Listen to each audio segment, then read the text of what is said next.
keep fighting for me and keep showing your love and support.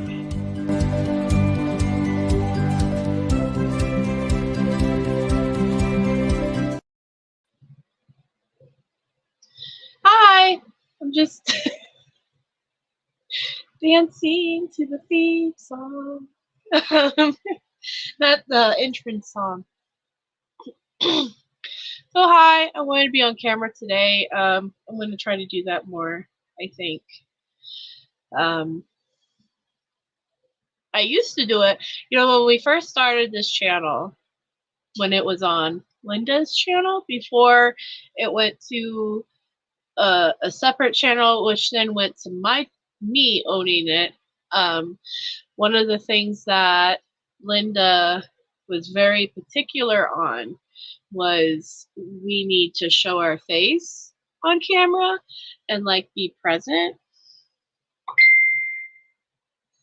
I mean, so that's in the original videos, you see a lot of our face, and then it slowly progressed, and then Linda started to not feeling so well, and then she just, I think that not feeling well kind of affected her, what's it called, self-esteem. And so she decided she didn't want to be on camera so much. And then I kind of just got lazy, because it's easier when you're not on camera, because then I can, like in right now, I can just like look wherever I wanted, pick my nose, whatever. Hey, random pieces. Thank you guys. So yeah, that's, but I want to be more, I think, on camera in the future, so I can feel like I'm actually, you know, feel like you're being engaged in conversation. Do you like my shirt? I just realized I'm wearing it. It says fuck around and find out. It's a witch. I just realized that I'm wearing this is fuck around on it. Hey Leanne, yeah, thank you guys for the birthday wishes so far today.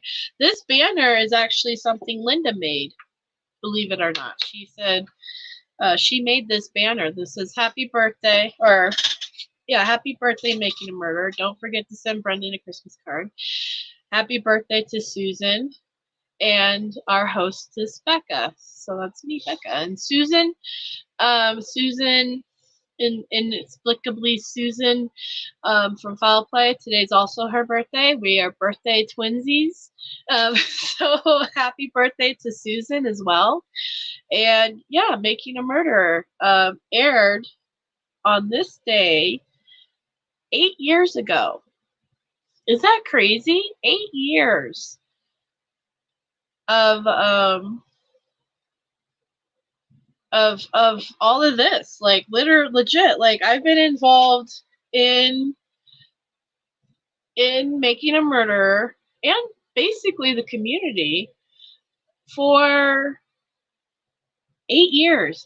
I'm sorry, it's like a small child at this point is the way I'm thinking of it, because I actually know kids that were born in 2015 that are now like little people who are like talking and that wipe their own butts. I'm like, so congratulations. Hey, Nan's Life. Congratulations to Making a Murderer, who brought us all basically together in a way. If it wasn't for Making a Murderer, you know, I wouldn't know any of you in chat. And you know, there's some of you that I really truly like think of as precious people to me. I mean, all of you are important to me, but you know, some I grew some really great friendships with, and had some really awesome conversations. And you know, if it wasn't for Making a Murderer, I wouldn't have started to write to Brendan, and he's one of the best humans I know, and I'm incredibly blessed to call him a friend, despite the circumstances of how he's where he's at. It's still means a lot to me that I'm standing here and we're sitting. And, you know, have this channel for him because of what we saw 8 years ago on Netflix that seriously and powerfully gave us a kind of a kick in the butt. I'm going to take some Tylenol, but I don't want to do it on camera. One of the things that I remember when I was in my early 20s, people would tell me a lot that you get paid. You as soon as you hit 30, things start to hurt in places that you didn't even know they could hurt. And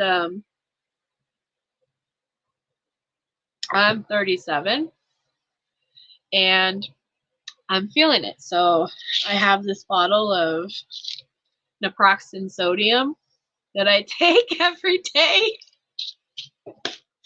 because my back hurts and my feet hurt, and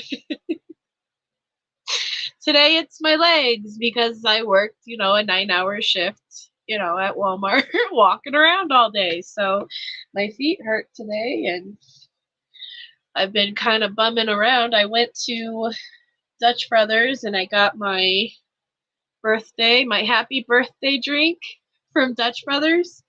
The lady did something weird. So like I got this drink and she took the cup. She took one cup and she squirted. She squirted. See how it's like? She squirted like caramel and then she sprinkled sprinkles in it. And then she put my coffee cup drink over that cup. So like there's caramel and sprinkles in between the two. And it's kind of cute, but it's also kind of like gross.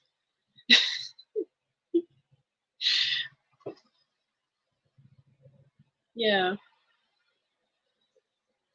Oh, working all day on concrete?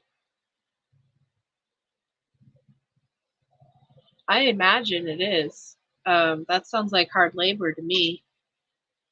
But yeah, so I don't know if anybody wants to come up though and talk, and everybody is always welcomed to pop up as long as they're respectful and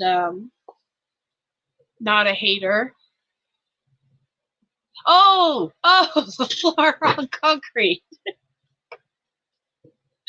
This Carrie's like, oh, okay, I get you. Yes, it is. I thought he meant like, or random pieces. I'm not sure of your gender, but I thought they meant working with concrete. Oh yeah, no, yeah. It is actually, it's harder, I think, also on the legs and the back because I used to work in kitchens. It actually was one of the careers I was in, working in hospital kitchens basically, and that's what when I first when I met when I went to what am I trying to say? When I first watched Making a Murderer, I was working in a hospital kitchen. That was my job. And I was living in Prescott, Arizona. And yeah, so like in kitchens, they actually have mats in certain places where you stand a lot. Like if you're like standing at a thing and you're chopping vegetables, or if you're serving food to people, they do have mats where you can walk, or when you're standing on, and it's supposed to help the feet. And I don't know if it really helps, but I just know that they are a pain in the ass to clean because you have to roll them up. You have to roll them up, and then sometimes you'd have to put them in the dishwasher. Sometimes you'd have to take them outside and spray them. And I always thought this is a pain in the ass to do. So, but I appreciate them now that I don't have them at my current job where, yes, I walk all day on concrete, constantly walking and standing. And but I do appreciate the walking a lot more. My legs are getting better at that. It doesn't hurt as much. It's just yesterday was I did a what do I call it? I worked from, I forget the time I came in, but 3 to 10. And then 10 p.m. I got off, came home. I have to wind down. I can't just fall asleep after work. And then I go from only like a few hours of sleep, and then of course now I'm yawning. And then I go in at 7 a.m. So it was basically what I used to call them a turnaround shift, where it's like you literally just walk in your door and then you walk back out and then you're back at work again. And I think because my feet didn't have time to recuperate. Anyway, they're just a little bit sore today. I'm getting my phone blowing up with messages. So like I said, I do appreciate. Keep yawning now. Hey, Carolyn. In the mall with my granddaughter, and I was ready for a nap after that. Oh yeah. But yeah, thank you, Carolyn. So, like I said, if anybody wants to come up and talk about making a murder and how they felt about it or anything like that, please, you're welcome to come up here and talk about maybe how if it has changed your life. I know making a murder has profoundly changed a lot of our lives. None of us really thought this was going to happen. I mean, who would have thought that we would all become like researchers? And all that stuff. Like, who would have thought? Here, I'm going to show you guys something, though. This is the trailer.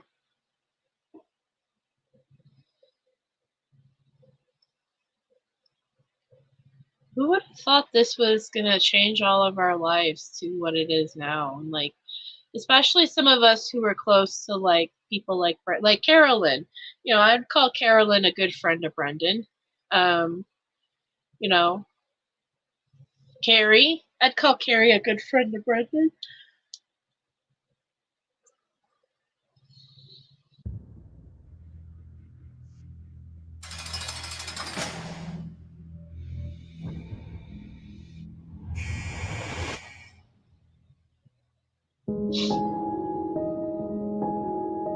The people that were close to Steve knew he was always happy, always wanted to make other people laugh. They didn't dress like everybody else. They didn't have education like other people. The Avery family didn't fit into the community. Stevie did do a lot of stupid things, but he always owned up to everything he did wrong. I think I had a good life until all the trouble started. Penny Bernstein was everything that Stephen wasn't. So just think of the two of them side by side. There was no real investigation done by the sheriff's department. The sheriff told the DA not to screw this case up. He wanted Avery convicted of this crime. There isn't one iota of physical evidence in this case that connects Stephen Avery to it. In fact, the sheriff was told by the police, you have the wrong guy. Stephen Avery spent 18 years in prison for something he didn't do. 18 years. 18 years. DNA had come through indicating that he had not committed the crime. Law enforcement officers realized that they had screwed up big time. We were getting ready to bring a lawsuit. It's $36 million. Manitowoc County itself and the sheriff and the DA would be on the hook for those damages. They're not handing that kind of money over to Steve Avery. I did tell him, be careful. They're not even close to being finished with you. Do we have a body or anything yet? I don't believe so. We have Stephen Avery in custody, though. Are you kidding me? The disappearance of Teresa Halbach remains a mystery. Mr. Avery's blood is found inside of Teresa Halbach's vehicle. Steve, everybody's listening. What do you want to say today? I'm innocent. If convicted, Steve Avery will spend the rest of his life in prison. We found a key. That key was scrubbed and his DNA was placed on it. This is really strange. What's going on here? Hallbock's last stop Monday was at Stephen Avery's home. If he did this, maybe it was good he was in prison all that time. Everything I've heard him say hasn't been the truth. It was extraordinarily disturbing. We went through this 20 years ago, and we're going through it now again. In this criminal justice system, good luck. You are probably the most dangerous individual ever to set foot in this courtroom. The truth always comes out.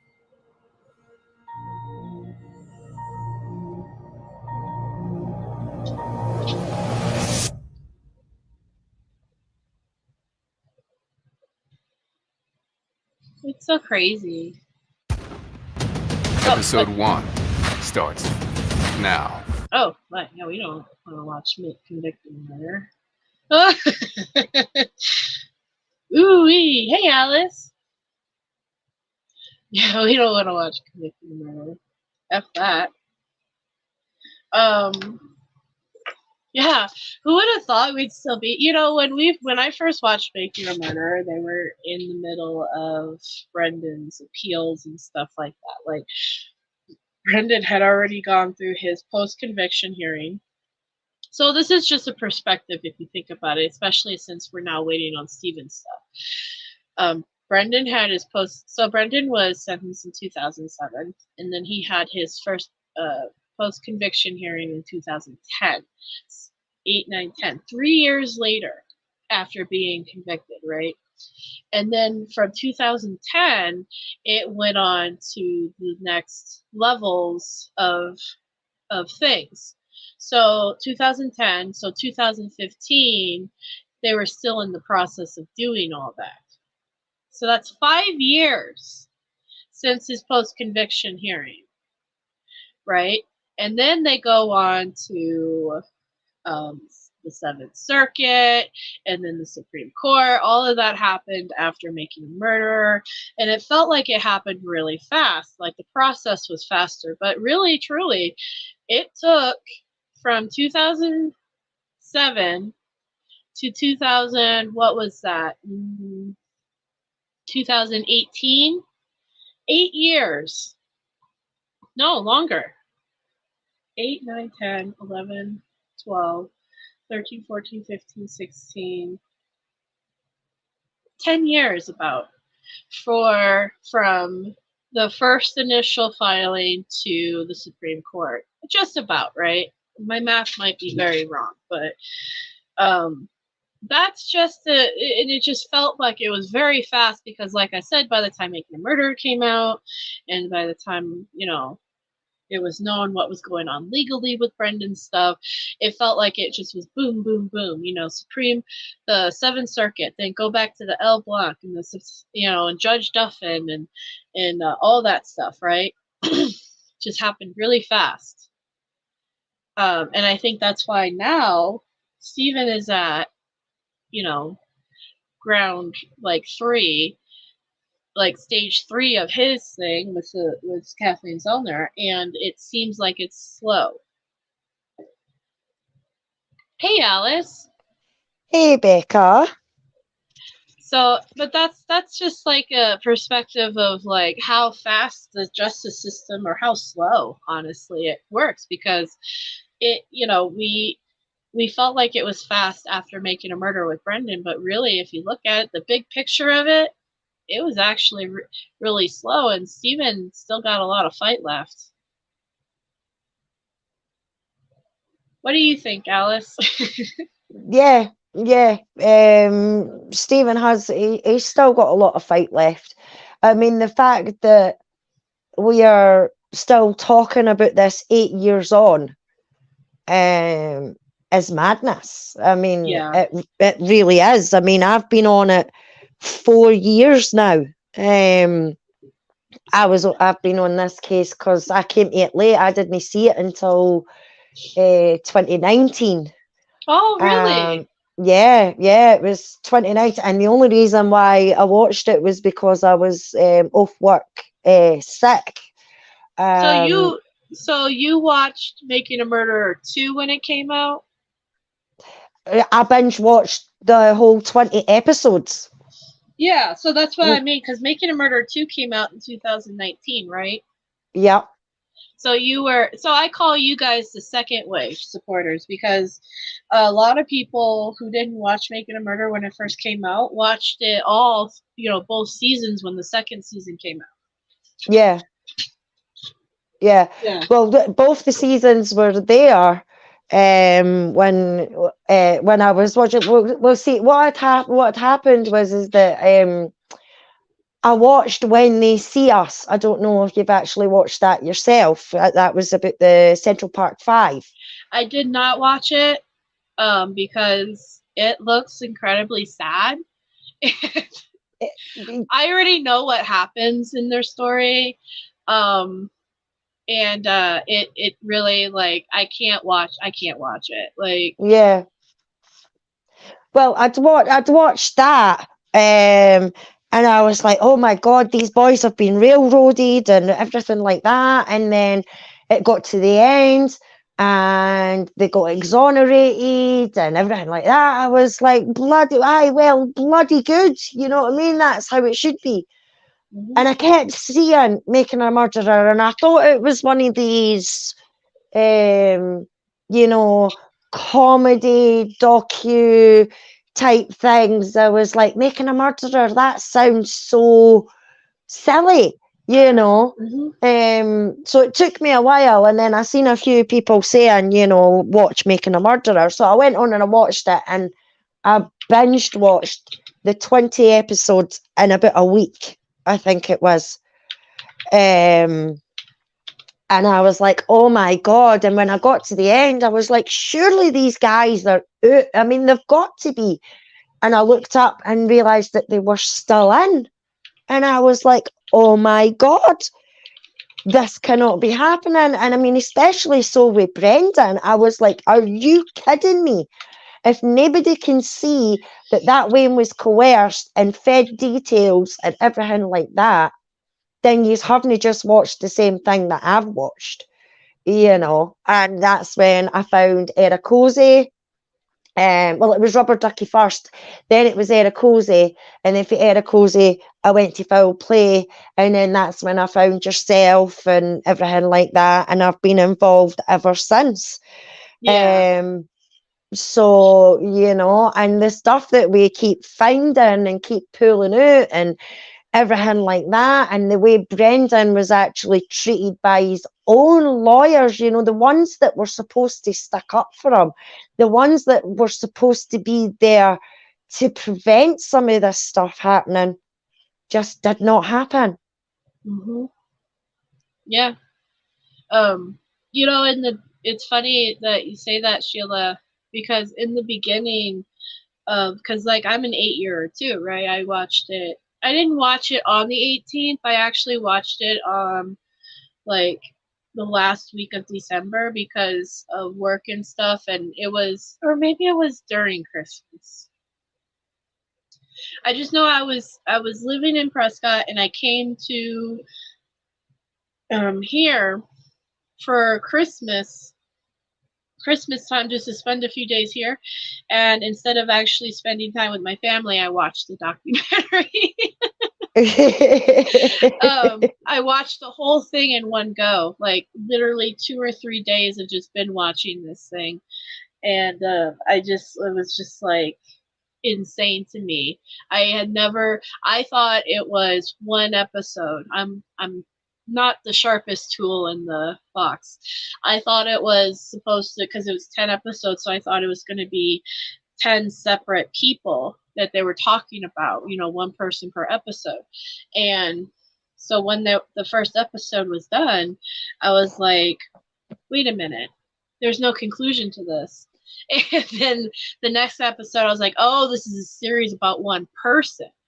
But yeah, my family, when I first got involved, they thought I was, they still probably do think I'm insane, but they were like, this is really, like, you're getting really intensely into this. Like, some of them were actually concerned and would come to me and be like, are you like, is this a midlife crisis thing? I mean, I was like 29, I think, but like, you know, is there something like why are you so involved? Like, I had at the house I was living in, I had I was making during one of the first rallies in Sacramento.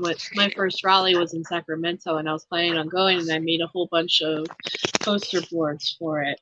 I might actually have a picture I can show you guys of me at that rally. And and then like a year later, one of the animals, I think it was Cheeto, actually destroyed my poster board, but I still have the pictures from the poster board, and I actually put those pictures up on my fridge at the time just to get them out of the way and all that.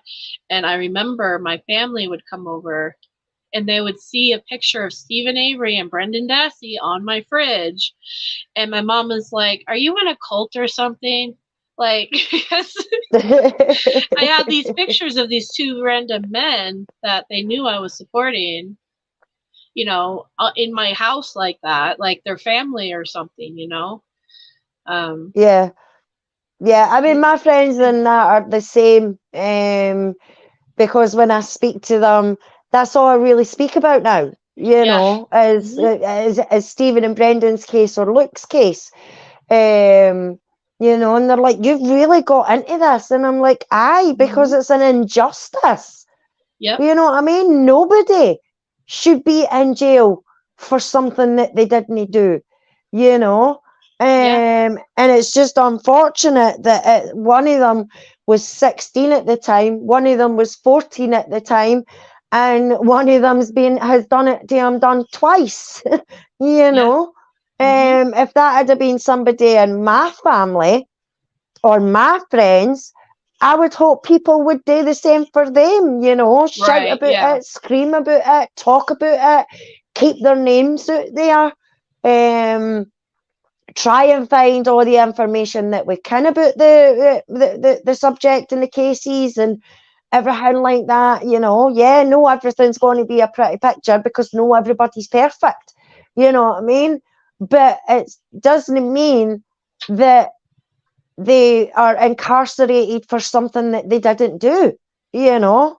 And that's for anybody who's been put in jail for something that they didn't do. And I think, to be honest, there's a hell of a lot more that are wrongfully convicted in America than there is anywhere else, to be honest, because of just the, you know, the culture and the nature and everything like that of America, and especially in certain parts and stuff like that. You know, there's more people are getting stopped for silly things, you know, broken tail light, and then they're getting aggressive because why have you stopped me and all the rest of it, and then they're getting arrested for assaulting a police officer and things like that, you know, and then getting sent to jail for years and years and years for something silly as that. I mean, you know, something like that would be a warning or a fine or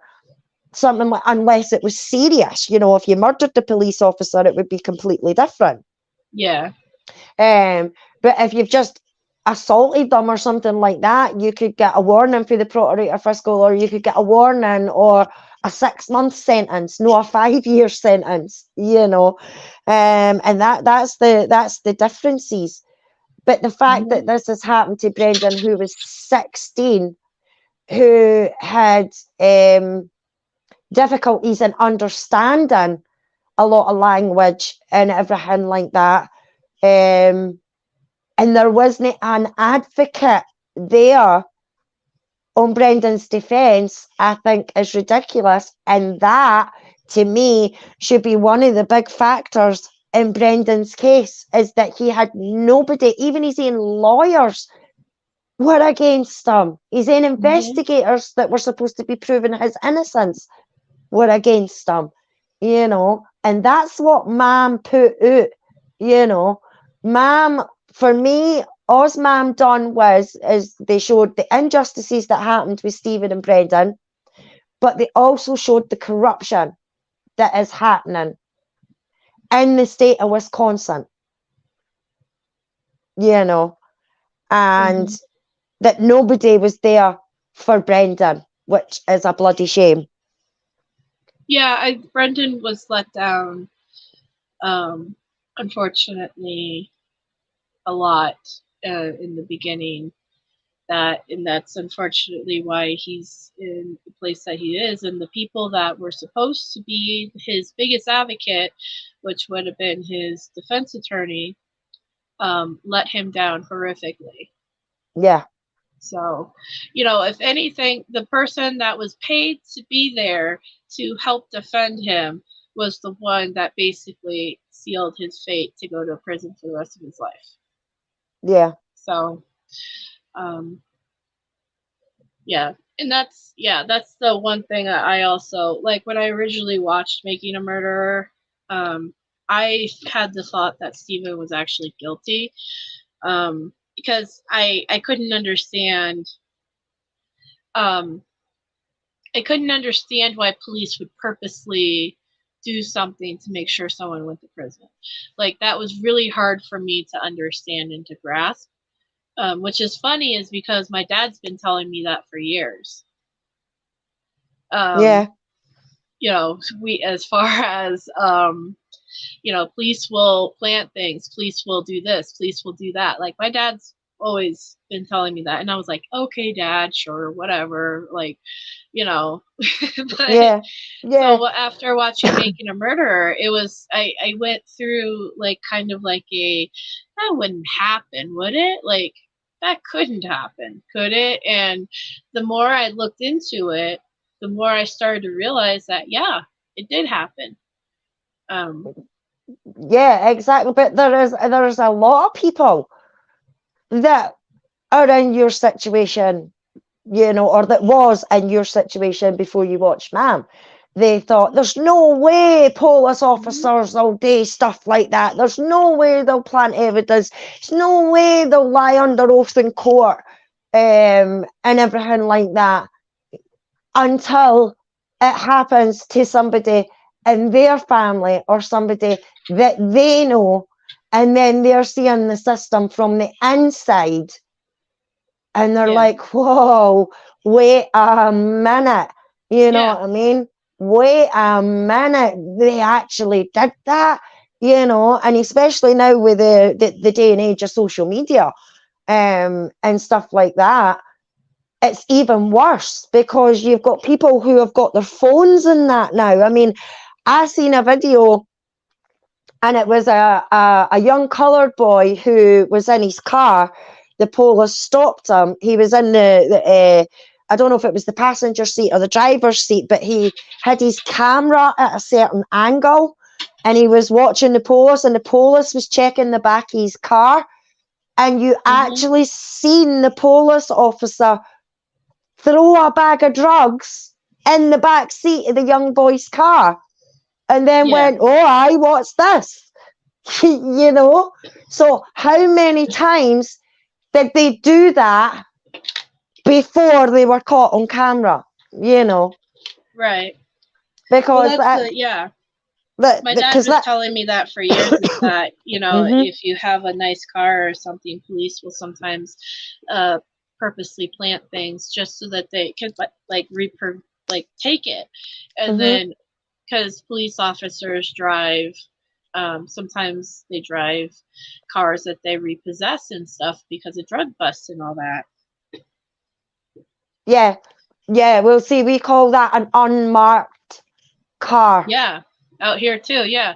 So like that's what, you know, my dad used to warn me about that all the time. Be careful, because they can do that. Don't, you know, he used to tell me, don't ever let them search your car without a warrant. Yeah. You know. But that's what I mean. Like, I guess I just never. It was one of those, okay, old man, you know, whatever you say, you know, and I didn't live in a world where people, you know, were dealing with cops like that. And it wasn't until, like I said, making a murderer, then all of a sudden it was like getting splashed in the face with cold water, because once you get involved in this case, even just a little bit, you start to see other cases that mirror it almost exactly. Things like the West Memphis 3. West Memphis 3, yes, and then like Luke's case that you. Yeah, Luke Mitchell. Yeah, Mitchell, even though it's in different countries, the similarities between police investigations and police behavior and actions and everything like that, they're practically the same. You know, because they hide evidence, they lie, they plant stuff, or they don't hand stuff over. I mean, with me being brought up in Glasgow, we were always taught not to trust the police.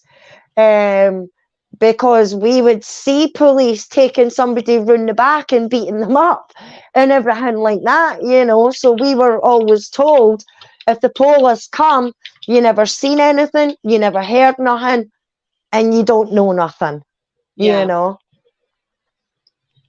But yeah, Allie said that she might come up after she gets home from the doctor, so hopefully the doctor doesn't take his sweet time. But yeah, so yeah, Leah, my family now loves Brendan. I think it's because once they also got to know him as a person, they start to realize that he was just like a really great guy. And my mom actually wakes up at the same time I wake up when he calls me in the morning. So she'll also be in the background saying, "Hi, Brendan." So, and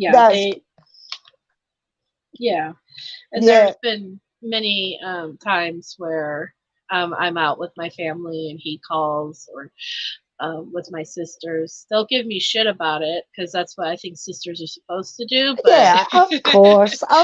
I mean, my pals and that are the same. My son, he rolls his eyes, you know, when I start to, you know, if something's came out, you know, like the Court of Appeals has made a decision and it's against Stephen, and I'll be like, they mofos, and my son's like, oh, mom, you know.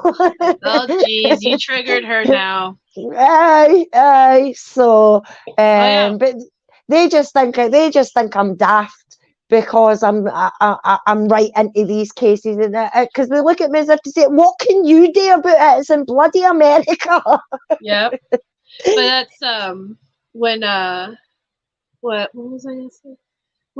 Okay, so like I said, I've been involved in this since 2015, so I got to see in real time Brendan go through Judge Duffin, which I believe is the Wisconsin Supreme Court, then go on to the Seventh Circuit, and then all the way up to the Supreme Court, which means I also got to see in real time Brendan dealing with the losses of those cases, those trials and cases. And I remember when he lost it wasn't when he lost, it was when Juffin made his decision and told the state, you have 90 days to release this guy or to put him through trial again. Yeah. And we were all happy. We all thought he was coming home. Brendan thought he was coming home. Mm-hmm. We were just... when I watched it today and Judge Duffin done that decision, I thought, yes, you know, the wind's finally getting out, but I thought he should have got him out then and there. No, wait, that's 90 days. No, get him released and release him now, and then sort out your bullshit after that. You know what I mean? Yeah. Well, and I guess I kind of like, it's kind of like a shitty thing, but like, I am kind of glad that, not glad, but I don't know how to say this without, but like, if Brendan was released right that second and at home even for 10 minutes and then have to turn around and go back to prison, that would have been, I think, 10 times harder on him.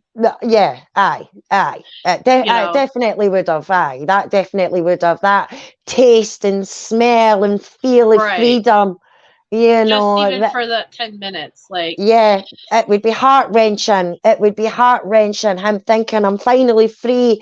And then the cops coming knocking on his door and And going, then come and sorry, bring him Mr. back. Dassey, Yeah. we need to take you back.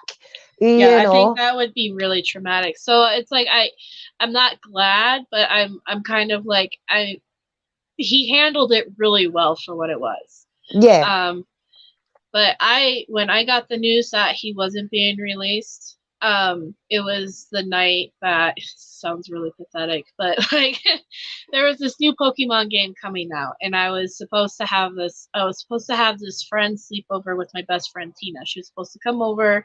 We were gonna stay up all night. We were gonna go to GameStop, buy the game, come home and play the game nonstop. You know, we planned Pokemon themed food and snacks, and we were gonna watch this movie. We were gonna watch a couple of movies while playing it. Like, it was gonna be one of those parties, and I was so happy and excited because of that. And then plus the thought of Brendan might be going home soon. Like, this is great. And then the news came down that he wasn't being released, and I legit like fell to the floor and just was sobbing. yeah. Like, just absolute broken down sobbing. And my friend, who it's open door for her, she just comes in whenever she wants. So like, she came into my house and then she walked into my bedroom and saw me like that, and she's like, oh my god, what happened? And I was just like, Brendan's not coming home. and she's just like, Becca. I was destroyed, but like, she understands now. But this was in the beginning, so to her, she was just like, Becca, it's just a documentary. I was like, no, it's a real person. You know, like, yeah. I mean, that's he's a real. And this he's was a around real the time. person. Yeah, and that was around the time he started calling me. He would call me like once a month, which was really awesome. And then it kind of came to where he would start calling me like 5 times a week almost. It was, yeah, he used to call me a lot towards right before he left for Oshkosh, you know, and then it changed because Yeah. of the phone policy. But yeah, no, he, you know, I mean, I considered him a friend. I sent my first letter to him, I believe in like January of 2016, and I think I got one back in March or something like that. And Right. you Well, know, see, I think that is fucking awesome, Becca. You know, it shows you that Brendan trusts you. You know, Yeah. right, he might have been a bit apprehensive at first. You know, why is she writing to me? What does she want? You know, all these kind of things, and then as you gradually start writing to him and telling him things about the outside world and no asking like questions and stuff like that about the case and everything like that, that you just wanted to get to know him. And that's what he's picked up on, you know, that you're not just getting into, you weren't just getting in touch with him in the beginning just to ask him stuff about the case. You know, you were wanting to find out about him as a person, not what happened, you know, that put him in that place in the first place. And he's thought to himself, brilliant, maybe this is somebody I can trust. And then as you keep writing to him and everything like that, his confidences grew more in you. And that's why he probably phoned you that many times. And I guess if he could get that amount of time as well, he'd probably still be doing that now, phoning you 4 or 5 times a week, you know, because that also passes his time. It's maybe just for an hour, but it takes that wee bit of dullness out his day, you know, that he knows that, you know, that his mum's coming up to visit or his dad's coming up to visit, or at 6 o'clock he can phone Becca, or at, you know, 7 o'clock he can phone Rhonda, or, you know, and that just breaks up his day as well. And I think that is brilliant. And what you've done for that lad is awesome. And nobody can take that away from you. You know what I mean? Yeah. Nobody. Yeah. No, I'm very proud of everything that I've done for him and accomplished. Which, by the way, we do have some meals coming up for him. I wrote them down somewhere. Is it on here? Yes. No, that's not it. I wrote down somewhere the meals that are coming up for him. I might have to ask him again. December. Can you hear me? Yeah. Okay. Sorry, something weird happened on me. So December 22nd, he is having a holiday meat and what do you call it? Like a meat and cheese plate. So it's not like an actual meal. It's just like a little holiday thing. So I'm not going to make an event for that because he's not really excited about that either. But January, sometime in January, he is going to have chicken tenders, and he's really excited about that. So I'm going to make a meal thing for that. But yeah, he loves it when people participate in these things with him. It really does help him feel like he's connected to us somehow. In a way. And that's why I tell people these letters and cards that you send to him are also super important, because yeah, he feels like he's connected with people. He doesn't, it's like a connection to the outside world. There was a quote or a thing that Kathleen Zellner said in Making a Murderer too. She said it, it's like visiting with Stephen Avery is almost like somebody coming up for a breath of air during the visit, and then afterwards they have to go back under. And that's basically what all this love and support is doing for the guys. It's giving them that fresh breath air. It's giving them something to look forward to, something to participate in, something that makes them feel alive again. And then just to turn around and go back to that cell and then feel like, you're not there anymore in the society or whatever.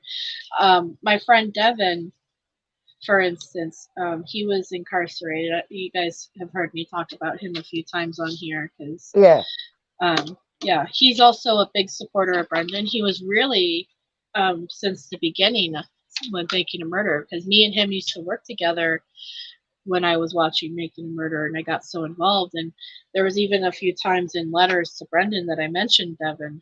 But, he unfortunately made some stupid decisions and was sent to prison. And anyway, one of the many talks that me and Devin have had while he was in prison, he described as being a prisoner is kind of like being a living ghost.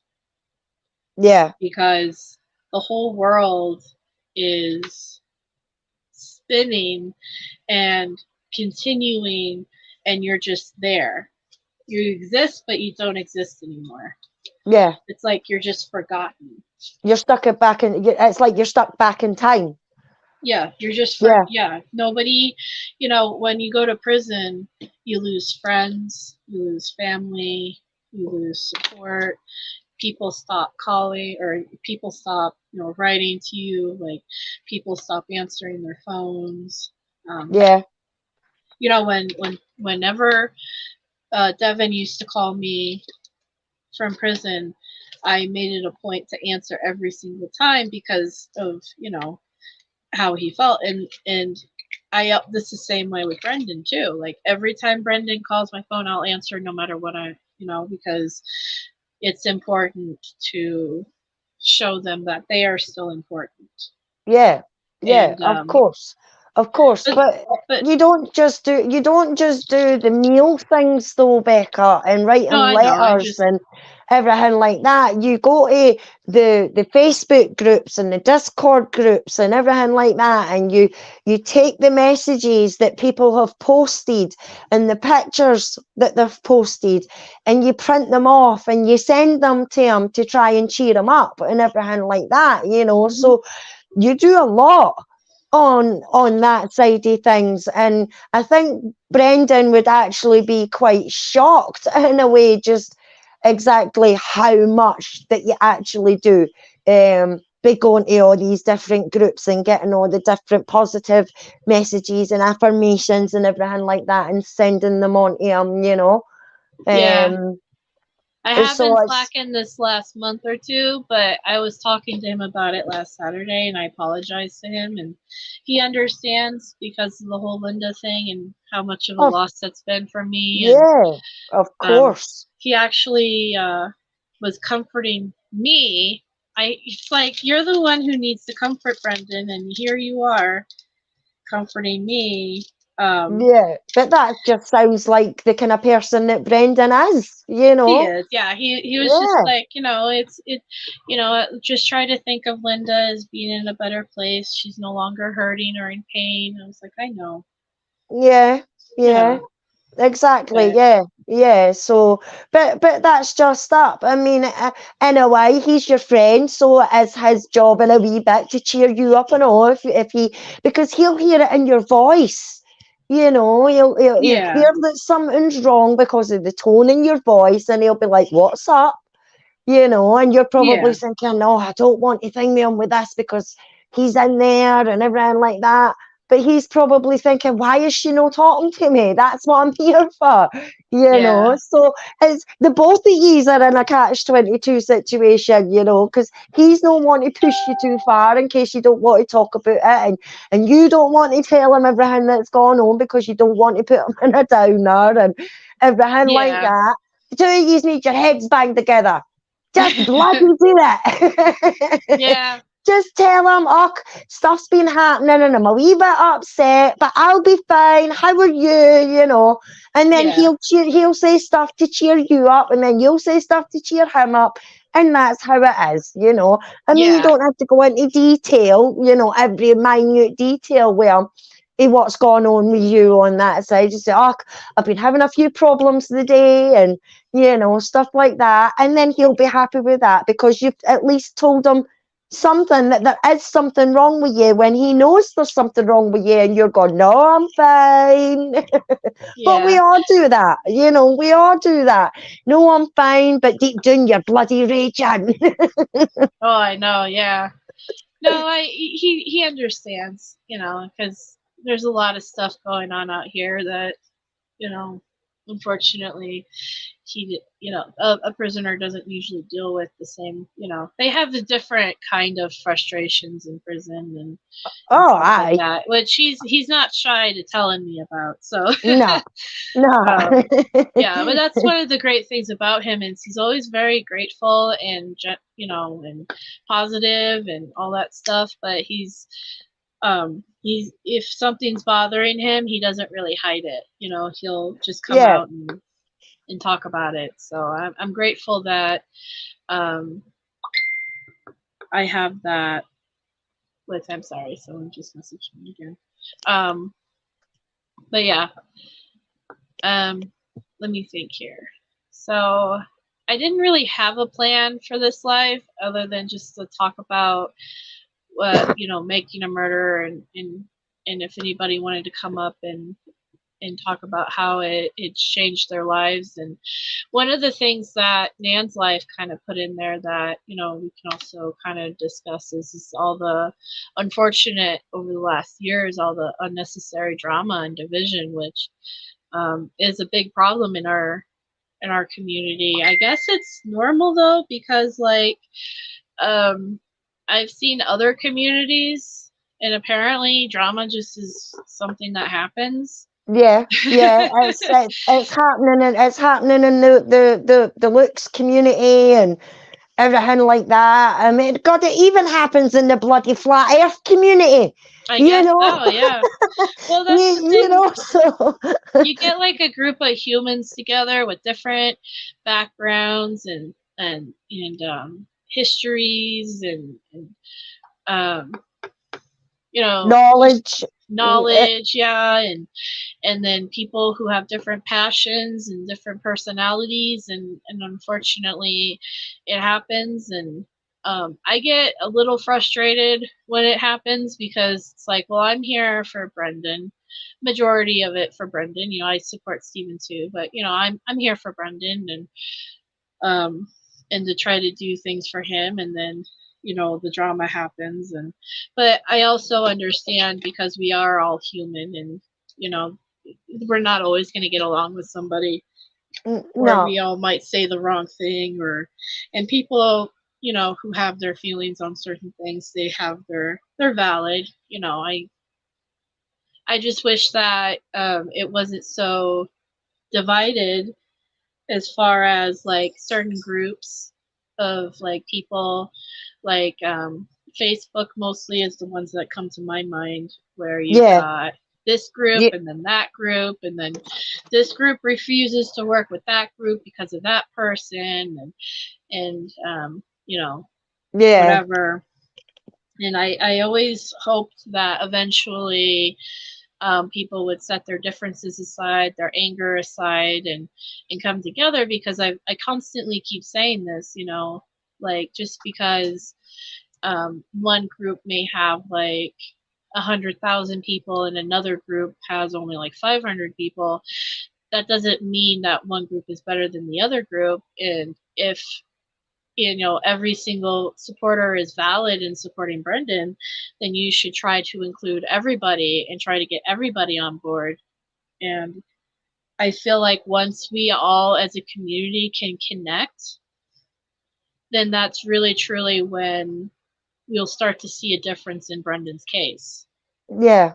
Because once you have, because if Brendan has, you know, an army of people, you know, in each individual group, just imagine if everybody came together and how powerful we really truly can be. Yeah, yeah, like if the 1,000 and odd group and the 500 and odd group join together, right? You know, Exactly. and Then you just be have one group. You've got all the voices that are in one group that are shouting about the same thing, and you know, saying that this is wrong about the same thing. And I mean, especially when it comes to miscarriages of justice, right. you know. Well, and that's kind of oh yay, Ellie, congratulations. I'm blocked from a couple of Facebook groups, Sheila. So you know, I kind of just have to laugh about it now, but it does suck sometimes when you think about it, because I'm like, I don't want to do anything but support Brendan. Like, I don't want to cause issues or drama, and sometimes I say things that, you know, aren't really a popular opinion, and then that's why I get in trouble sometimes, because I say things that I'm like, well, this is just how I feel. This is just my opinion. And then people are like, well, your opinion sucks. Well, that doesn't make me a bad person. No, you know, no, but apparently it does not. There was an inside joke with another person, because apparently at one point I made it on some list of group troublemakers, and I actually was banned from a group because I was on that list. And I'm Really? like, what did I do? It's because I had an opinion that somebody didn't like.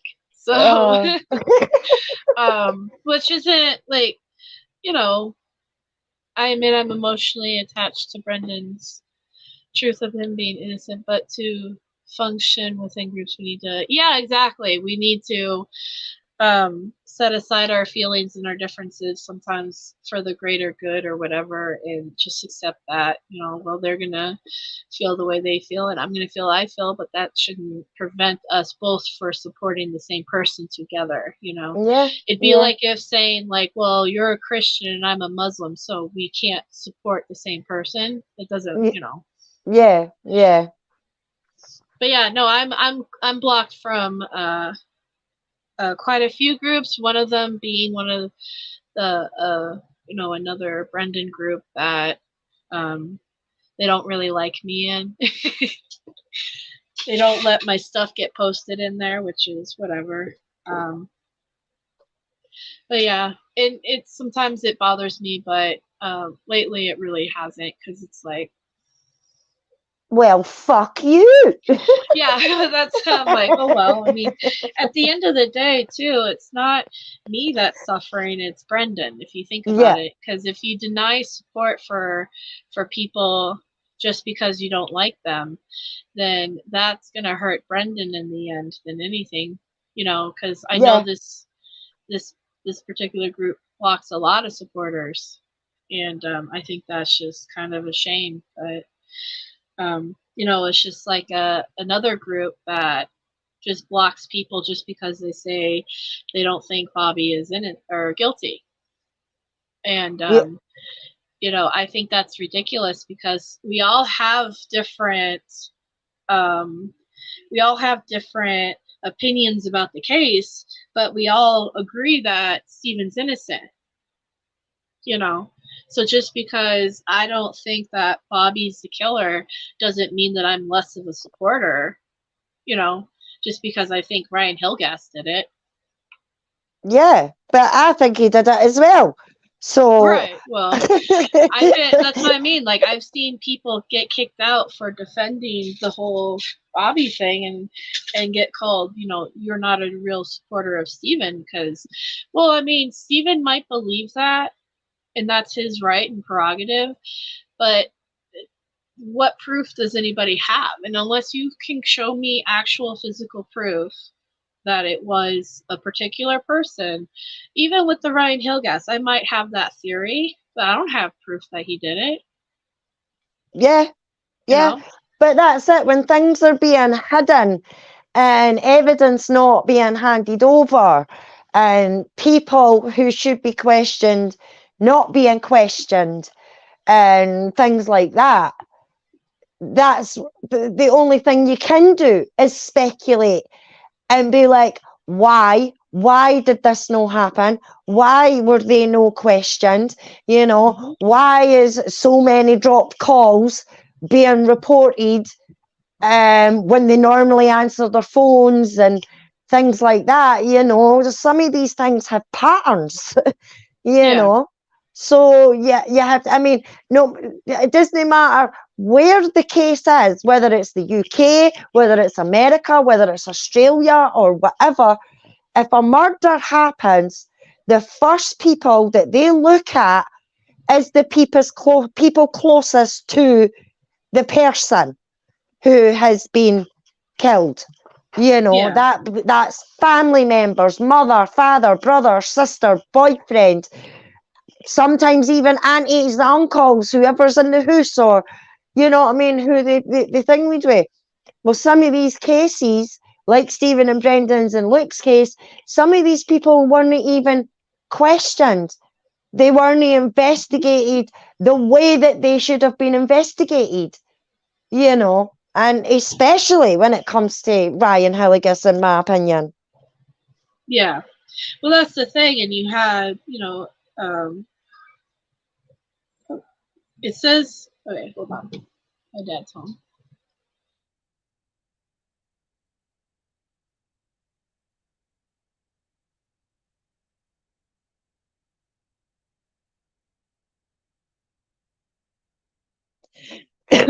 Yes, Nan's life.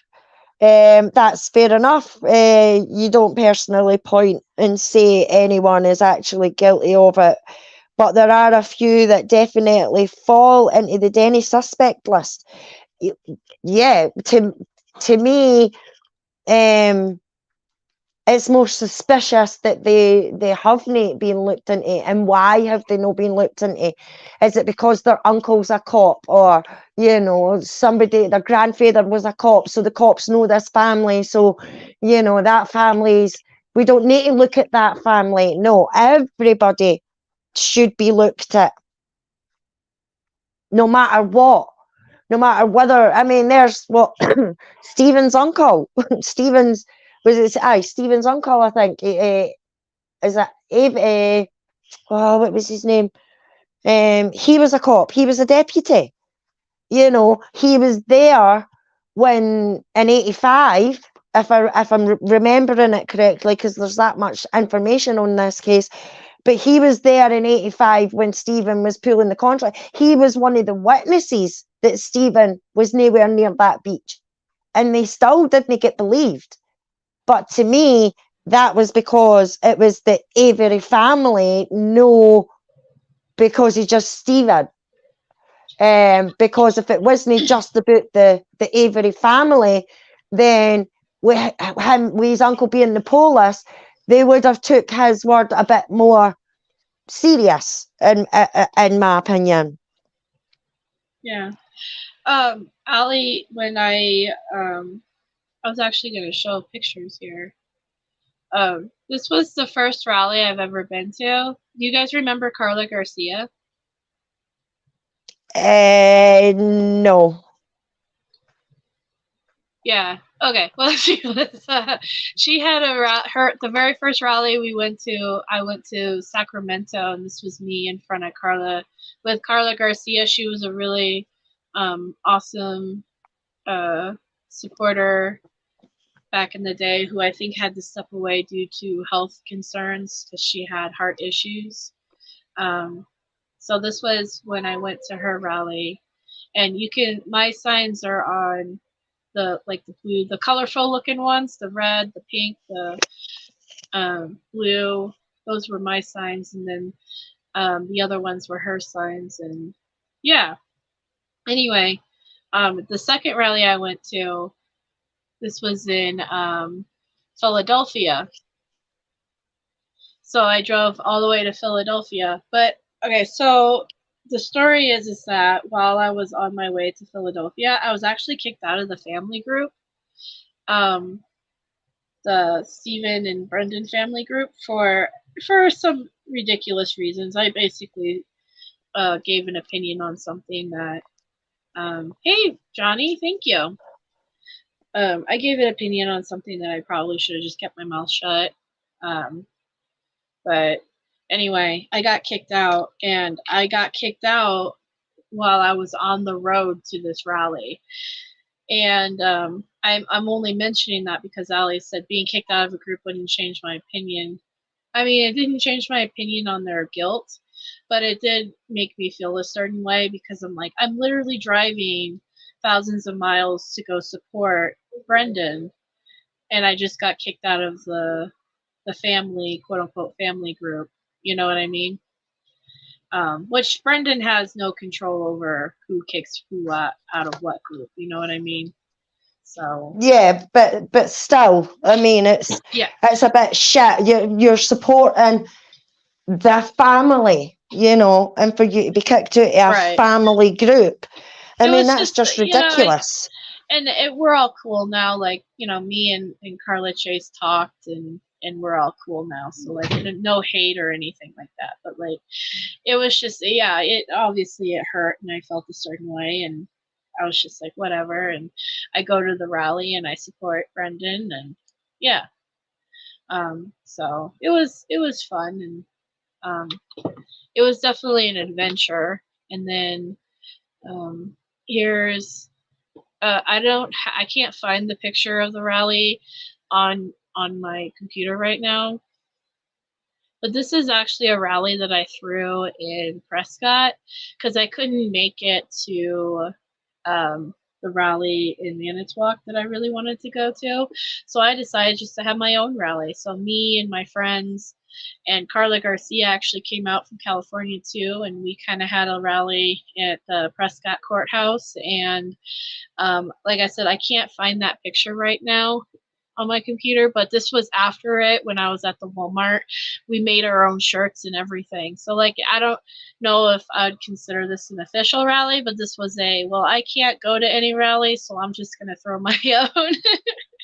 Yeah, well, that's an official rally, whether you threw it by yourself or not. Yeah. Then this was the one in Manitowoc I went to, the famous one where everybody went to. This is in 2019.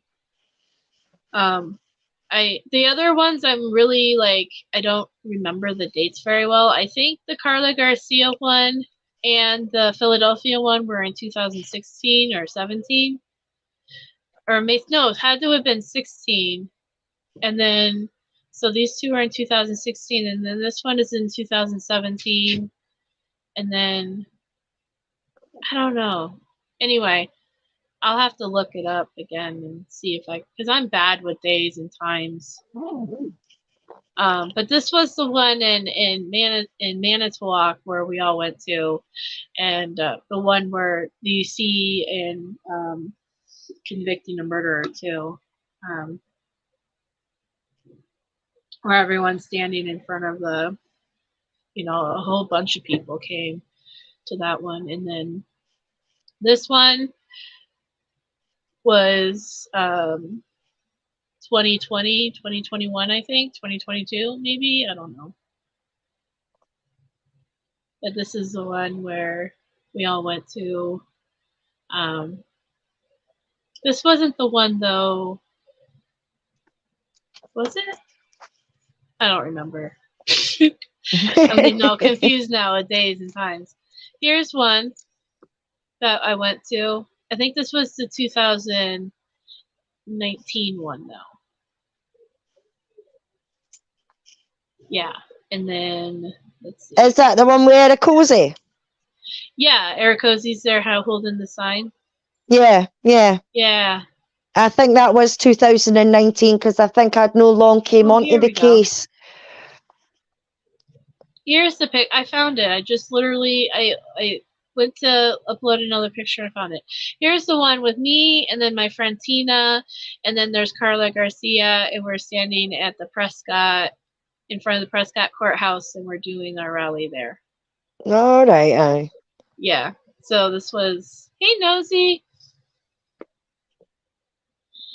Yeah. Well, me and Linda were very close before the rally happened, but we spent a lot of time one-on-one together, which was really super special, and I'm glad that the universe worked that out that way.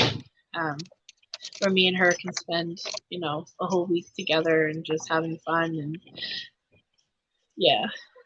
Let me see if I can, because I try to put all of these rally picture up because I like to share them. This one was, let's see. I'm gonna have to remove a picture. This one was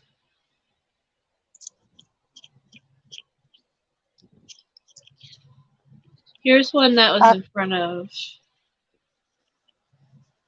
Madison.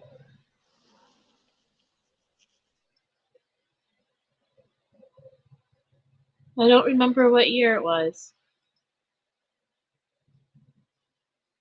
This was before Carrie came out, right? Was this the year you came out, Carrie? Or was this before that?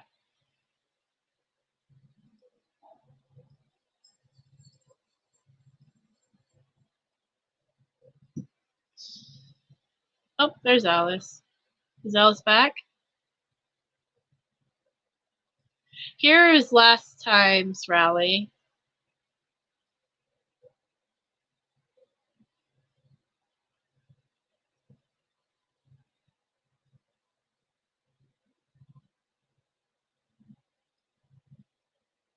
Day before, okay. And then here. Hello. There she is. And then here was. Wait.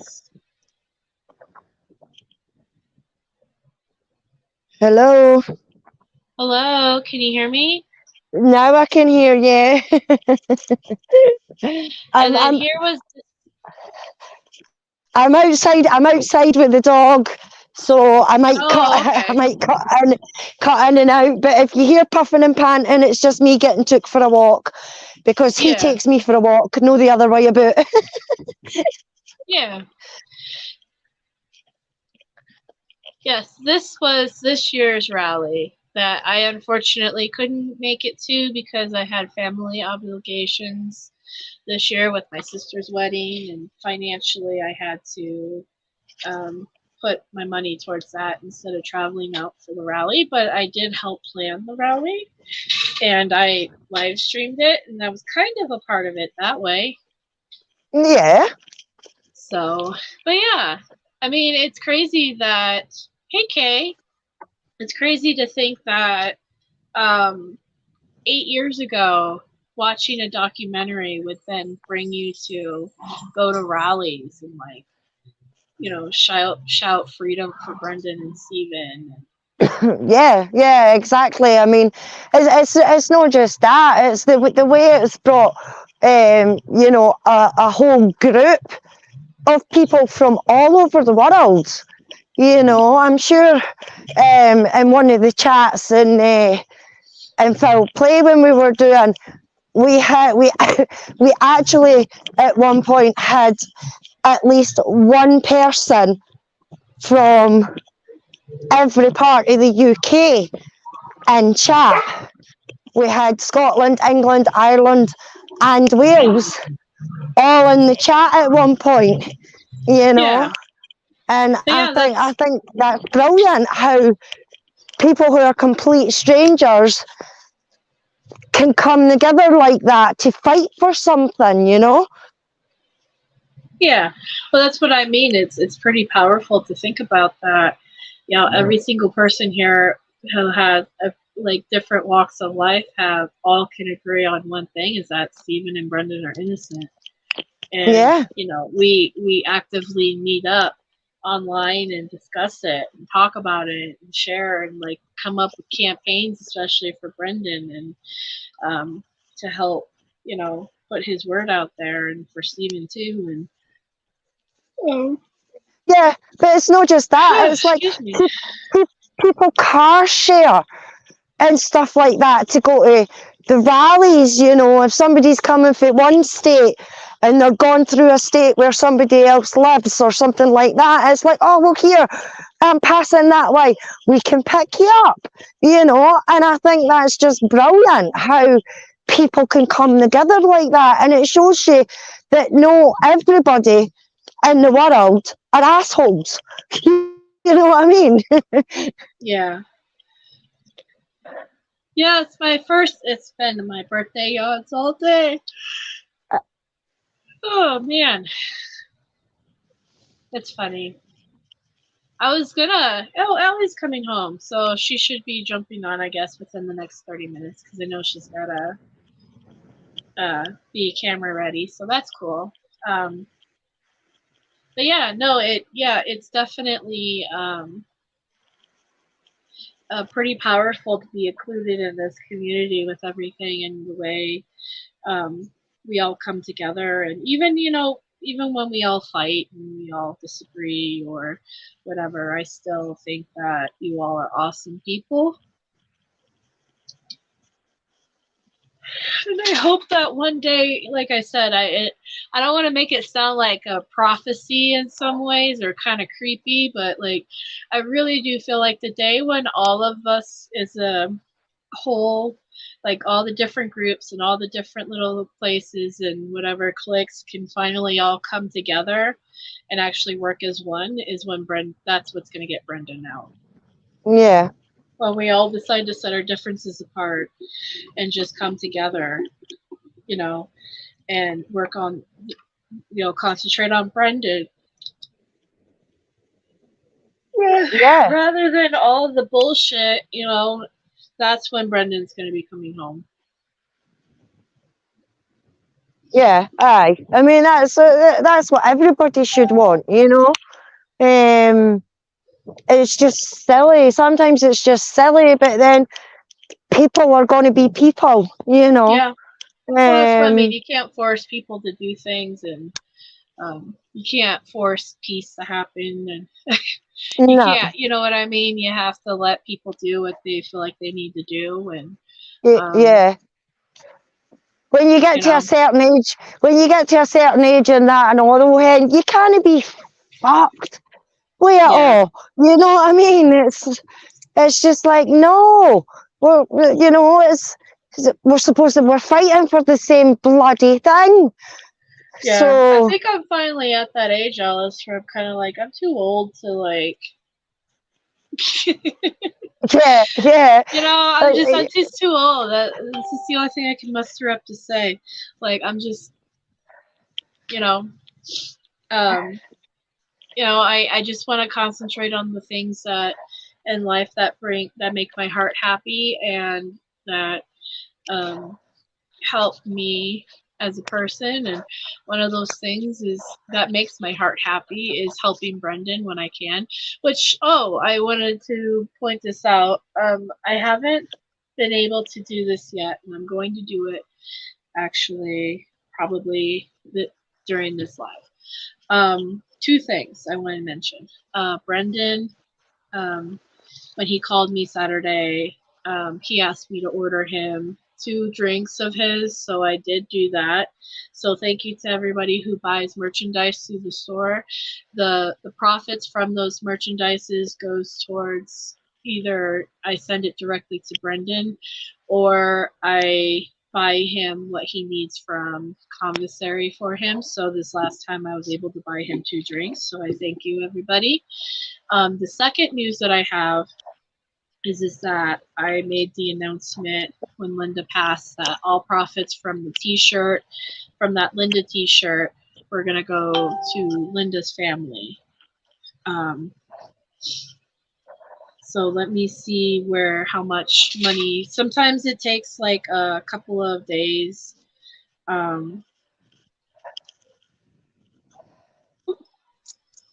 To do that. I'm going to be right back. I have to do something real quick.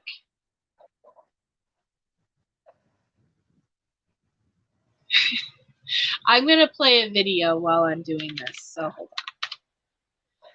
Let me play,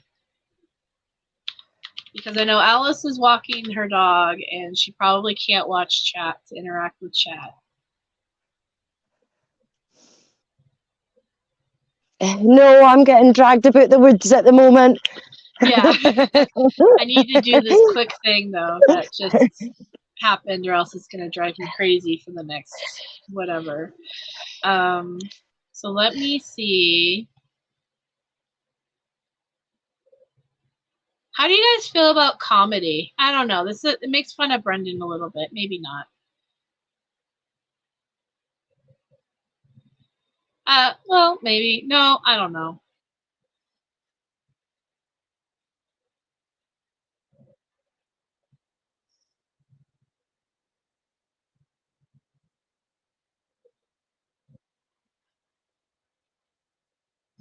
Oh, Alice went away. There's this comedy thing that talks about making a murderer, but it's kind of belittling.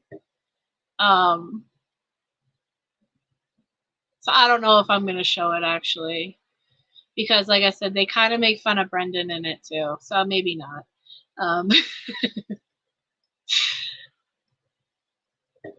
Let me see. Let me see what other kind of video I can show.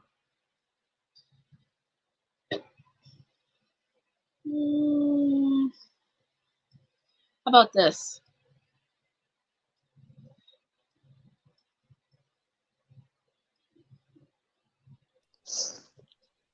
Yeah, I like comedy. I like all sorts of comedy, but I don't want, like, I know some things are kind of...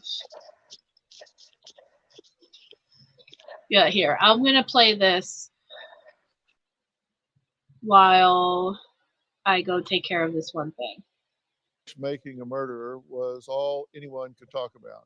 We covered it on a couple of episodes and had major players, Stephen Avery's attorney, the prosecutor, one of the interrogators. Take a look. I'm talking about Making a Murderer, which told the story of Stephen Avery and his nephew Brendan, who were both found guilty of the murder of Teresa Halbach. Was Brendan's confession coerced? We have the evidence, Brendan. We just need you to be honest with us. None of the statements that Brendan gave were coerced. Tell us where she was shot. In the head. No, I mean where? In the garage, outside, in the house. In the garage. Did you bully a confession out of this boy? No, I did not. All right, I'm just going to come up and ask you.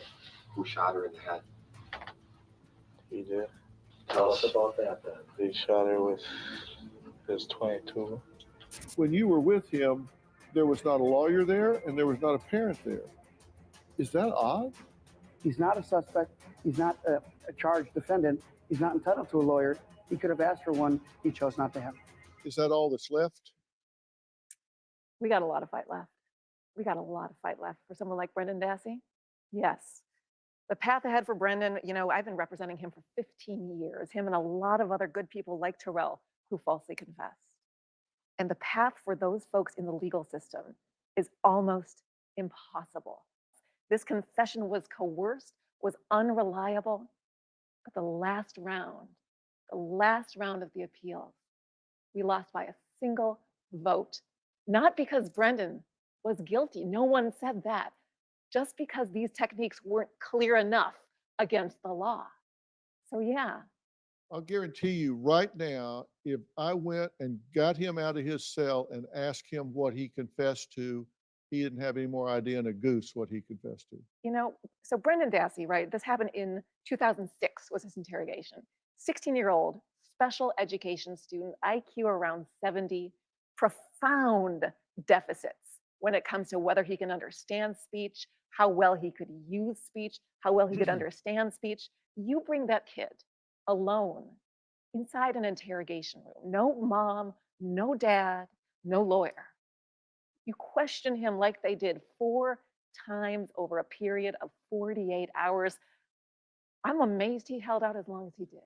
Well, we have a portion of Brendan's interrogation. Let's take a listen to police when they pulled Brendan out of class. We've got people back at the Sheriff's Department, District Attorney's Office, that are looking at this now saying, there's no way that Brendan Dassey is out there and they see something. They're talking about trying to link Brendan Dassey with this event. They're saying Brendan had something to do with it or cover up of it, which Brendan Dassey potentially facing charges for that. So this is made up, right? There was no one at the Sheriff's Department, no one at the District Attorney's Office that was looking at Brendan because there was no evidence tying him to this crime. But this is how they start out, by scaring this vulnerable 16-year-old with a lie. You could get murder charges, Brendan. That's how this kicks off, and it just goes downhill from there. Do you have a story or a question for me? Click the link in the description and tell me what in the world is going on.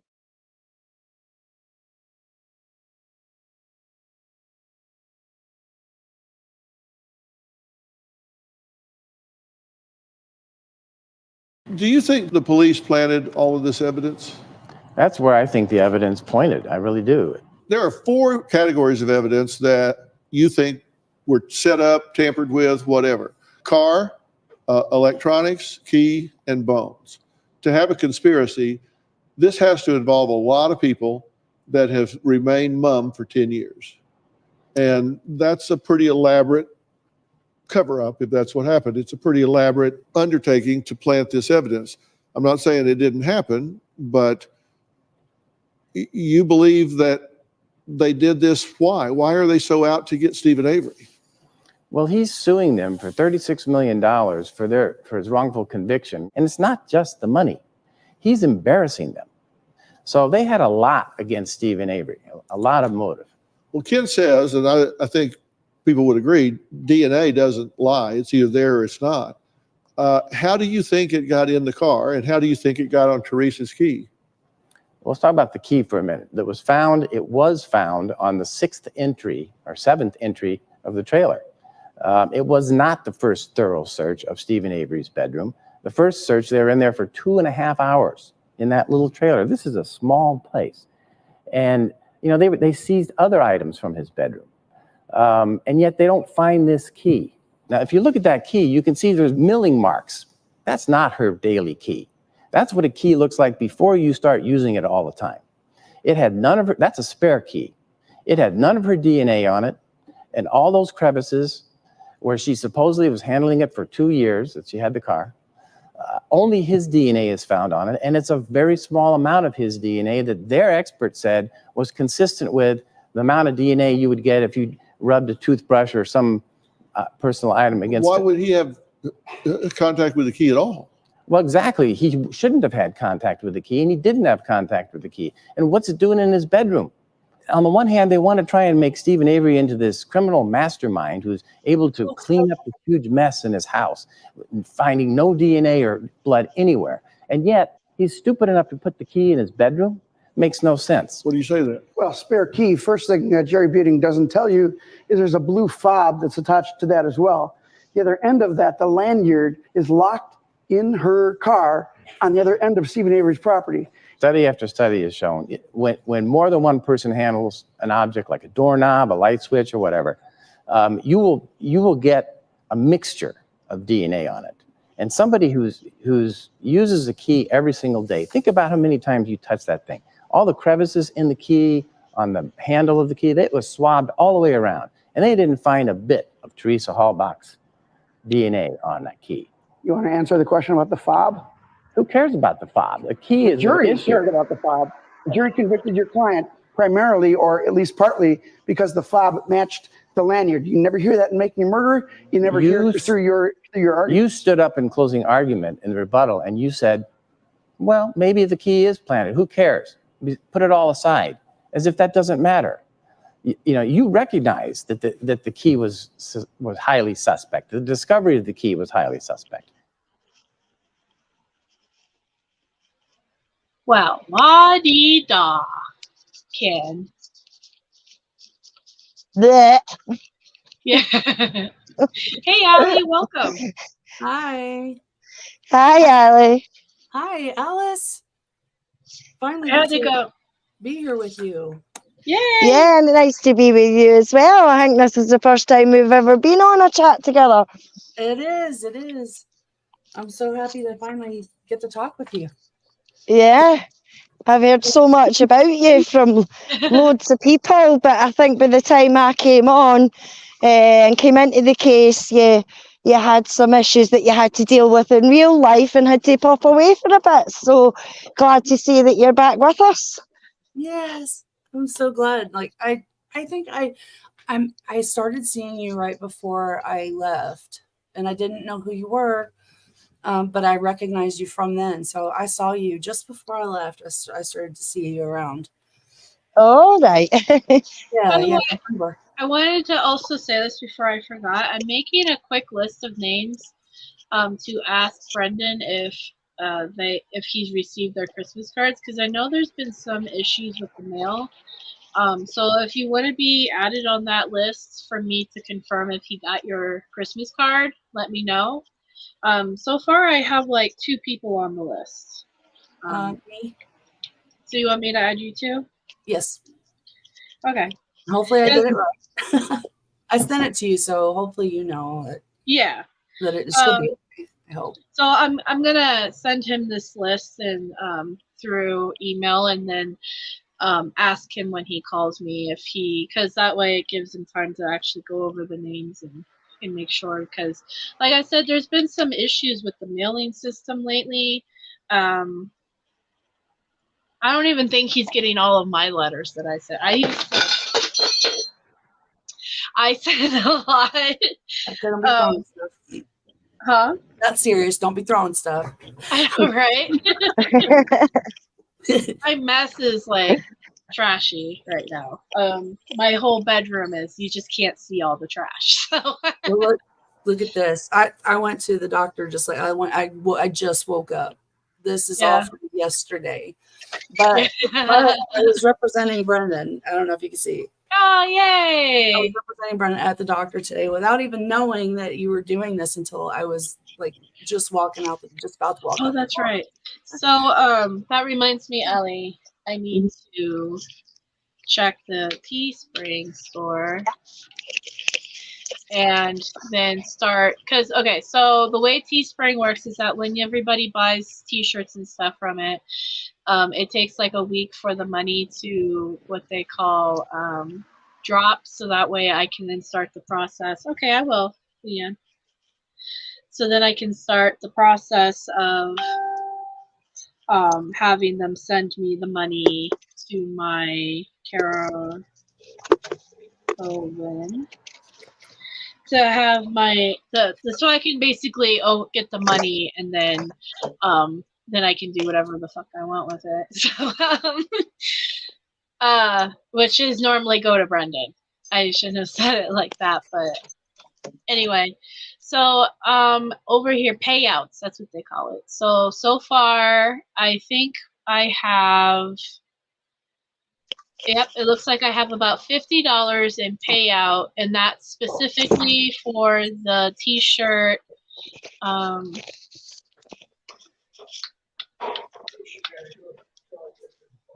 just want to make sure that it's for, it looks like it's not for the t-shirt necessarily. I see 1, 2, 3, 4 of the Linda shirts that were sold. So that's about, let me do the math real quick. 2134 plus 967 plus 967. So that's about $40. So I'm going to round it up to $41 that I need to send you, Allie, so that you can send it to Georgia. Okay. Okay. So yeah, like I said before, if you guys buy the Linda t-shirt, let's see if I can bring it up. I talked to Brendan about it. This is also a way that Brendan feels he's helping Linda and her family. You know, so if you guys buy a Linda t-shirt, which is called the We Can Do It t-shirt with Linda's face on it, for Brendan, it's also a support t-shirt. But if you buy this t-shirt or anything in the merch store that has Linda's face on it, the money will go to Georgia, who is Linda's youngest daughter.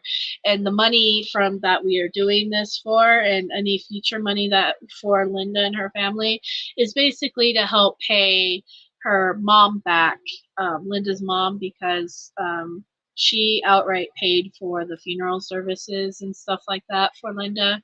So this is all just a way of helping Linda's mother out, because she's you know, she's retired, she's on a fixed income. Nobody plans to bury their child. Nobody plans on a funeral or anything like that. Like, so it wasn't within her budget. I'm you know, I don't know how her budget looks, but I would imagine, you know, it definitely was out of nowhere for her. So that's basically what we're doing. Right, Allie? Yes, I was just seeing if I could get a somewhat updated amount of where she may be at. So she started, the total cost is $22,1180, and I think with donations that have come through so far, how much did you say you've got for her? $41. Okay, so so far. another 11. Oops, shit. How do you undo one stupid thing? I just did one stupid thing and now I'm messed it up. All right, let me start over. Let's see. 22, 80. I had a number for you guys. Dang it. Now I have to do all this I'll math. go ahead and start this payout process.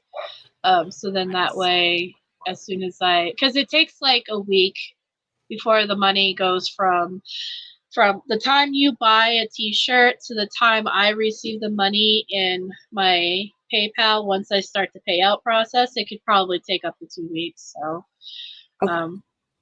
So I've my updated number from your 41, from other donations that I'm aware of. I don't know if any more have come through, let's say in at least the last week. There could possibly be more that I'm not aware of on Georgia's end. But my total right now is $1,260.80, is where we're still at, just to pay her back for the funeral costs and stuff. So she's still got a ways to go. So yeah, no worries and her getting there, you know. And the Linda t-shirt's going to be available probably for the rest of my life as doing this, you know, keeping this open. So, you know, if anybody, you know, just to let you know, that's where the money will go to when you buy that t-shirt.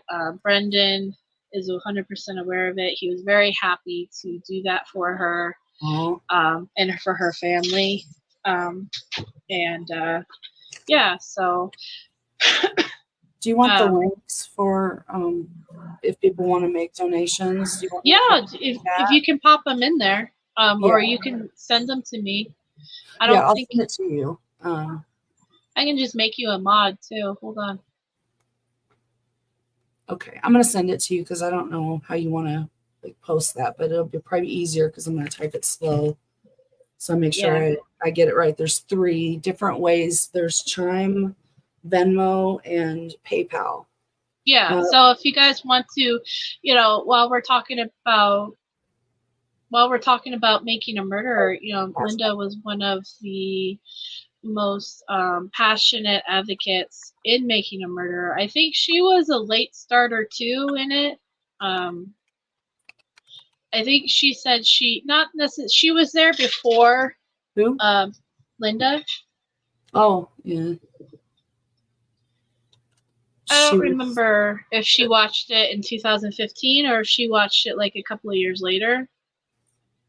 I know we didn't meet her until like 2018. I think that's when she watched it. Yeah. Yeah. Because like I said, she was there, but with Eric Cozy and all that, she was definitely there before Making a Murderer 2, but I think she was just a late starter. Yeah. Then other than the rest of us who, you know, watched it in 2015. So, but she was one of the biggest advocates you could find when it came to especially Brendan. She was very, very, very passionate about Brendan and his fight.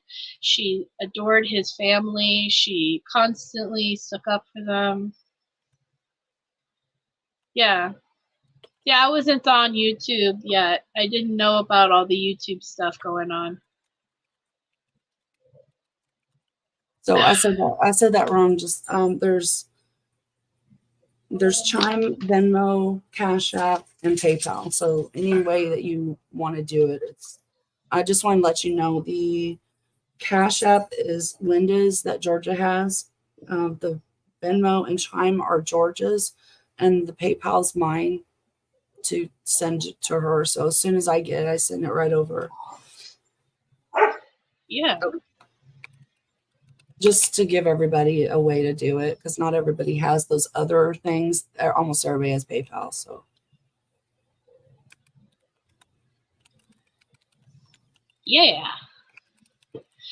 PayPal is the only way. I set up like a Cash App account a long time ago, and for whatever reasons, I can't log back into it. And so that's why I was like, I really just need Cash App or PayPal. If anybody, I'm a PayPal person. Hey, Jaznaz. So here's all the information that she sent me. If you guys want to help and donate. Oh, I should. Yeah. It looks all weird now. Hold on. Hush now. If you guys want to donate to any way to help Linda's family, repay Linda's mom for the funeral costs, this is the way to do it. And any and all help is great. If you can't, that's okay too. We just want to help Linda's mom out a little bit, you know, because like I said, nobody plans on losing or burying their child, no matter how old they are. And it was really unexpected for the family themselves. Like, nobody saw this coming. It was really unexpected for everybody. And so it wasn't, and Linda didn't have health insurance until the end. She didn't have what am I trying to say? She didn't have, Linda herself didn't have any preparedness for this. You know, yes. There was no Linda. I actually don't know how Linda lived. I know she lives with her mom, but like as far as money wise, I think it all came from mom, didn't it? I think she might have had some kind of disability or something. I think so too. Yeah, I think she was entitled to some sort of thing like that. Yeah. I don't know what it was exactly, but I think that's both of them are on limited income, so they had to share. Right. Yeah. So, but Linda helped out her mom a lot. Like she was her primary caregiver. So even if, you know, I think that is how Linda actually was able to pay for certain things, is because of that. But like, anyway, it doesn't matter. I'm just trying to say is that they were really unprepared for this loss. And yeah, I mean, well, when it comes to to cancer, you can't prepare for it. You know, Yeah. it doesn't matter how early it gets caught or anything like that. You can't prepare for it. Whether it's sudden or you've known about it for months, you know, it's always hard, and it's especially hard if it's a parent who's having to bury their child, you know, like everybody says, a parent shouldn't go, a child shouldn't go before their parent. Yeah. You know, and when that happens, it's crushing, you know. And yeah, Linda. Luckily, Linda's mum had that kind of money there to be able to do that. You know, not a lot of people have that money or that support network that they can fall back on. Yeah. You know, now that not to get into Linda's personal business, but now that I'm really honestly thinking about it, I'm wondering, because Linda said that her mom was holding on to some money for her, and I think it was like a couple of $1,000 for her trip to Florida. For her trip to Florida, and for her to maybe buy a car, because Linda was thinking about buying a car. And now I'm wondering if that was part of that money. Probably how she had the money. Yeah. Yeah. They both have that money, you know. Yeah. Which, you know, either way, Linda's mom should be paid back for it if we can arrange that or do that for her, just because, like we're saying, she is on a limited income. Her primary caregiver was Linda. Yeah. So that not only did she lose a daughter, but she lose the great amount of help that she was getting. So I'm not sure. I'm not sure what they're arranging for her as far as that goes, but I'm sure the money that we give back to Linda's mom is going to be a big help to her right now too. So Every little bit helps. You know, every little bit will help the family, because it's not only the cost of the funeral and everything like that, it's the cost that it's going to have to the household, you know, because that's, if Linda was getting some kind of benefit of some sort, that was another part of income that was coming into the family dynamic to help with bills and things like that. And now, if it was a state benefit or anything like that, then that's gone now. So that's a less income that's coming into that whole household. And if you've got 5 people living in that household, and 2 of that 5 were bringing in the money for that household, you know, that's a big loss for any household. Never mind a household of 5 or 4 or whatever, you know. And I mean, what breaks my heart is for all yous in America is the fact that yous haven't got a national health service like we have here in the UK. Because Linda could have went to the doctor and she would have got tests done for free. She would have got diagnosed for free. She would have got treatment for free.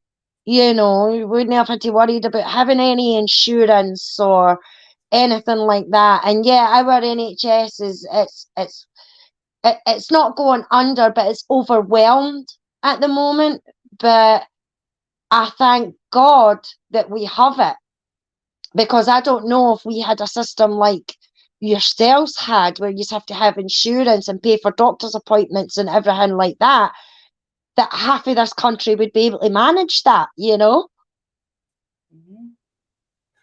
Well, I feel like I can say this because Georgia said it herself, and I've had someone ask me more of, give me some more detail. Like, I have questions, you know, like how did this even happen? And I'm so sorry about Arrow. Wait. Oh, you're fine. My dog's barking too. You can hear him. God. So she said that Linda and her mom lived alone together. Wait, so losing Linda, her mom's not going to be able to keep the place. So she's Yeah. and also she was her caregiver. So Linda's mom's now got to move to live with her son. And so that's another expense to move a whole household over somewhere.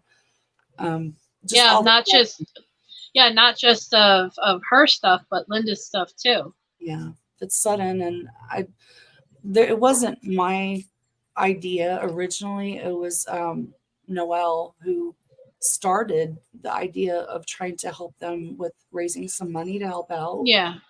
So Georgia never asked for anything. Her family never asked for anything. It was someone else that just started to take up some donations for them and send it over to them. And then I just kind of picked it up, and I was like, because I didn't know that person at the time. So I just picked it up and I was like, let's do a Linda-thon, that's what we do. We help each other out when we can. We raise money for things like this to help someone, whether it's Brendan, Stephen, a family, Eric Jose, whatever it was that we're doing. So this was all so much on that family while they're grieving. I just can't imagine them having to worry about money right now. Sorry, I sound like a frog, but that was mostly it. That people wanted to understand why she needs some help. And I said, they didn't ask for anything. They were just private. They were going to do it, figure it out. But this is just what we do. And if you don't want to help, you don't have to. Yeah, that's what, nobody, if you want to buy a t-shirt, if you want to donate, if you want to do any of that, the options there. I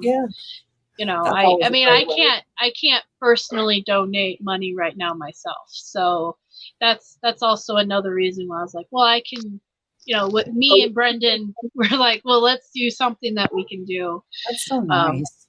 What a sweet guy Brendan is. He really is. He really cared a lot about Linda, and it's a loss for him too. He handles it better than I do, but but because he looks at it as they're in a better place now and they're not hurting anymore. And but it's also a man thing, Becca. It's also a man thing. They're like, it's fine. I'm the one who's sobbing on the floor crying at everything, and he's the one that's like, it's okay. I've been fine because of that whole last conversation I had with Linda, where she's like, I'm really okay, Alan. Really, this is okay. I'm okay with this. I'm ready. I'm at peace with this, and please don't, be upset longer than, what's acceptable. Like, it's okay to be sad, but just make sure you get over it. Don't let it ruin you. So I kept that in my heart, and I've been strong. I've been okay. In fact, that gave me strength to go back to YouTube. Yeah. That's what pushed me into, over the edge. And so I wanted to do it anyway, but now I really want to do it for her, to make her and Denise proud. But I'll tell you what, when I had to answer those questions 2 nights ago, I lost it. I broke. I could not hardly talk. I'm like, what happened? I was doing the ugly cry trying to answer questions for somebody that wanted to donate, and they just had and we were on voice, and I was like, I just out of nowhere just started crying. I could not stop. It still hit, like, I'm bad with time. I think she's only been gone for 2 weeks now, huh? 2 or 3 weeks. Maybe just over, because I know that it was in November, right? November 18th, I believe. So it's been a month to this day. Yeah, because happy birthday to me. Happy birthday. Okay, I'm gonna take this brat outside of that was when we found out about Linda. It was heart-wrenching, and she died on the 18th. It was really quick, because I think we all found out in August, when it was mentioned in August that she was terminal. And then the next minute she's gone. I mean, Ozzy was born on October 3rd. Yeah. And I sent her just to try and cheer her up, because I knew that she would maybe be in pain and things like that, you know. So tried to cheer her up a wee bit, and I sent her a picture of Ozzy just as he was born. But the way I wrote it as if it was coming from Ozzy himself. You know how the way like young kids are go up to strange women at least, and they go, Mrs. Mrs. Mrs. So that's what I did. I put, hello, Mrs. Linda. My name is Ozzy, and I was born yesterday at £8 2 ounces. My grandma thought that sending you this picture to put a smile on your face today, and she sent me back a message saying how beautiful he was and how thankful she was, and it did put a smile on her face that day. And I thought, well, at least I could do something to maybe at least put a smile on her face, you know. So I'm glad that everybody that had an opportunity to reach out to her in those last months, even last days, and she was able to respond back. I'm glad everybody had that with her. Like, I'm glad Allie got to talk to her the way she did. Are you the one that told me, Becca? I don't remember. Someone told me, and it was maybe a week before she became unresponsive. So I don't remember who. I was running around emailing a lot of people actually, and I don't remember if I told you specifically or if it was somebody else, but there's a few people on YouTube I know for a fact I emailed, because I remembered her talking to me about certain people, like Save Robbie, and she doesn't go by Broken Justice anymore. She goes by something else. I can't remember it now. Like something to talk about or something like that. Hey, Mom, I'm live. Yeah. hi, Mom. She's live. Oh, thank you to whoever told me. Man, I appreciate that, because I wouldn't have known. I caught her just in time. Just to be able to have that wonderful conversation. yeah. Like I was saying to Becca, when we found out my first grandbaby was born on the 3rd of October. So I sent her a picture of Ozzy, but I did it as if it was coming from him. You know how kids can be when they go up to strangers and they go, Mrs., especially if they don't know your name, you know, like, Mrs. So that was how I put it to Linda, you know, hiya, Mrs. Linda. My name is Ozzy, and I was born on the 3rd of October, and put his weight and everything like that. My grandma sent this just to put a smile on your face. And she sent a lovely message back saying how gorgeous he was, and thank you so much. And it did put a smile on her face that day. And, you know, and I thought, oh, well, at least I could do that for her, you know. I bet it did, for sure. She just loved that. She loved it when she could see, you know, pictures of people's grandbabies and stuff. She loves that. Yeah. Oh man, I'm sad that I didn't get a chance to join her on a video after coming back, but I'm well, just, in a way, she is on a video with us because we're talking about her. Yeah. She'll always be on a video, because something or somebody, or you know, will say something or do something that like Linda would have giggled at, or you know, when me and Becca and Linda used to do the post convictions of Brendan's, I mean, some of the language that we used. Me and Linda, I'm surprised Becca never had a bleep machine. I know. Well, you know, it's such an angry, like, it makes you feel so many emotions, and Linda and Alice are the type of people who just, you know, they say what they feel, and it, you know, it just comes flying out, and that's just the way it is. So that's exactly what I was thinking. Alice, you remind me a lot of Linda, and I've thought that ever since I've been watching Foul Play doing their series on the convicting a murderer thing. I was like, she just reminds me of Linda. She's serious, but there's a little bit of humor in there. It makes you giggle just a little, listening to the way that you describe being upset about this thing or they're wrong. And it just makes you giggle and it makes you feel like, I don't even know I don't want to say it wrong, like entertained, but interested because There's definitely some entertainment in it, Yeah. I think. Because, like you said, it makes you laugh in a serious moment, and that's very entertaining. Breaks it up. It does. That's what Linda brought to our little threesome that we had with her and Denise. She was the comedy relief where Denise and I were facts, serious, blah blah blah, and and Linda was just always popping in with something funny and just breaking it up. Giving her little take on being mad and the way that she'd go off on her rants, which is so funny. Yeah. And when I saw you, I fell in love. I was like, oh my gosh.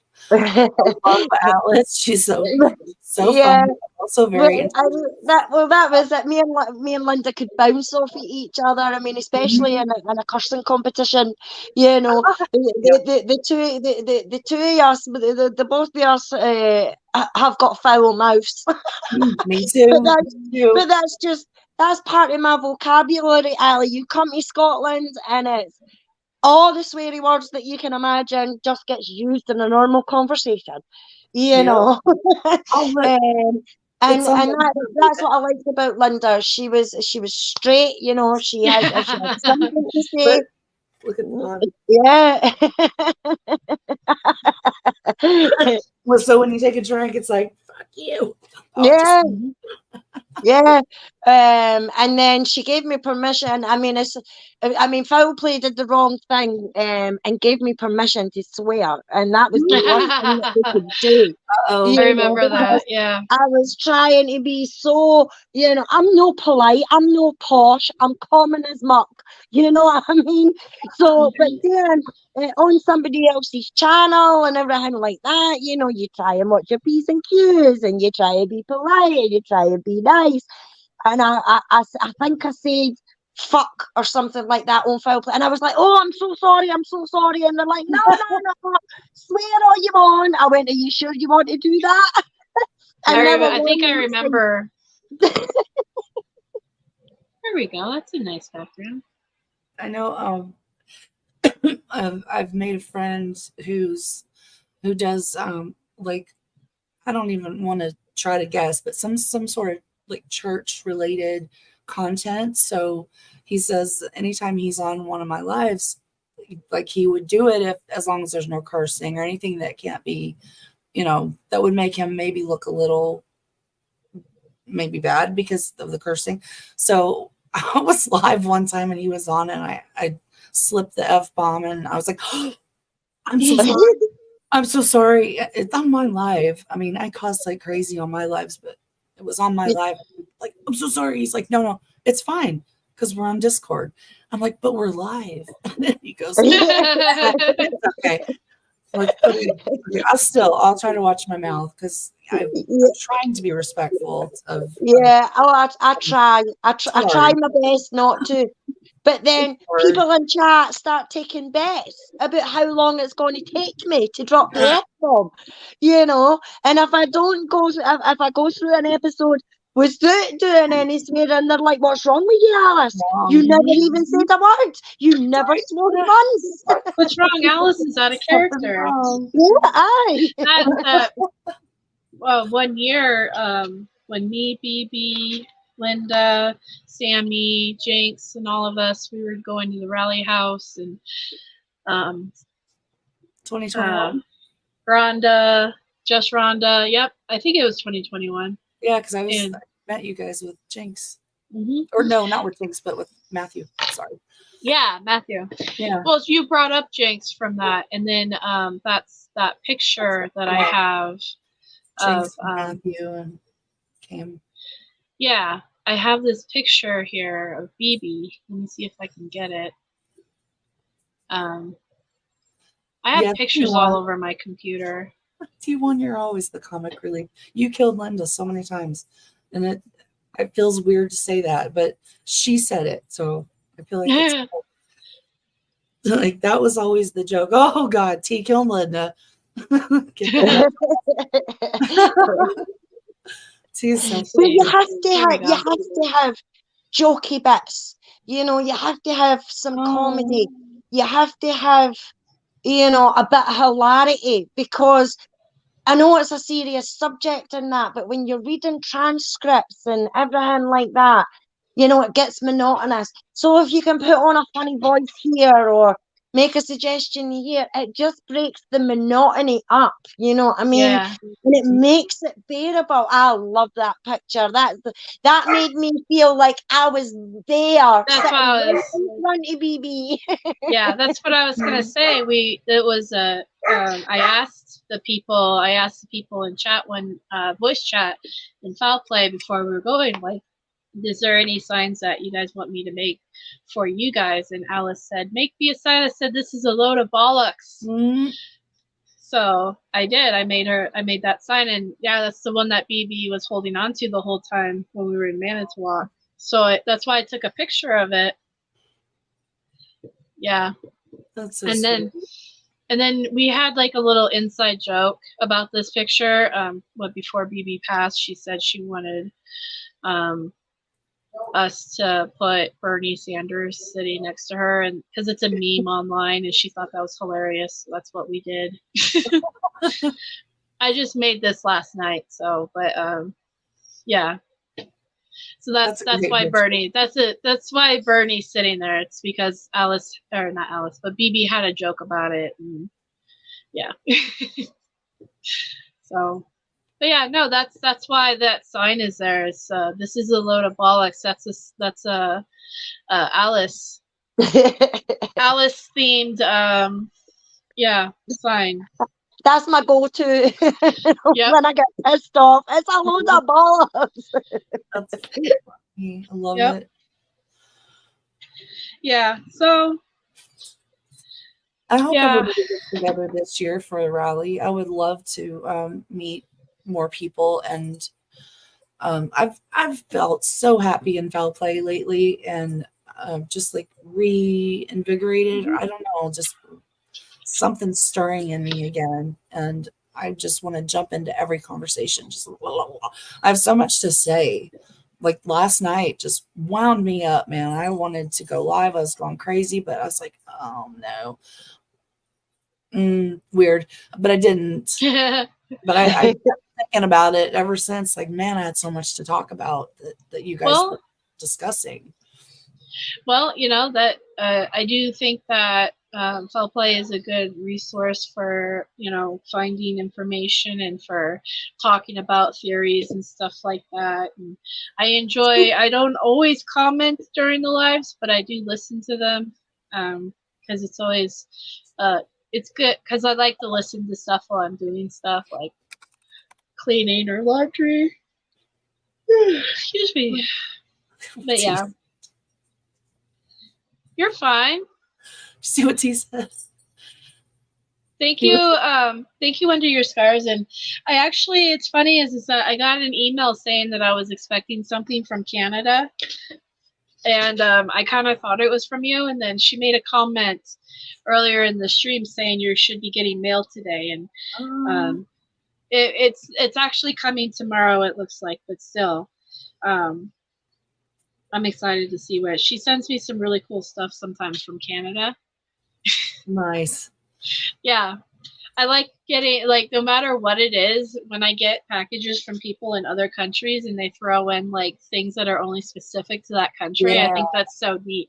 Even if it's just like a pack of gum or something, I'm like, that's so cool. I love that. Yeah. Jerome did that for me once, and it was like the coolest thing. He sent me chocolates from Belgium and just a bunch of other random things. And it's like, this is awesome. And a Belgian flag, of course. And I'm like, I don't have anywhere to put it, but I have Belgian flag now and T-shirts with Belgium on it. I love it. Oh, that's cool. Yeah. So nice. It's such a great package. I just love Jerome. There's a supporter from Sweden who is a good friend of mine too. she supports Brendan, and she sometimes sends me Swedish, like goodies and like food and candy, and me and my family just are like, we always tear into the box. We're like, this is so good. This last time though, she sent me like a reindeer pasty meat. It was like a reindeer ground down and then added cheese, and it comes in a tube, and it was different. It Reindeer? was yeah, reindeer. They actually eat reindeer in other countries. But you can't eat Rudolph. Right? I was like, well, I guess I can see that. Yeah, no, you can't. Like, you can't eat Rudolph, and you can't eat Bambi, and you can't eat Bambi's mommy because Bambi will be left by himself. Yeah. So you can't eat deer, and you can't. No, I can't eat Bambi, and I can't eat. You've never had deer before, Alice? No, I don't, because I don't like that kind of stuff either. Like I don't eat what I call weird meat, which is anything anything that's unnecessary. That's unnecessary. Unnecessary, Okay. as in like you have to kill it to eat it on your own. Do you eat cow? Yeah, I eat cows. Yeah, so I'm more comfortable. I'm going to be real honest with you guys. I'm more comfortable with eating like hunter's meat than I am with cow like that you get at the supermarket. And the only reason why is because if you think about it, a cow is treated like shit. From the time it's born to the time they slaughter it, it's packed in this small area with other cows, and all of it's doing is just fattening it up until they kill it. Yeah. Like it doesn't have anything to look. Now, an animal in the wild, though, they actually have a chance of a life. And, you know, if they get hunted, they get hunted. Just like if a wolf got to it, you know what I mean? Yeah. So I don't know. I feel less guilty about eating a hunted animal than like a cow or a chicken that lives in like a processing center up in, you know what I mean? Yeah. I don't know.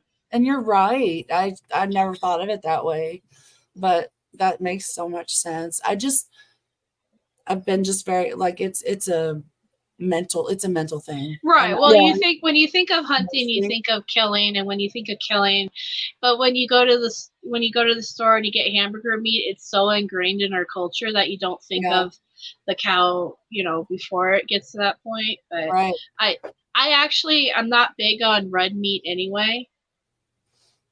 So, and I love cows. I'd rather hug a cow than a deer. They're so sweet. I love cows. That's what I'm saying. I'd rather hug a cow than try to hug a deer, because the deer will just fuck your shit up. And but the cow will just look at you like, okay, crazy white woman. Big puppy dog. Cows are big. Yeah, they are. But yeah, that's the how I feel. I don't like hunting. I don't like hunting at all. I mean, I know like some people have to do it because they have to keep their, you know, their livestock and everything like that. So they have to chase animals away. But you know, this gone out and like, I mean, even here. I mean, here in the UK, people up in the Highlands and things like that, they go and they shoot stags. Welcome. You know, they shoot stags and things like that. And I'm like, that's somebody's daddy. That's Bambi's daddy. You're shitting. But also, I'm very, like, you can tell I'm very pro hunting. I don't hunt, though. I couldn't kill an animal. So I'm just going to say that. I would literally, like, if I was, like, left in the middle of nowhere in the wilderness and they're like, here's a gun, this is how you eat, I would literally eat sticks before I shot an animal.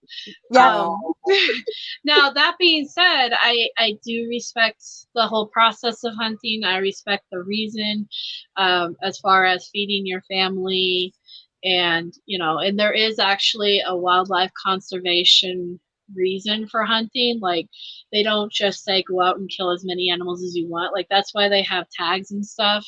That, you know, and they need you to thin out the population, or else the population will overrun and then they'll starve.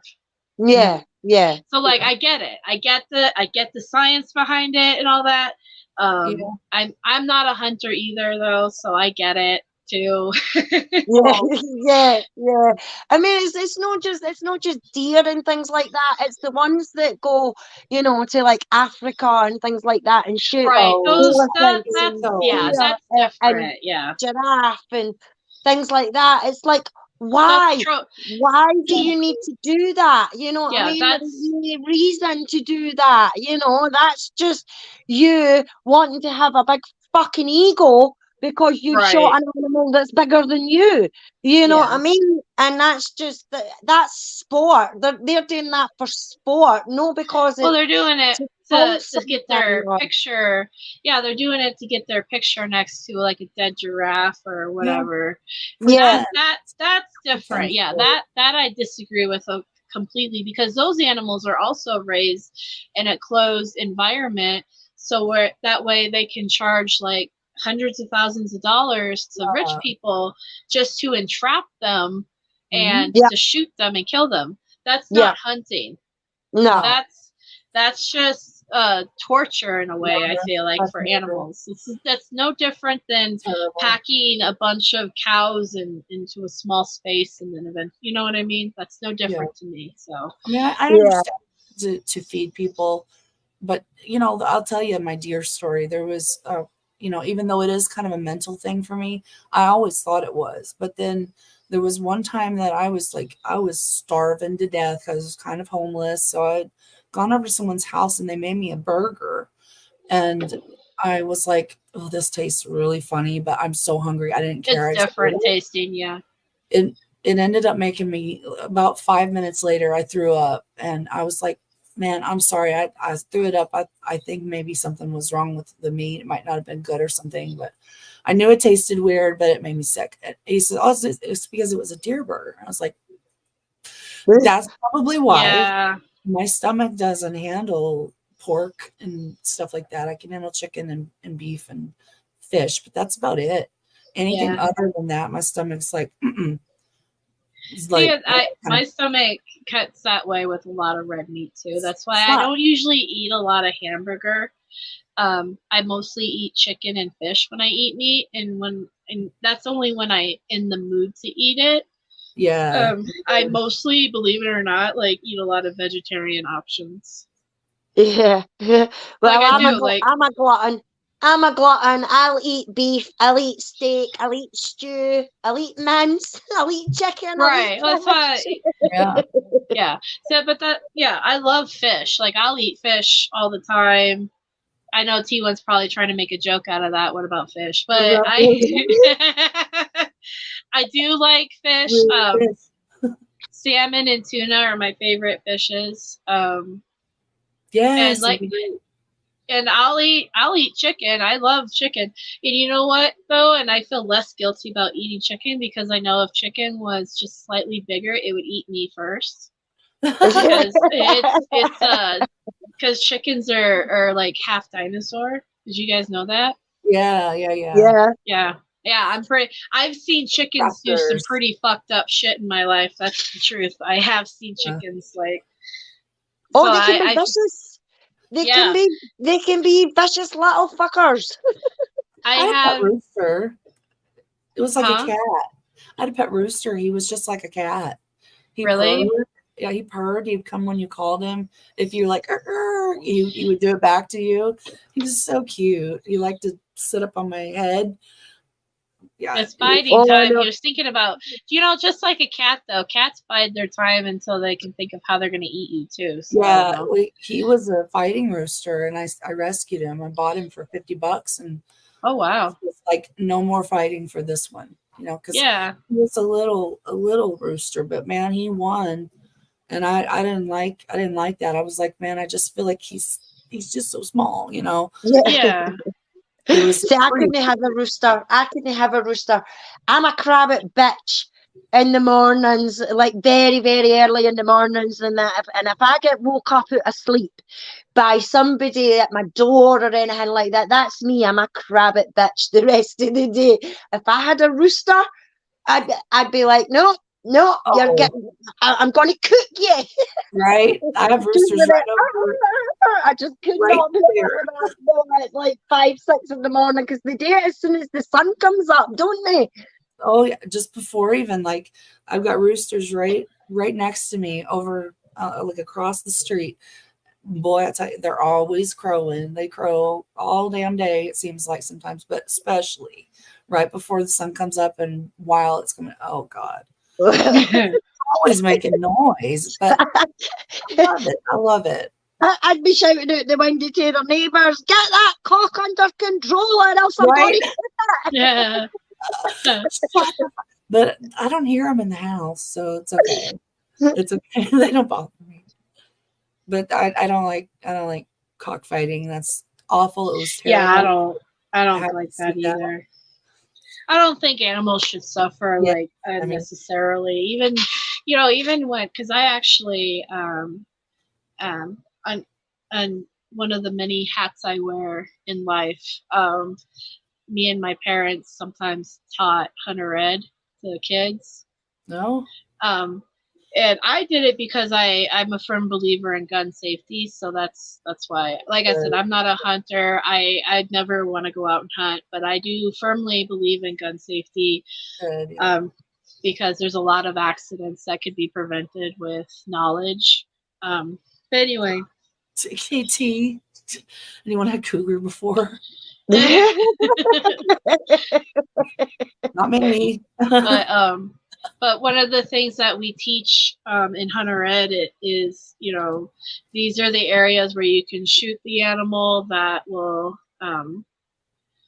kill them faster, and which is more humanely. You know, you don't want to make something suffer more than, yeah. So I mean that's. I said I don't like the idea of it either, but I understand it and I respect it. So. I could do it if I had to. If I was starving, I would if try. I was starving, like I said, I would be licking rocks and Yeah, eating and rocks. gnawing on twigs and you know I wouldn't What do the grubs? Yeah, but if it was like if it was like my family though, I would do that for my family. You know, if I nieces, nephews, my parents, you know. I can't imagine doing it for fun, but you know. There's people that like to go hunting for fun, and I respect the ones that actually do eat the meat, you know. Right. Well, Well, in a lot of places it's illegal not to. Like you can't just, you know, kill a deer just for the trophy of it. You have to utilize the meat, and a lot of people donate it to like homeless shelters and stuff. Because like, you know, if you just want that, you know, stuffed head on your wall, you know. Yeah. But or yeah, a lot. Or they can't eat the whole thing, you know, and they don't Yeah. want to freeze it. They don't have room, maybe. Well, Yeah, back in the day, that was all they could do, wasn't it? We go out hunting, and that was their source of meat, the only source of meat that they could get, you know, back then. So I think it's just as the years have went on, it's just became more distant for people who live in cities and things like that. But people who are out in, you know, out in rural areas and everything like that, it's a bit more consistent, I think, out there. I mean, like up in the Highlands of Scotland and everything like that. I live in a rural area and we've got deer, but nobody goes out hunting them. You know, they can roam. I mean, I go out walking the dog and a deer can walk across our path, sort of thing. And it's just left to its own devices, you know. Yeah. T1's never had a cougar before. So. That's good to know, T1. T up in the comments. All right. I've missed you, T. So Sorry, I get antsy and I think it looks weird if I'm on camera while I'm antsy. So that's why I keep I'm antsy too. Look at me. I'm spinning. I know. If I had a chair, I would be spinning it like you are, but instead I'm doing this weird rocking thing. So it looks weird on camera, and then one time I did it, people are like, "Are you okay?" Well, this is what I do. Yeah, there's nothing wrong with this. There's no, but this is what I do when I get antsy because I'm just like. But if I had a chair like you, I would be doing this. Yeah, we do. Oh yeah. What we want, man. Maybe I could do this and make you guys think I have a chair. What are you sitting on? Huh? Just a regular kitchen chair. Oh, okay, okay. I used to have one of those chairs, but the wheels were like, it just wasn't working out for me. I think my butt was too big. Girl, I have to get big butt chairs every time I get a chair. This one, I love it. It's kind of a big butt chair, but it's not big enough for me to like totally cross my legs because I'm still a little too fat for it. It is a big chair. I keep looking at because I keep looking online for like plus size chairs. Yeah. For, and there are some out there that I just haven't had the money to invest in because it's almost like $500. But yeah, one of these days I would love to do that. But yeah, I just have an old one of my kitchen chairs when I was living by myself. That's why I'm saying. That's why you can hear it creaking the wood. Well, that's where you get your mum to chip in, your dad to chip in, your sister to chip in, your everybody aunt to chip pay for in, me, yeah. and everybody pay $50 or $100 if it's your birthday, and then they can walk up together and get your chair. That's what birthdays and Actually, this year I did the nerd thing, and I made a wish list on Amazon of books that I really wanted, and my mom actually, let me get them. I'll show you what I got so far, which I'm actually really happy about. So thank you to anybody who did that, who bought me a book. Oh, see, I'm not a big reader. I like Terry Pratchett. I love Terry Pratchett. I am Terry Pratchett daft. I can read his books, no problem. But I'm not a big book reader. To be honest. Yeah. I read all the time. I'm in an online book club, so that doesn't help. And then I'm always looking on Amazon. Where is it? Let's see. Hey Becca. Yeah. This chair that I have, it's marked down right now to $129. Oh yeah? Yeah, it's not really expensive, and it really is made for a larger person. It's so Well, send me the link to it. Yeah. Well, come on. And I'll check it out. Maybe that's what I'll buy myself for my birthday. Yeah. I get paid this Wednesday, so let's see, where's the other book at?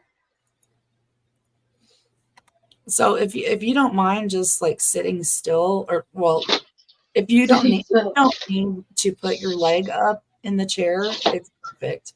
It's great. But if you are like me and you have to put your leg up in the chair to be comfortable, it's a little too small to put like sit cross leg in it.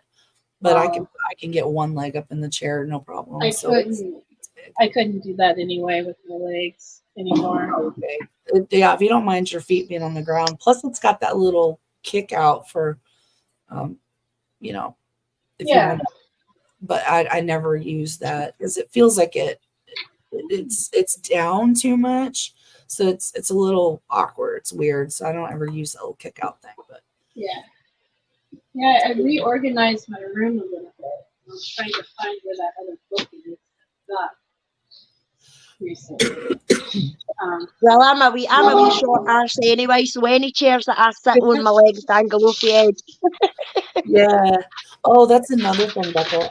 This chair it doesn't go up real high. So as long as your desk is kind of shorter, that's good. Well, I would like for it to go up a little more, but it won't. My desk is basically my old kitchen table. Okay. So yeah. I mean, it would definitely like go under it just fine, but it might be a little shorter than you might like. So, which is why like the camera's way up here, instead of more in front of me. So I got. So these are the books that I got so far. My sister sent me these 2 books from my wish list. Oh, spells true. The Coven. Ooh. Yeah. The And then Coven. my mom, because there's a whole bunch of books I had on my wish list about true crime and stuff, and these are the ones that my mom got me. Oh, cool. Josiah Simon. That's nice. This is a book that Steve Drizzen actually, I think on Twitter, he suggested people read like a while ago, and I added it to my cart and transferred it to my wish list again. But it goes over like the different things about the justice system that they call junk science, and one of them is that teeth print thing. Oh yeah. Yeah, because it's actually not a real science, apparently. Yeah, bite marks. Yeah. Yeah, people get convicted for it. Yeah. And then that was it how to fix a drug scandal or something like that, and it was that Adam. It was at West. His name was West. And the person that he got convicted with, he was supposed to be a bite mark expert. But he wasn't. He wasn't.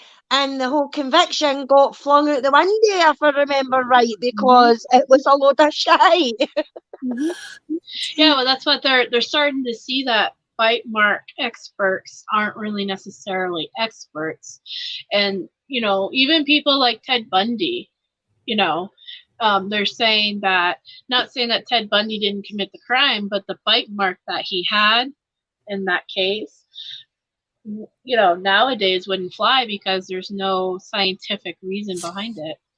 Yeah. Yeah, but I agree with T1's thing. That's why I was like, I can't do crisscross anymore these days with my legs and my knees. Like, I might have the mind of like a 13-year-old, but I have the body of like an 80-year-old. So I'm like, I never heard that saying in my pufter. Crisscross applesauce. I mean, it's cross You your never heard of legs. that? No. Indian, we call it. It used to be called Indian style when I was a kid, but I think that's not political correct anymore. So now they call it crisscross applesauce. Right. That I haven't heard that. Well, when my daughter was in kindergarten, they were teaching her crisscross applesauce. Yeah. And that is just the cutest thing I've ever heard. Yeah. That's adorable. I love that. But then I don't know where that came from, so you never know. In the next 30 years, that might be politically incorrect somehow. I don't know. Yeah. Yeah. Apples don't like nuts. But this is the other book that I got from my wish list, is Mindhunter. That's a great book, I bet. John Douglas is the guy who. Have you ever seen the TV show Mindhunter? Yes. Yeah, that TV show was based off of John Douglas and his work that he's done with serial killers. Yeah. And he actually went to a crime-a-thon, I think, in the UK, and he was sitting up there with Laura Nyrider and Steve Drizzen. And I was like so jealous because that would have been my dream panel to go to just to sit there and listen to them. No, it wasn't. Was it Laura Nyrider and John Douglas and David Rudolph? Right. Yeah. That's what it was. That would have been my dream panel, because just to listen to all of them talk about different things and to be able to ask them questions, and especially John Douglas. I'm like such a fan of his work. But anyway. Right? Me too. Profiling I love it. So, and then there's another book that I got that I can't find right now somewhere that was also on my wish list. But I know it's kind of weird, but if anybody wants to buy a book off my wish list, you don't have to buy a book off my wish list. It's her birthday. Let me see if I can find it. I'll see if I can afford one. 'Cause books Yeah. are expensive, and I'm a broke girl, but I just donated all Well, I have that's to Belinda. well, that's what I mean. Like, I'm not, I'm not like. Let's see. Here it is. I have a little bit of money, maybe like Oh, it 13 looks like bucks. it's done. It went away. Oh, you got them all? Oh wait, no. Okay, it's still here. Okay, I don't know how wish lists work, but for some reason, I thought that because it was my birthday today, it stopped being a wish list, but it looks like it's still there. So I don't know. I think you leave it there. I think it stays there. But yeah, it's just books, and like I said, nobody has to do it. But if you do it, that'd be awesome. But you don't have to do it. I'm eventually gonna buy these books. These were books that were sitting in my cart. Mm-hmm. And so like I will eventually buy them through it, but yeah. Let me see how much money I have and see if I well, a couple You don't of have to do it, Allie. It's all good. Girl. It's okay. I'm just saying. So there's a few of them that are true crime books. They're mostly scary books, though, because that's the kind of genre I like to read. Yeah, to be devoured. Oh my god. Yeah. So, but yeah, that's why my mom was looking through my wish list, and she's like, I'm just gonna buy you the scientific books and stuff, because she's like, a lot of these books look scary. Ooh, you might go to prison even though you're innocent. That's the one that, yeah, this is the one that just came out recently. I'm gonna go ahead and post this by Justin Brooks, who runs the Innocent Project in California, and he wrote a book. And like I said, eventually I'm going to buy it if nobody buys it for me. So like, don't feel like. I wish I could get this one for you. Do Why Innocent People Confess. I only have $12, but it's $16. Oh, this is the one I think I'd want to get you. Why Innocent People Confess. That's the other one that Steve Drisson dubbed. Oh. Duped. That's the one another one that Steve Drisson said on Facebook. He said, if you guys wait, am I posting the wrong link here? No, I got it for, I don't know. I'm looking at your wish list right now.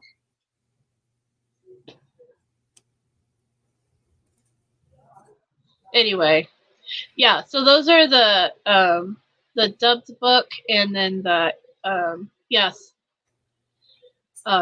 if you might go to prison even though you're innocent.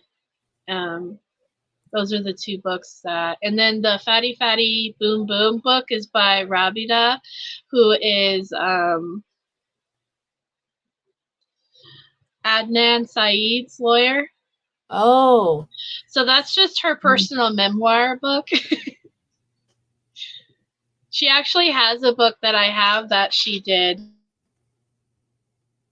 for Adnan that I actually have that somebody gifted me a while back ago. I have a lot of justice books, actually. One that Alice will definitely recognize. Like I said, I like to read a lot, and I like to read a lot of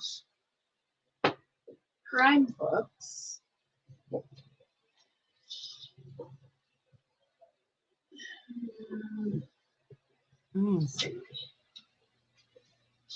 Show you. Then we're gonna turn this into a 5-hour live about books and stuff. Yeah. Wait, I don't have to do it later. So this is a book that I got that Alice might recognize.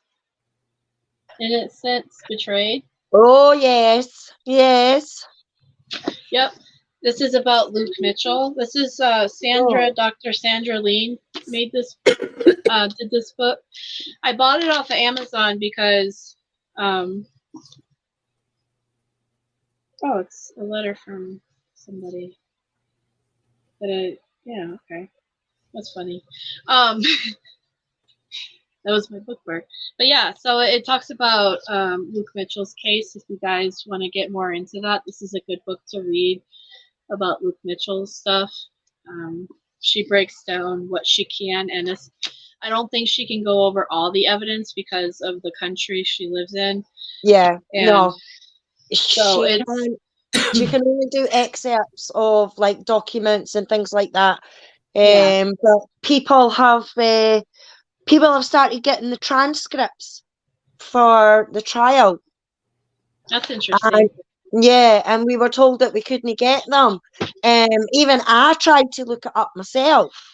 About getting transcripts, and everything that I seen, it was telling us no, you can't get the transcripts because the transcripts are data protected sort of thing, because names and things like that in them. But somebody actually phoned the court itself not that long, just a few months ago, and the court told them no, the transcripts are available to the public. So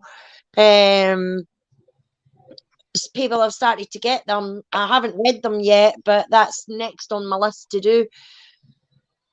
Well, this is another book by Drew Beeson, and if you guys watch a lot of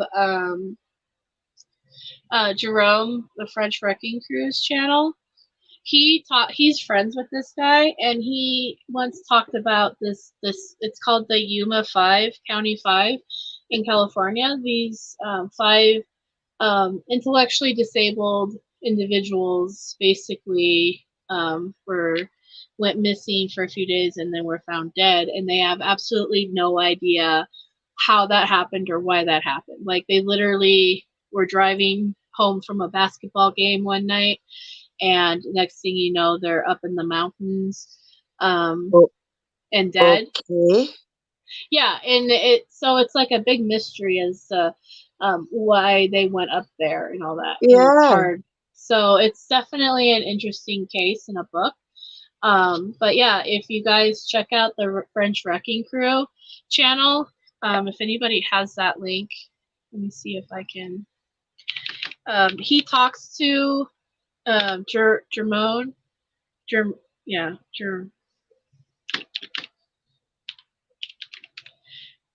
Crew. He talks a lot about here's his channel. He talks a lot about the Zodiac killer and stuff and stuff like that, because he's also really into that as well. But JFK as well. He's into JFK as well. But I believe he had on the author of this book, because I think they're friends. And so they were able to talk about, let me see, talk about this particular case in it. Let me see if I can find it. I'm not sure. Well, here's the live chat with Drew H. Beeson. Anyway, I don't remember exactly which live that they did where they talked about this particular case. But if you guys want to go check out Jerome's channel, he does cover man contact. That's why he has the name French Wrecking Crew, because the Wrecking Crew with the Eric Cozy. Eric Cozy, yeah. But yeah, so this is that book. So this is actually a really cool case to read. And then I have this book, the Casey Anthony one, Imperfect Justice, that was written by the state prosecutor. And this book is like really freaking good. I read this book when it first came out, and I actually downloaded a copy of it illegally and read it that way. And so, but then I bought the actual physical copy. So if you guys were ever into the Casey Anthony stuff, this is definitely something to consider reading, because he goes over a lot of also the reasons of why Casey Anthony didn't get prosecuted, which they make total sense. Like, you know, unfortunate. Yeah, it is unfortunate, because I feel like she was guilty, but it makes sense that if you can't prosecute somebody, I don't know how to explain it. If there's any doubt, like that. Right, exactly. If you have doubt, which there was a lot of doubt in Casey Anthony's thing. Yeah. And unfortunately, cases like Stephen and Brendan had a lot of doubt, but they still found them. So this is actually what should have happened to Stephen and Brendan is that, you know, but it happened to the wrong person. Right. Yeah. Another book, Becca, that you might be interested in is Death and Justice by Mark Furman. Yeah. And it's about the justice system in Oklahoma, where Daniel's been convicted. And John Furman was actually part of the O.J. Simpson trial. He was a witness in the trial, but he also got accused of dirty tactics. Oh, Mark Furman? Yes. Mark Furman? Yes. And what happened was he left the police force and everything like that. And this book is all about death row and everything like that, what the families go through, what the prisoners go through, the ones that are like just hours from execution, and things like that. And since he's did that and wrote that book, he has completely changed his mind about the death penalty. Ooh, wow.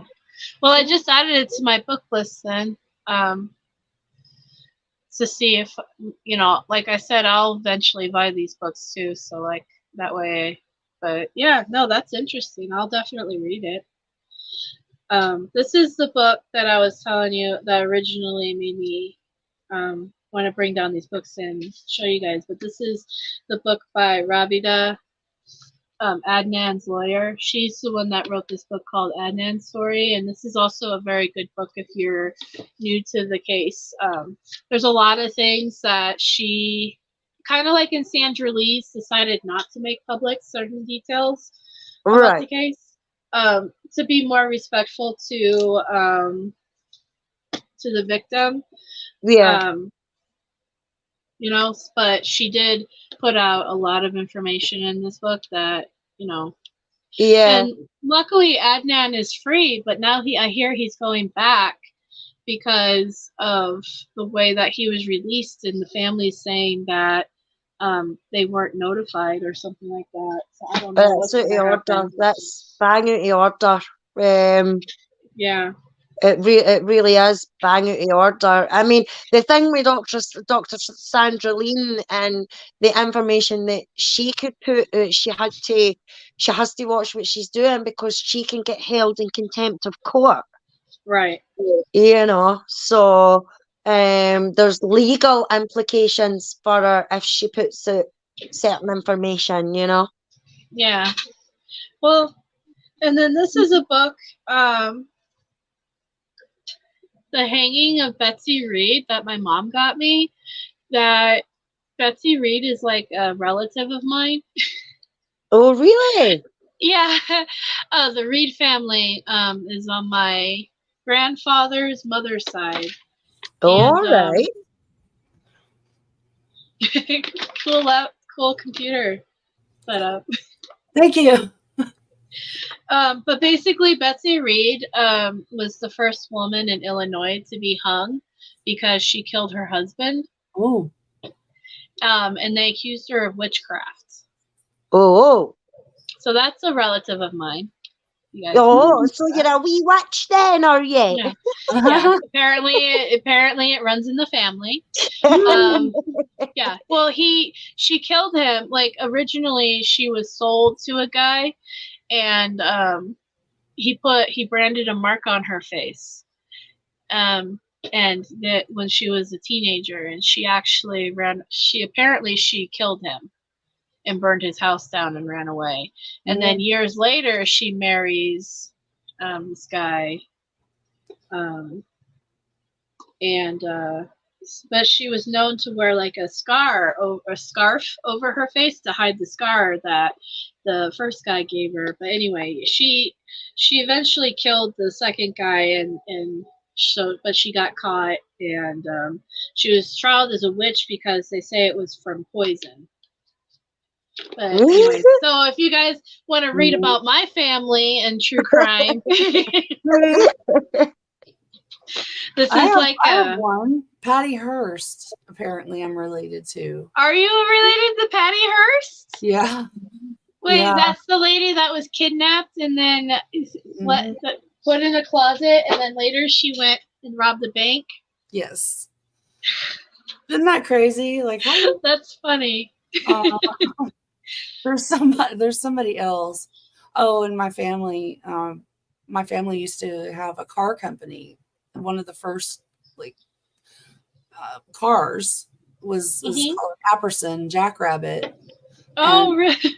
Yeah, and it won the first race, like cross country race for getting there the fastest cross country. I was like, yeah, that's cool. Why aren't we rich? Like, what is wrong with my family? We're related to all these people.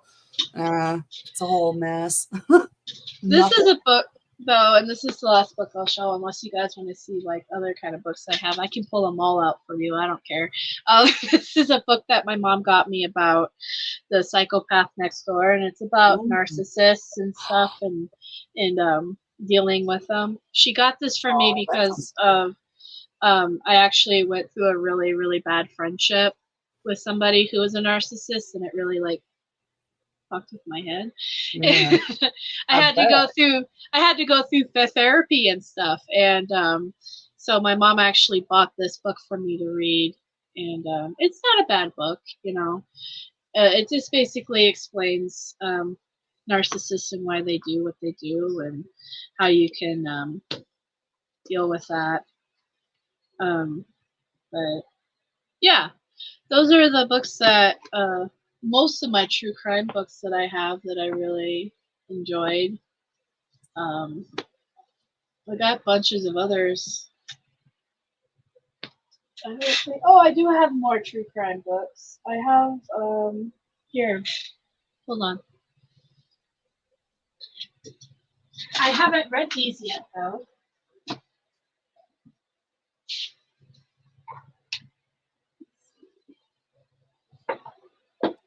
But I want to read them as soon as I can. Google.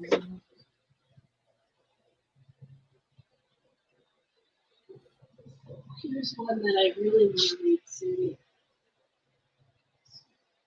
That they made into a movie recently.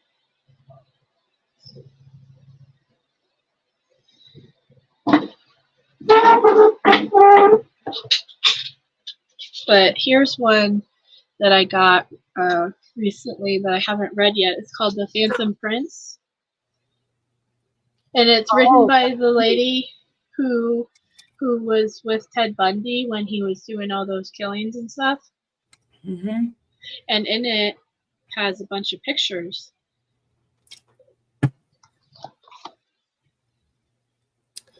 Oh yeah. I don't know if documentary, I think. Yeah. Well, the documentary had her and her daughter in it, and they're talking about it. And this is the book she wrote that kind of prompted the documentary. Nice. That's awesome. That's so interesting. I would love to hear more from her.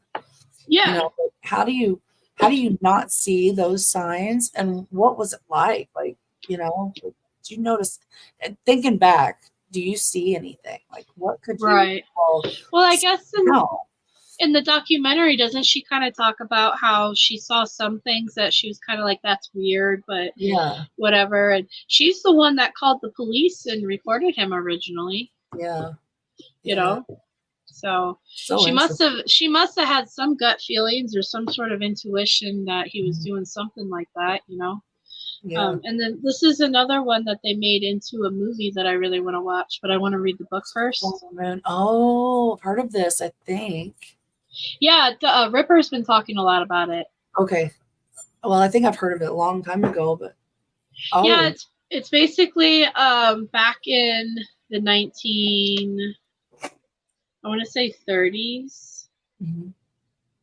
1920s. There's this tribe in Oklahoma that was basically forced onto this land during, that whole thing where they would do that, take their land and then force them onto like a shitty piece of land. And this particular land, though, had oil. So when the Native American people realized that, they were able to sell the oil and they actually became billionaires. Oh. And the government, because the government's just so wonderful, decided that people like Native American people didn't understand what money was or that how they could take care of themselves. So they appointed Native American people in this tribe with a trustee person who was advised to how you should spend your money and stuff like that, which is stupid. But what happened was that this particular guy wanted the money from everybody in the tribe, so he kind of started making people disappear. And yeah, a whole bunch of people died. Because of that. And this is actually the case that kind of inspired the FBI. Really? Because the federal, like I said, because the federal government stepped in, because they're like, you guys don't know how to deal with money, so we're going to appoint you these people, these trustees. And then the trustees started to die too. Because, if a Native American person had like $1 billion and they died, it stays with the trustee, right? Just like a regular trust and all that. So when the trustees started to die, then they were like, something's going on here. So then they set people out to kind of. If the trustee dies, what happens to the money then? I'm not just okay. Just gotta read the book, Allie. I don't know. I have to read it too. It was made into a movie with Leonardo DiCaprio in it and Robert De Niro. Yeah. I need to watch that movie. Yeah.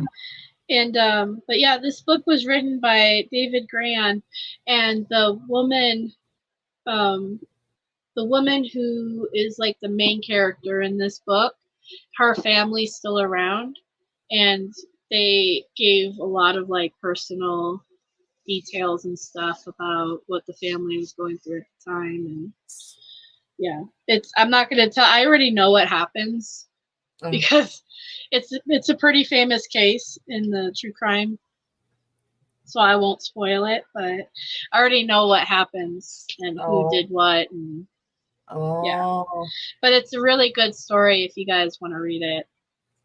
I'd love to read it. I don't read much, but sometimes we'll get into it. Yeah. No, I love to read. When I worked at night, I would read a book, and I would read one book a week. But since I no longer work at night, I have to find time, during the day to pick up reading again. But does your shirt say "fuck around, find out"? Yeah. It's a witch. I love it. Fuck around, and then with the witch, and then it says "find out." I love that. I have one that says the scientific method. 1, fuck around. 2, find out. I love that. This is one of my favorite shirts, but I can never wear it out because I don't feel comfortable wearing a shirt that says "fuck" on it. Like, I actually have a shirt from Foul Play that has a certain person on it that I don't know where it's at, Alice. That says a whole bunch of things on it that I love the shirt and I wear it all the time around the house. I just don't feel comfortable wearing it outside the house because it says things like fucking bollocks and those tossers. Shirt? Let me see it. Oh, yeah. Somebody in the chat, I can't even remember who it was, but somebody in the Foul Play chat put in the chat how it would be a good idea to have my ugly mug on a t-shirt with all my sweary words on it. So me, Zoe, and I think it was Susan got together and we've made this t-shirt, and it's my face on it with short purple hair, and it says these are my thoughts of the Wisconsin justice system or something like that, and it's a load of bollocks, they're a bunch of tossers and things like that. Let me see. 4 sayings or something like that on it. Let me see if I can find it, by the way, guys. If you want to buy Foul Play, they do have a merch shop, and I believe all the profits go back into Foul Play. As far as No, the profits go to charity. Okay. Yeah, they go. I think we've done. Oh, what was it? It was one for Daniel. It was I know the off the cuff ones go to that organization, right? off That the help cuff. Brendan. That was it, Becca. That was it. Off the cuff, because they are helping Daniel as well. The other one was Sif. You know, the Jerry and Dean. Yeah. One for forensic science. They got donations the last time from the t-shirts. Oh, I shite, lying bastards. It's a load of bollocks. Fuck the police and tossers. Yeah, I love the t-shirt. Like I said, I don't mind cuss words. Like, I cuss all day. I just don't feel comfortable wearing like fuck out in public. But I have shirts like this one that says fuck around, find out. I have another one that says what is fuck everyone. It says like, here's the thing, fuck everyone. You know, and then obviously this t-shirt with Alice. It's just, I don't, you know, because I'm one of those, like, I don't want kids to like see it and be like, Mommy, what does that t-shirt say? You know. No, but fuck yourself. That's funny, Becca, because you see the parents and that looking, and then they just shush the winds away, you know. Oh. Right. Yeah. But I love this t-shirt. I think it's awesome. I have it. If you guys want to buy it.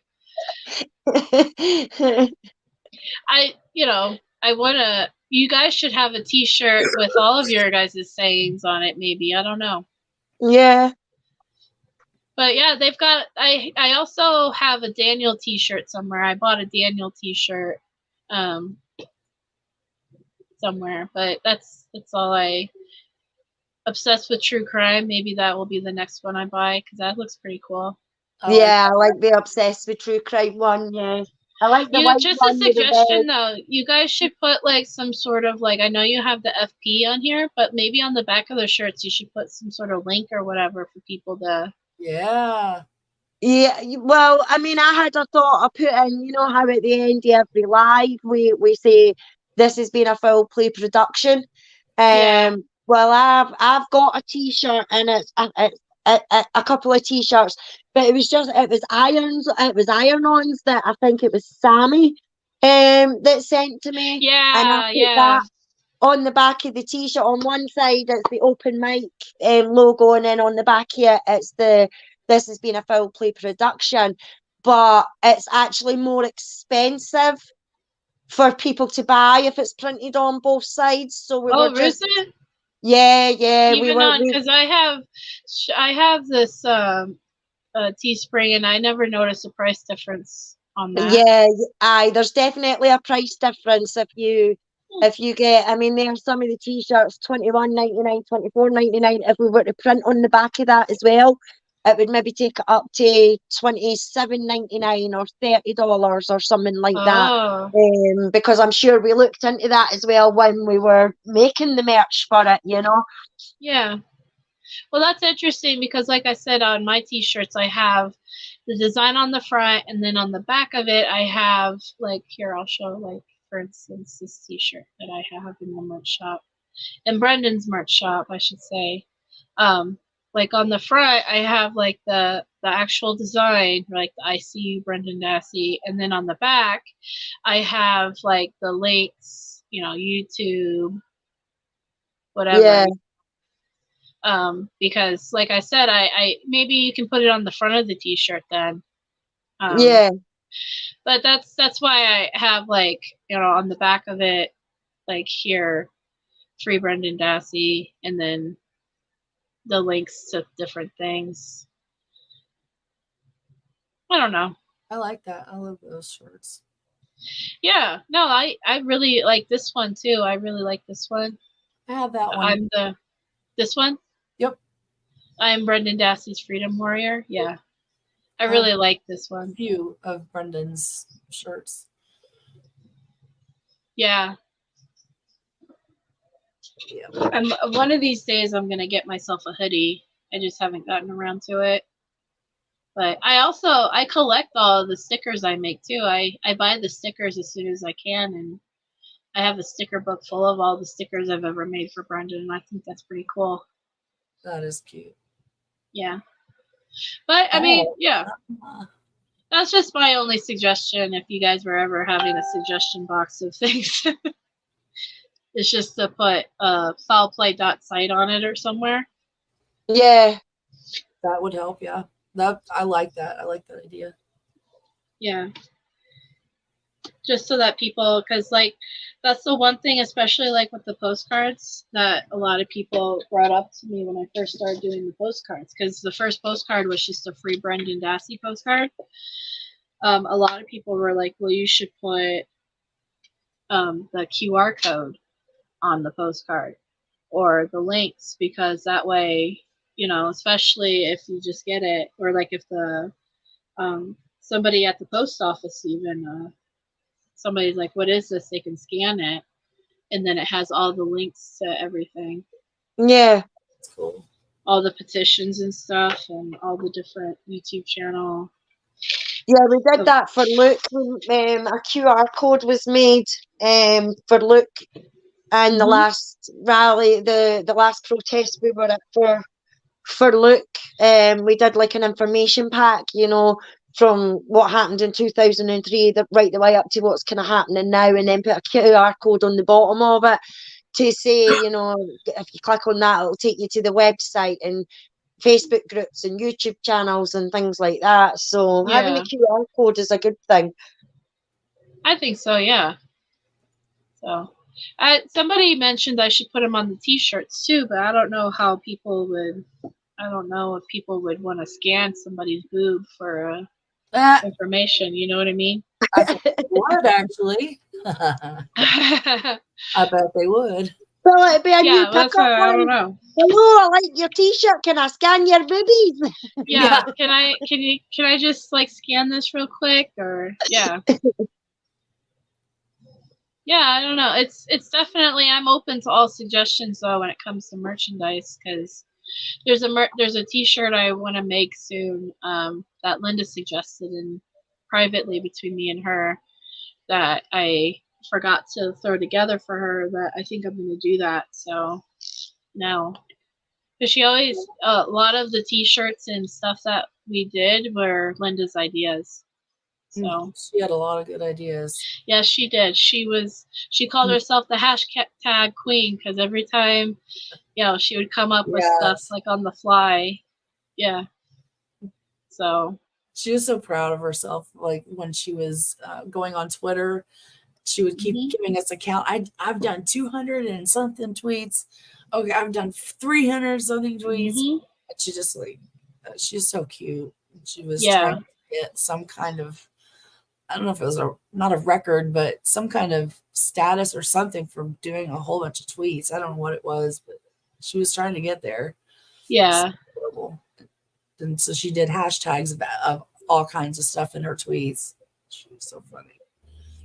Yeah, she's very proud of the Twitter accomplishments she made, and about how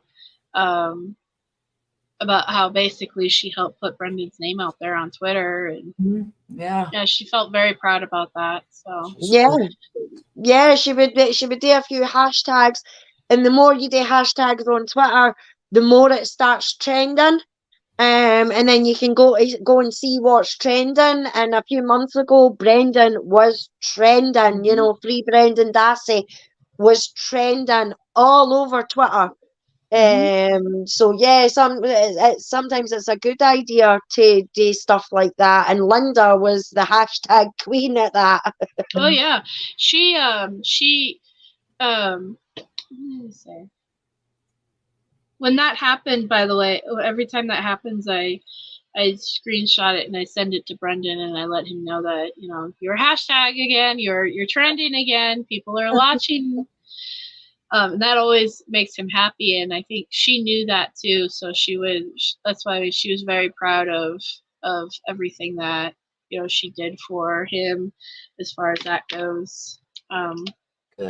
Good. We should maybe try to get him hashtagging again on Christmas Eve. Not Christmas Eve, on New Year's Eve.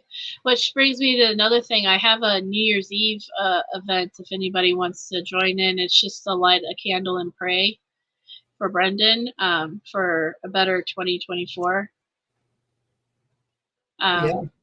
If anybody wants to join in, and all you have to do is just, to take a picture of, here, let me get the link. To take a picture of your candle and post it on the event page, and then I'll print it all out and send it to Brendan. He really gets a kick out of that kind of stuff. So I think, to know that people are thinking about him and, praying for him and all that kind of stuff. So that's why I always have a candle going in my room. That's Brendan's candle. Oh. I've noticed it back there flickering the last couple times I've seen you. Yeah, every time I'm home, if I can, I'll light my candle, and that's Brendan's candle. Aww. And I go through like one candle a week. That's cool. Yeah. Yeah, just to keep a candle. I've got a candle somewhere. Yeah. Yeah, I believe in energy, and I think candles send energy in a way. So that's why I, like, even if you think about it, in Catholic religion or whatever, when you pray at the Catholic Church and you light a candle, it's the same kind of concept of just sending off your well wishes, your whatever.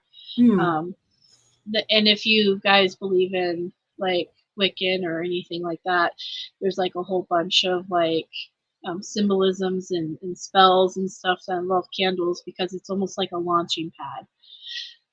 And so that's why I do the candle thing all day for him, because I'm always thinking about him. I'm always praying for him, wishing him well.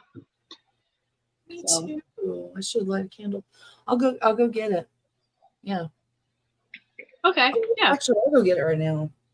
Okay. Why not? All right. Okay. Right. But yeah, that's why a lot of people do that though. So. Yeah, I'll light a candle, but I don't think it to God or religion or anything like that. Yeah.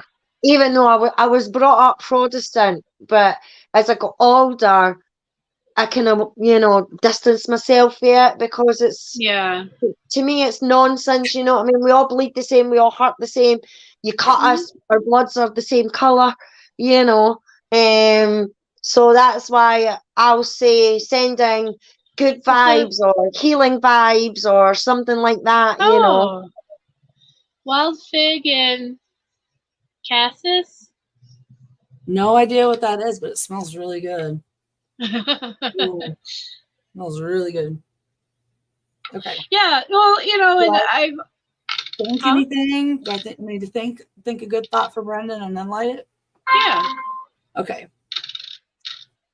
That's what I do. Or sometimes I pray. And you don't have to pray to God or anything like that. Whatever. Lit it. Well, in Wiccan, you've got the different coloured candles and that as well. You've got your black one, your red one, your white one, and they symbolise different things. I mean, a candle is what's the word I'm looking for? It is it's like a light. launching pad. Yeah. Yeah, it's a light, and they say out of the darkness comes the light. So if you're in the darkness and you put on a nice scented candle, it'll relax you and bring you back into the light and the happiness and the peacefulness, and and that goes with well mind and health mind and things like that. Yeah, I actually have a book on my wish list. It's called Candle Magic. If anybody. Oh, let me find that. Yeah, about doing spells with candles and stuff. If anybody, just saying, if you, I do, I do practice Wiccan though, and I actually do a lot. Yeah, I actually do a lot of my own spells and stuff. I don't like calling them spells, but like I do work a lot with candles and stuff. And one of the things that I'm actually really good at is called binding. And I actually not to brag, but one time BB was telling me that she felt like somebody cursed her with something. And I actually threw together like a quick little spell and I sent it to her. And then she said that it stopped the curse. So, you know, not to brag, but I am pretty good at, and binding spells is basically when you stop somebody from hurting you or other people. And I do that. I've done that to a few people, and they stopped. Is that a thing? Like, I can't remember how she did it, but this one girl, she's like, did this thing and then she flicked it out. Like, yeah, well, you have an aura, yeah, so you can flick bad things out. Yeah. Yeah. It's like when you do massage and things like that, you know, especially like Reiki. If you do Reiki, which is an Reiki, that's what it's offhand, called. yeah, it's off hands. So you're working with the energy, and because you're taking that person's bad energy into your hands, you have to dispel it in some way or another. So going down the body and then shaking your hands to the side or whatever is you dispelling their energy away from them, but you're also dispelling their bad energy away from you, so that you're not corrupting your own healing energy. You know, I'm right there with you, Becca. I'm right into all that stuff, crystals, everything like that. Yeah, no, I have crystals all over my room and stuff, but like yeah, no, well, like humans do it naturally if you think about it, because like when people get like icked out and they go like, ugh, you know, and then they just like shake it off of them. Yeah, it's the same thing. Oh, your body does things naturally that are kind of within that same realm. So yeah, but yeah, no, I that's what I believe. I'm mostly into that kind of stuff, and like I do believe that there's a God, you know, but I don't think it's the same. Like I call myself spiritual, if anything, because yes, that's it. It's spiritual rather than religious. Yeah, yes, me too. Because yeah, I don't believe in organized religion, but like I'm also like I do like appreciate like good people who are in organized religions, because you know, because they're not, just because we don't agree on the same things doesn't mean they're like bad or whatever. Yeah. And I'm one of those, like, whatever brings you peace. So if going to church and reading your Bible and praying to God and all that, if that brings you inner peace and helps you bring you to a better life, then go for it. But I'm also the type of person who's like, don't tell me what I should be doing. I'm doing it wrong. Right, yeah. Yeah, So. yeah. I mean, some of my pagan friends, well, a lot of my pagan friends, I have said that I'm more pagan than I am anything else, and I'm like, well, you know, and this is a controversial take, but if you look back to most religions like Christianity, a lot of the things and elements in that religion are pagan based, like Christmas, for instance. Like Christmas was originally a pagan holiday that they hijacked because they were trying to convert this particular area of pagans into Christianity. So they took the same elements for their pagan religion that had like the Christmas trees and the gifts and the this and the mistletoe and all that stuff, and they converted it into a Christian holiday. Yeah. So that way, you know, they can try to get more people to join. The same thing with Easter. Easter has pagan elements connotations. to it. Yeah, you know, and they just and they converted it to a Christian theme to try to entice people to want to participate. Yeah, that was kind of how the Protestant side of things came along, was because the Christian side of it were starting to get more into, like, you know, the money and taking things for the people and things like that, and they wanted none of it, so they kind of separated, and that's how you ended up with the Catholic and the Protestant side of things, you know. And I suppose that it's going to happen in any faction, you know, and they're going to take bits for here, there, and everywhere, you know. I mean, there's supposed to be bits for the Vikings and the Romans and the Egyptians and the Greeks, and, you know, and then they've all come together and they put it into separate books and say it's a god. Yeah. You know, it's just like, well, no, we all bleed the same, we all hurt the same. If I caught you and you caught me, my blood's going to be the same color as yours, you know.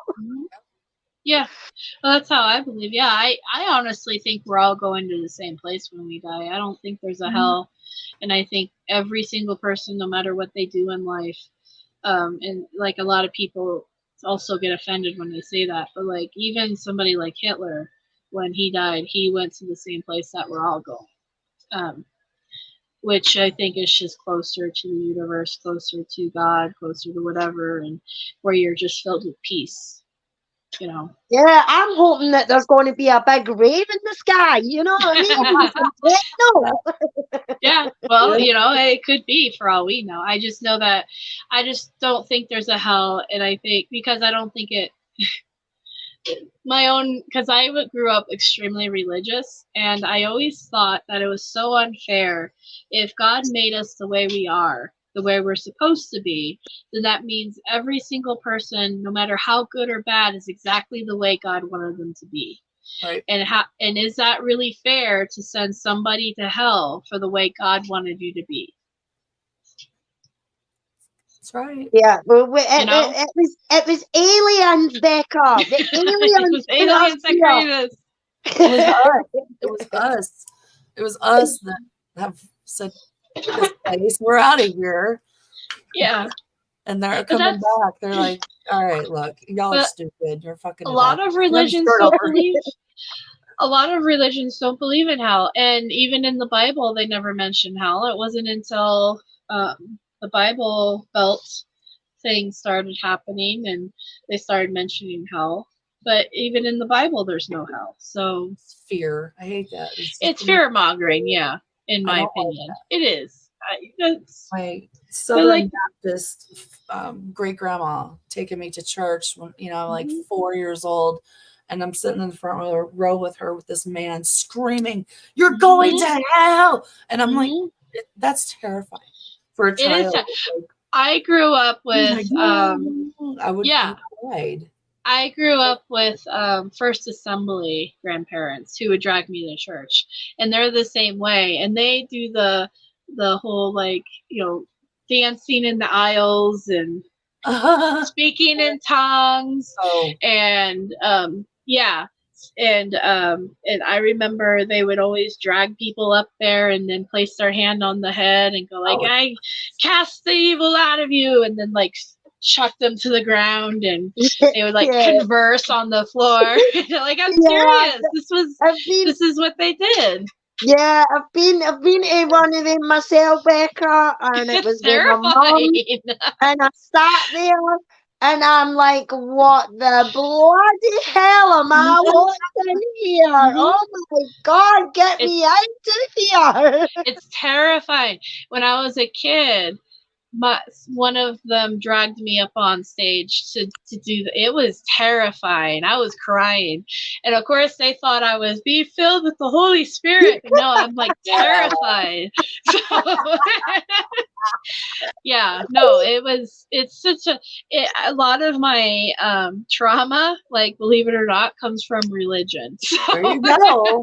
I know. Like, I'm not even like joking. Like, a lot of my fears and stuff, because like you said, when you're a kid and they tell you you're gonna go to hell. Yeah. If you don't do X, Y, and Z, you're gonna burn in hell. And I grew up being told that, and this is an actual concept in some places, if you think about sinning, it's just as bad as sinning. Yeah. if you even think about it, then you're just as bad as actually doing it. And you have to ask for redemption. You have to ask it. I'm serious. And it caused a lot of like mental, like a lot of mental anxiety and stuff. So I'm sure people you actually know, did that crap back then. because because it's like I'm going to hell just for thinking about slapping somebody. And then there's some thoughts that you can't control because your brain is like, yeah, you can't help if your brain says, go fuck yourself to that person in your head. You know what I mean? Yeah. That's a sin. And you're like, you need to repent from even thinking about certain things. You know, how can you control that? You know? Can't. I'm not going to apologize for, I do sometimes, like in my head, I do. If I say GD, I still try not to say that, but if I say it and I catch myself In your head, yeah. then That's I'm like, not going to be mad about that. I'm sorry. But that's it. I'm not going to, drop to my knees and flip out. I'm just going to, I did not, it slipped out, whatever it is, what it is. I feel I don't like, know. I'm sure God cusses too. I mean, you have your own connection with whoever God is to you. And I feel like as long as you are doing the best you can with what you have, and you're trying to be good, you're trying to be right, you got no problems. So that and those people, that say, you're going to hell. Yeah. Yeah. We're all gonna, like you said, we're all gonna go to the same place. And I think we are, yeah. I think we're all going to the same place of peace and love and I know that connection. dying is very peaceful. Dying is actually very peaceful. That's what I've been told, yeah.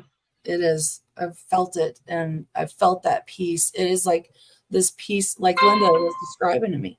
This peace comes over you when you believe you're dying. You are dying. Your body is dying.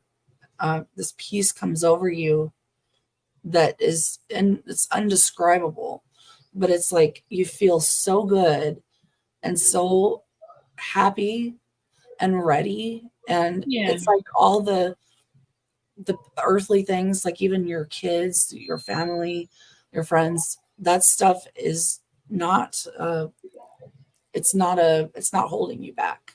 Like you're just ready, yeah. So you have peace, like they're going to be okay. Yeah. Everything's going to be okay. It is as it should be, whatever.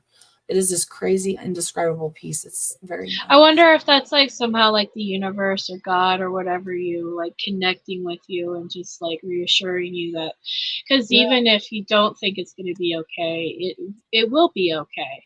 Yeah, that all those thoughts will disappear. They're just not there. Those thoughts that, oh my God, what's going to happen to my kids? Those thoughts are gone.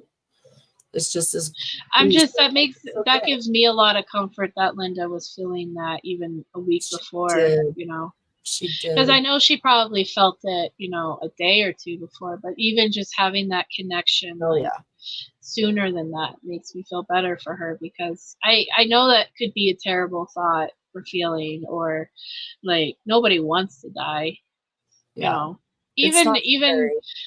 Even for people that struggle with that, they say even if you struggle with, we're not allowed to say the S word, so we have to call it unaliving on YouTube.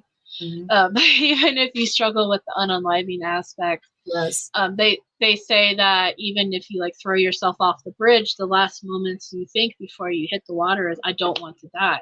Right. Because that's just like that's like an actual like human, like nobody wants to actually do that. Yeah. So that's the point with suicide. Nobody really wants to die. They just want the pain to stop. They don't want to die. They just want the pain to go away. And that's the only way to stop. So that, of course, that last thought is probably not a happy. I don't really want to. Yeah. Right. So please don't ever do that to anybody, because you will regret it. In those last moments. I mean, like as somebody whose family member did that, it doesn't stop the pain, it just transfers to somebody else. It does, it just much worse. And that's actually kept me from myself, because I struggled with that a lot too. Me too. So like that's kept me from, because it's like I love my family, even though if I feel like I'm a burden, the thought of hurting them the same way that my cousin hurt his mother and us. Yes. Having my youngest son tell me that he will kill himself, or he will unalive himself if I did. And that was the last time I ever seriously considered it. And then I won't ever do it, because just having someone say, you will destroy my life if you do this. I will grow up without you. I will grow up in pain. I don't want to live like that. And I'm just going to do it too. Knowing that you will hurt someone that you love so much, that much. Yeah. Makes you just instantly almost feel like, okay, I might feel like a burden, but really, well, that's how that helped me a lot too, because like I said, you feel like you're the worst thing on this planet, but then when you know that it could, like I said, I watched my aunt struggle with losing her son like that, and just the thought of putting my parents through that, I was like, well, I'd rather sit here and suffer than hurt my or like my cousin has a brother, so my other cousin, his brother, he has kids now, and I don't know, just them growing up in a world without their uncle. And I have my own nieces and nephews, and I'm like, I would never want them to feel like, well, Aunt Becca did it, so yes, it's just how our family is. I don't want them to think that, well, Aunt Becca did it, so maybe that's an option. I don't want them to ever, I want them to say like, well, Aunt Becca struggled, but she's still here. Right. Aunt Becca, I can talk to because she gets it. Right. Yeah. She's real open about her mental, struggles. Look, that's how I want to be with, with my kids, with my grandkids, my nieces and nephews. Aunt Allie gets it. I can talk with her, maybe, or Grandma Allie. Yeah, so I think that's, if anybody out there struggling with that. It's so weird how we can go live for 4 hours and just talk about whatever. Yeah. I actually was talking with someone, and she said, because I was like, I really want to do like a mental health kind of live, like. Hey, Rav, welcome. Ravi. Hi, Ravi. It's like, let's just talk about it, like just be open. Like, I struggle, you struggle, everybody's struggling. It's not really something that you have to do alone. When you are in that place where you need someone that understands, there are people that understand, and unless you're open about it, they're not going to know you're there.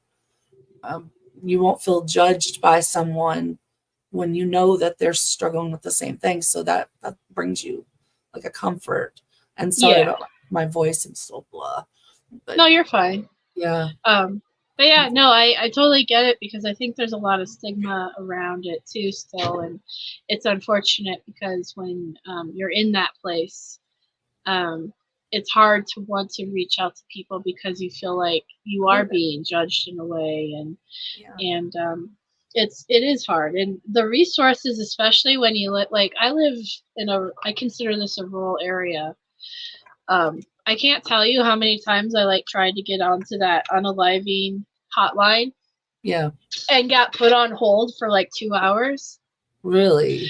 Yeah, because there's just not enough people in the area to take your call or answer your text. And by the time the 2 hours is done, I would have calmed down already anyway. Yeah. Yeah. I have to do that. I actually took screenshots one time of the time and how long I was put on hold during it, because even though I was starting to feel better about it, just the fact that, well, what if the next person doesn't? Right. Yeah. But I mean, like I said, it's all based on the area you live in. In this area, there's just not enough people to answer the phone for it, I guess. I think I've seen some posts and stuff that were actually really helpful just for anybody out there that is wondering whether you suffer or not yourself. If you have someone that you know is going through something, what do you say to them? You know, how do you offer to help them that's actually going to be helpful for them? I used to have a book. The best kind of advice I ever saw was just ask them, how can I help you through this? Like, do you need... So a lot of people just need someone to talk to. Right. You need to just vent. Do you want somebody that will offer you advice? Do you want to just sit here in silence and, you know, look at the screen? Whatever it is that you want to come over, if they're nearby, you want to come over and just like sit. Just have somebody near you. All of that is comforting, and it depends on what you're going through at that time, what you're going to need. It's going to be different every time. So the best thing you can do is just ask, how can I help you through this? And you know, what can I do that would help you? Because I'd like to help you, but I don't know what to do. And you just be honest with them. Yeah. And not just assume this is what I need to do, you know. Hey, Colette. Welcome. Hi, Colette. Yeah, that's the best, I feel like, because even when I was going through my stuff, because the one thing that honestly was hard was when people just gave you random advice, and it was hard because you're already in a really bad place mentally, and you have a hard time processing, and it just feels more overwhelmed and judgy. Yeah. Like, well, one person one time was like, well, my favorite thing is reading quotes. I was like, oh, great. Well, it's not gonna stop the screaming in my head. Yeah, that's different. Yeah, it's a different kind of comfort. Now, I do believe that positive affirmations helps maintain you, but when I'm in the middle of something like that, it doesn't do anything. Right. Right. You know, so hey, Millbilly, welcome. Hi, Billy. But yeah, no, Alice, lost Alice. I think she's like, it's a dark conversation. Yeah, a lot.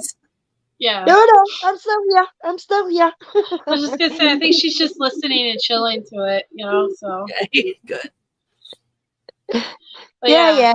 I mean, it's a hard thing when somebody does that, and it doesn't just affect the person, you know what I mean? It affects the whole family and the people round about. But sometimes people just get that low that they don't see another way out, you know? Yeah. Which is sad in itself.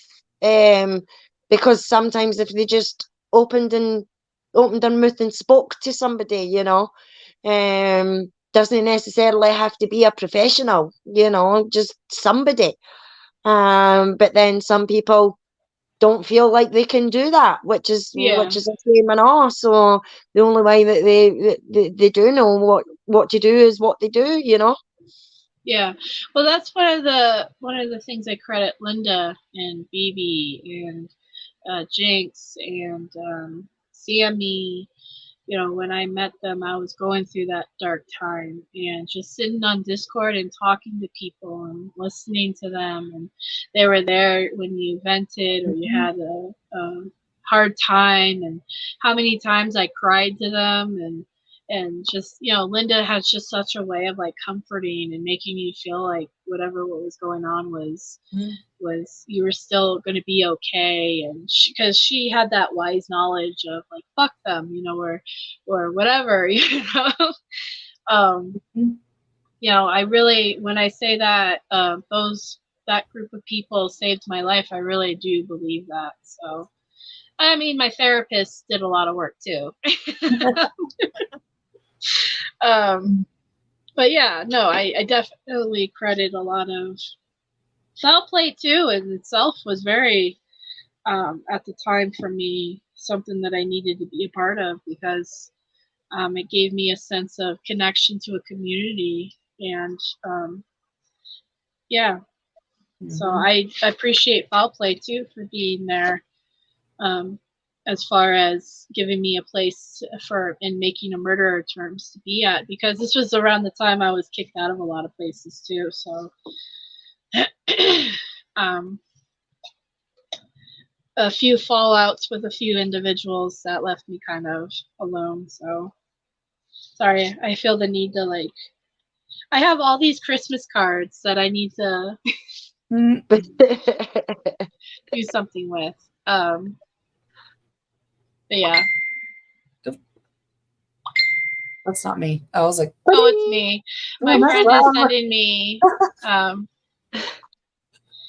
My friend was showing me a menorah her son at school got to see.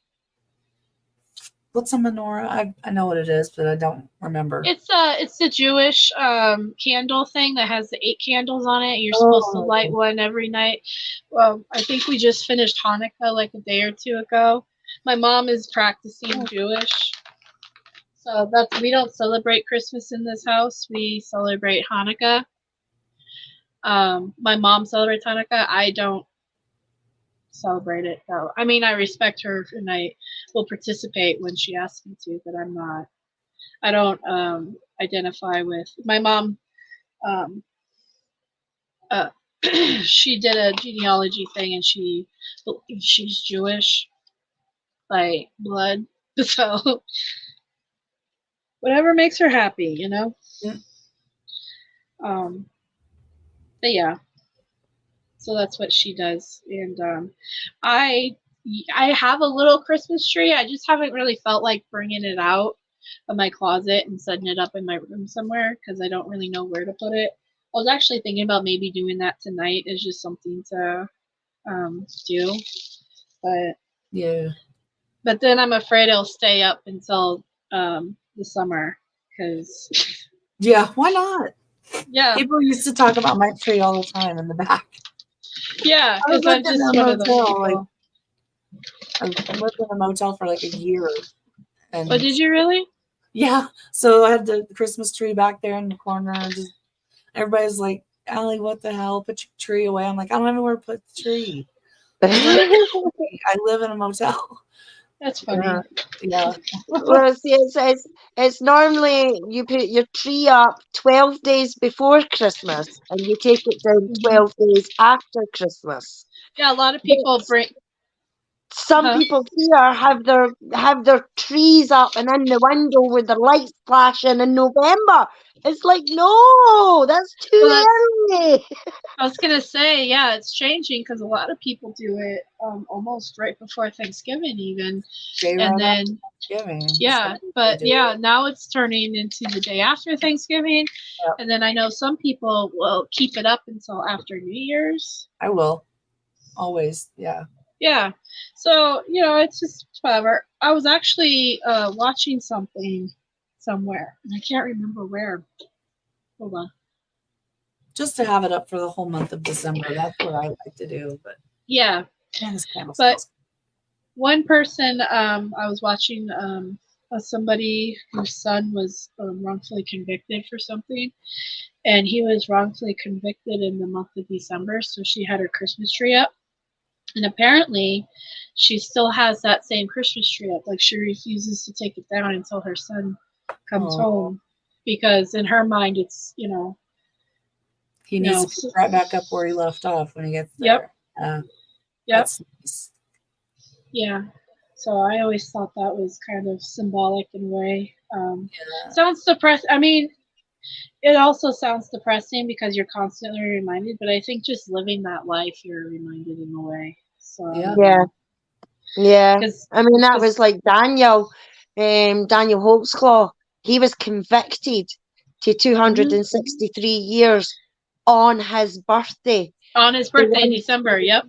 Yeah, the ones in the court and everything like that were singing happy birthday to him and everything like that. When he got convicted to 263 years, enjoy your birthday and all the rest of it. I thought, oh my God, man, that's going to be tainted now for the rest of his life, I have so much guilt about Daniel Squad's case because I was one of the many people who were watching it on social media, laughing at the guy while he was crying, because in a lot of our heads he was guilty. And watching and everyone's like, look at that rapist cry. And and now, knowing what I know now about wrongful convictions and knowing that I believe he's innocent, I'm like, God, I was an asshole. I was an absolute asshole. But now I look at that stuff differently, though. Like when I see somebody get convicted of something, it's always in the back of my head of that person may be innocent, Yeah. I mean, that was like myself. I was cited for jury duty. I used to want to always be on a jury duty, and now I'm terrified if I ever get on jury duty. Yeah. I'd That's be like myself, and I was like, I can't do jury duty because I won't believe a word that the prosecution are saying. Right, that's why I'd be terrified that I'd be sending an innocent person to prison. The questions will always be in the back of my head, are they going to, have they give all the information over? Are they telling the truth? What if I send this person to jail for the rest of their life and they've not done nothing? Because I can't trust the court system, I can't trust the prosecutors or anything like that. So it's like, what do you do? And it's not like, I mean, I don't know, because luckily I never got picked. So it's like we get a number and you've got to phone this hotline the day before you're due to go to court, and it'll say to you numbers 200 to 600 don't have to appear, but numbers 600 to 700 do have to appear, and I was lucky that my number never got called. But I was going to go there because you're legally obliged to, but I was going to say to them, look, I can't do this because I don't trust you, But is that going to get me out of jury duty? Are they just going to say, no, shut up and sit down and do your best? It's like, no. Yeah. No, yeah, I don't think I could be in jury duty. And a lot of people say, well, you should treat it as an honor because then you're possibly helping somebody. And it's like, I don't think so. I think it would freak me out a little bit. Yes, we are still alive. Why not, right? I would love to get jury duty. I would love it. I couldn't 12 do it. angry men. I'd be like 12 angry men. I'm going to convince you all this is bullshit. This is wrong. Something's not right. If I see it, Yeah. I'm going to question everything, like you said. I'm not just be like, oh, yep, he did it. I couldn't. Never. Because I'd be like, I would be too freaked out because if they were guilty, but then I'd be like, I don't know. Like, are you presenting all of the facts? Exactly. I don't know. Like, that's what I'm like, because you know how much stuff that they withhold. Yeah. Too. Like, even look at Brendan in Stephen's case, they withheld Tom Sawinski calling, saying that he saw somebody push the RAV. He did call, but they withheld that. So it's like, what else are you withholding from the jury? Because, that could have been enough. That could have been reasonable doubt to say that, well, it couldn't have been Stephen and Brendan, especially based off that narrative that the state has, whether or not who he thought he saw, is never, do I think he saw Bobby? I don't know if he did or if he didn't, because I know eyewitness testimony sucks as far as identifying people, but the fact that he did see something like that night should have been definitely written down and been told to the defense attorneys, so they can look into it. And you never know, that could have been maybe not Bobby, but it could have been the actual murderer, obviously, if whoever had her RAV. Or exactly. It could have been Ryan Hellgas. We don't know. That's what I was about to say, where they had to take the jury out so that they could have the argument about that call. Who called her phone on the morning of the 3rd and deleted some of her messages? Who did that on the morning of the 3rd? Like, somebody had her physical phone and did that, or they called from another phone. Either way, that person is not Stephen. Yeah. And the defense knew that, and they were trying to get that in so that they could, I think, talk about Ryan, because they were suggesting that it was Ryan that did that, and almost right out said that in Making a Murderer, that they were trying to get, the fucking jury didn't get to hear that. That's some reasonable doubt. Well, if Stephen didn't do it, who the hell did that? Who had access to her phone before they knew she was missing? Yeah, exactly. I mean, what annoyed me the most though was the fact that in my opinion, it wasn't pushed enough when Mike Hallback and Ryan Hilligus were saying how, they just guessed her password and everything like that. And I mean, I think that's a load of rubbish. What I actually think happened there is they got another female, because back then, my sister could have phoned up the phone company and said, "Oh, I'm Alice, and I've lost my password." As long as they knew my date of birth and things like that, then they probably could have got that information. And I think that's what's happened in this case. They've got another female to phone up to make out that they were Teresa, and said that she'd forgot her password and everything like that. They knew the correct information to hand over, and then the phone company handed over her password, and this was why her voicemails and that were able to be accessed and deleted. Mm-hmm. I'll be right back. I have to use the bathroom. Yeah, they definitely should have been allowed to talk about that, and the judge not seeing the relevance in that. What? Are you stupid? There's relevance. Like somebody calling her phone for just reported missing, deleting calls is pretty damn relevant. Why would they be doing that? And we need to know who did that. So talking about it, bringing that evidence into trial, jury should have heard that. That's all I had always questioned. Like, what is the stuff when they bring you out of the room so they could argue something? What are we missing? If they don't come back and let us hear something, I'm going to be wondering what the hell is that about? Yeah.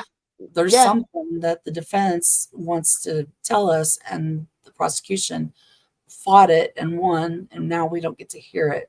I will be constantly wondering what the hell was that? I probably would have put it together if I was on that jury that that's where they were going, and maybe I, 12 Angry Men style, just could have talked everybody into, hey, that's what the fuck they're out there doing right now. This is what I'm talking about,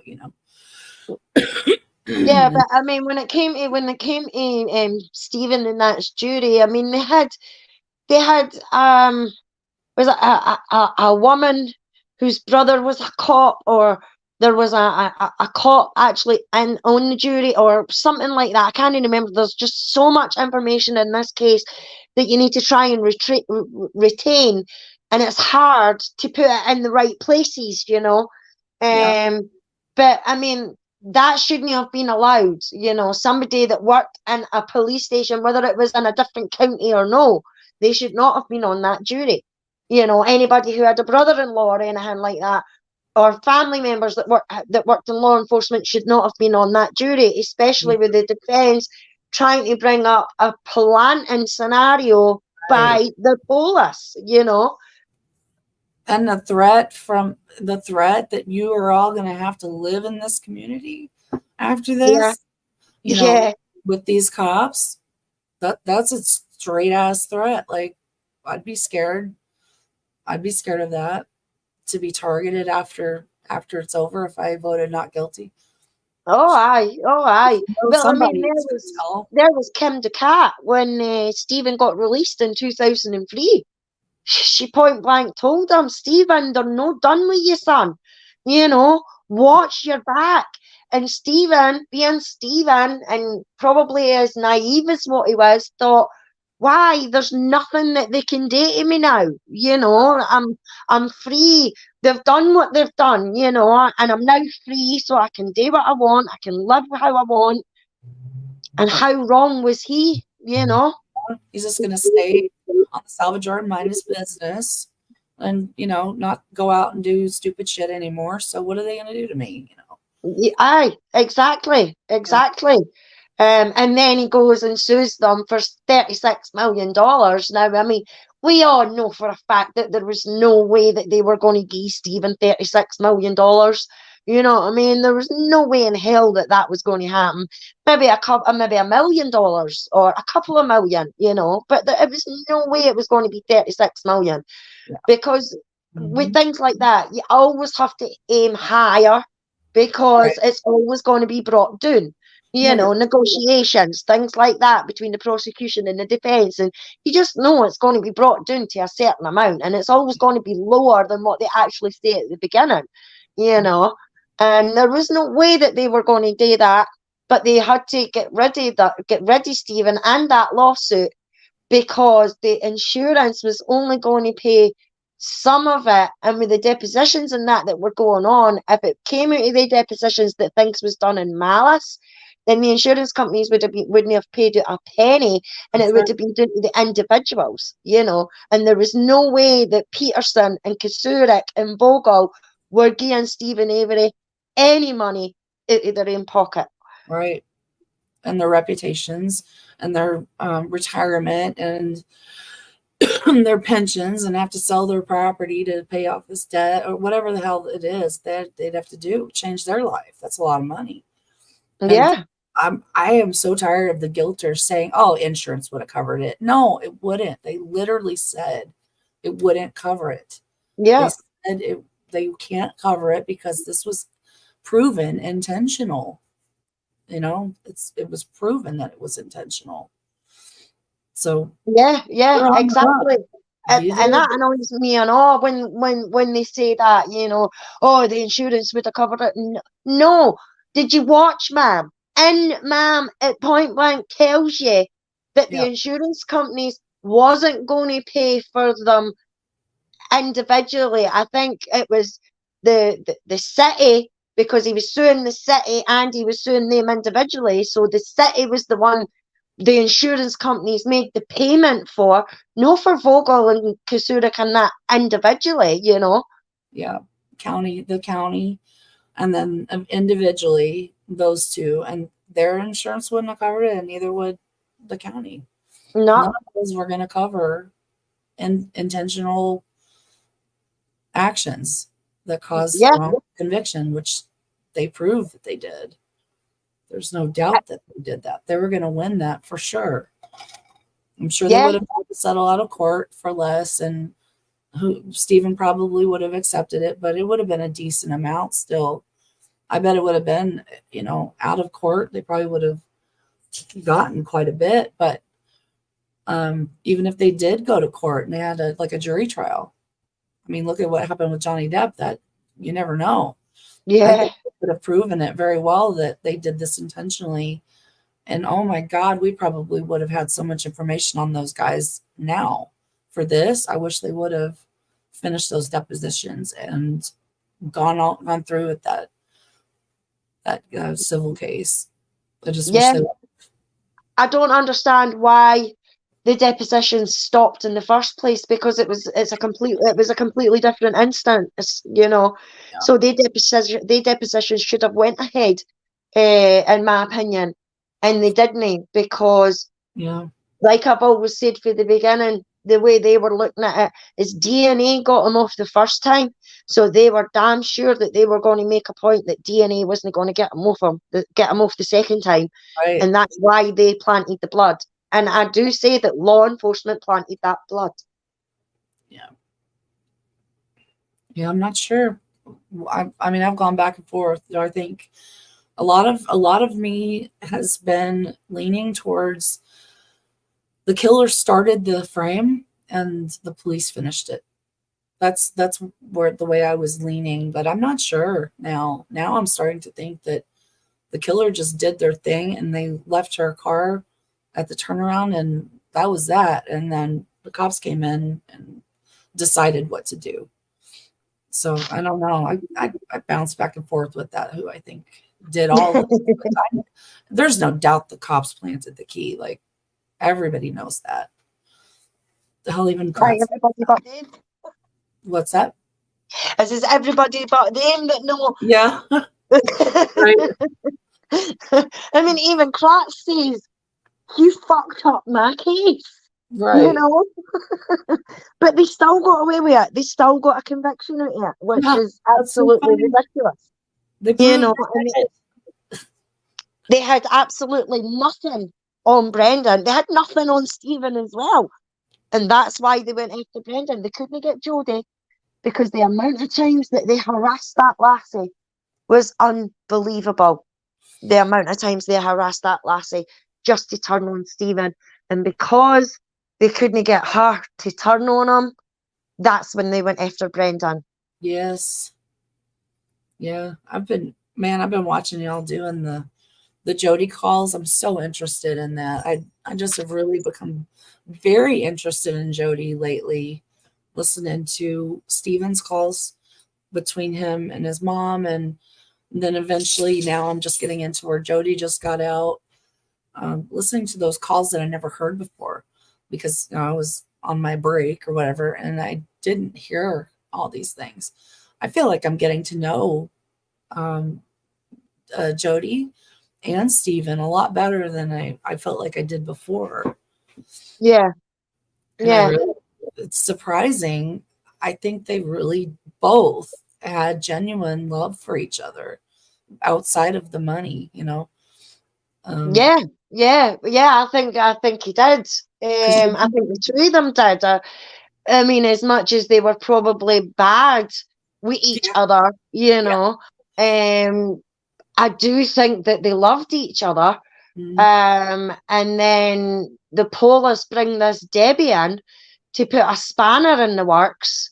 And she's constantly trying to get Stephen. I mean, in one of the phone calls that she's in, she's like, I love you.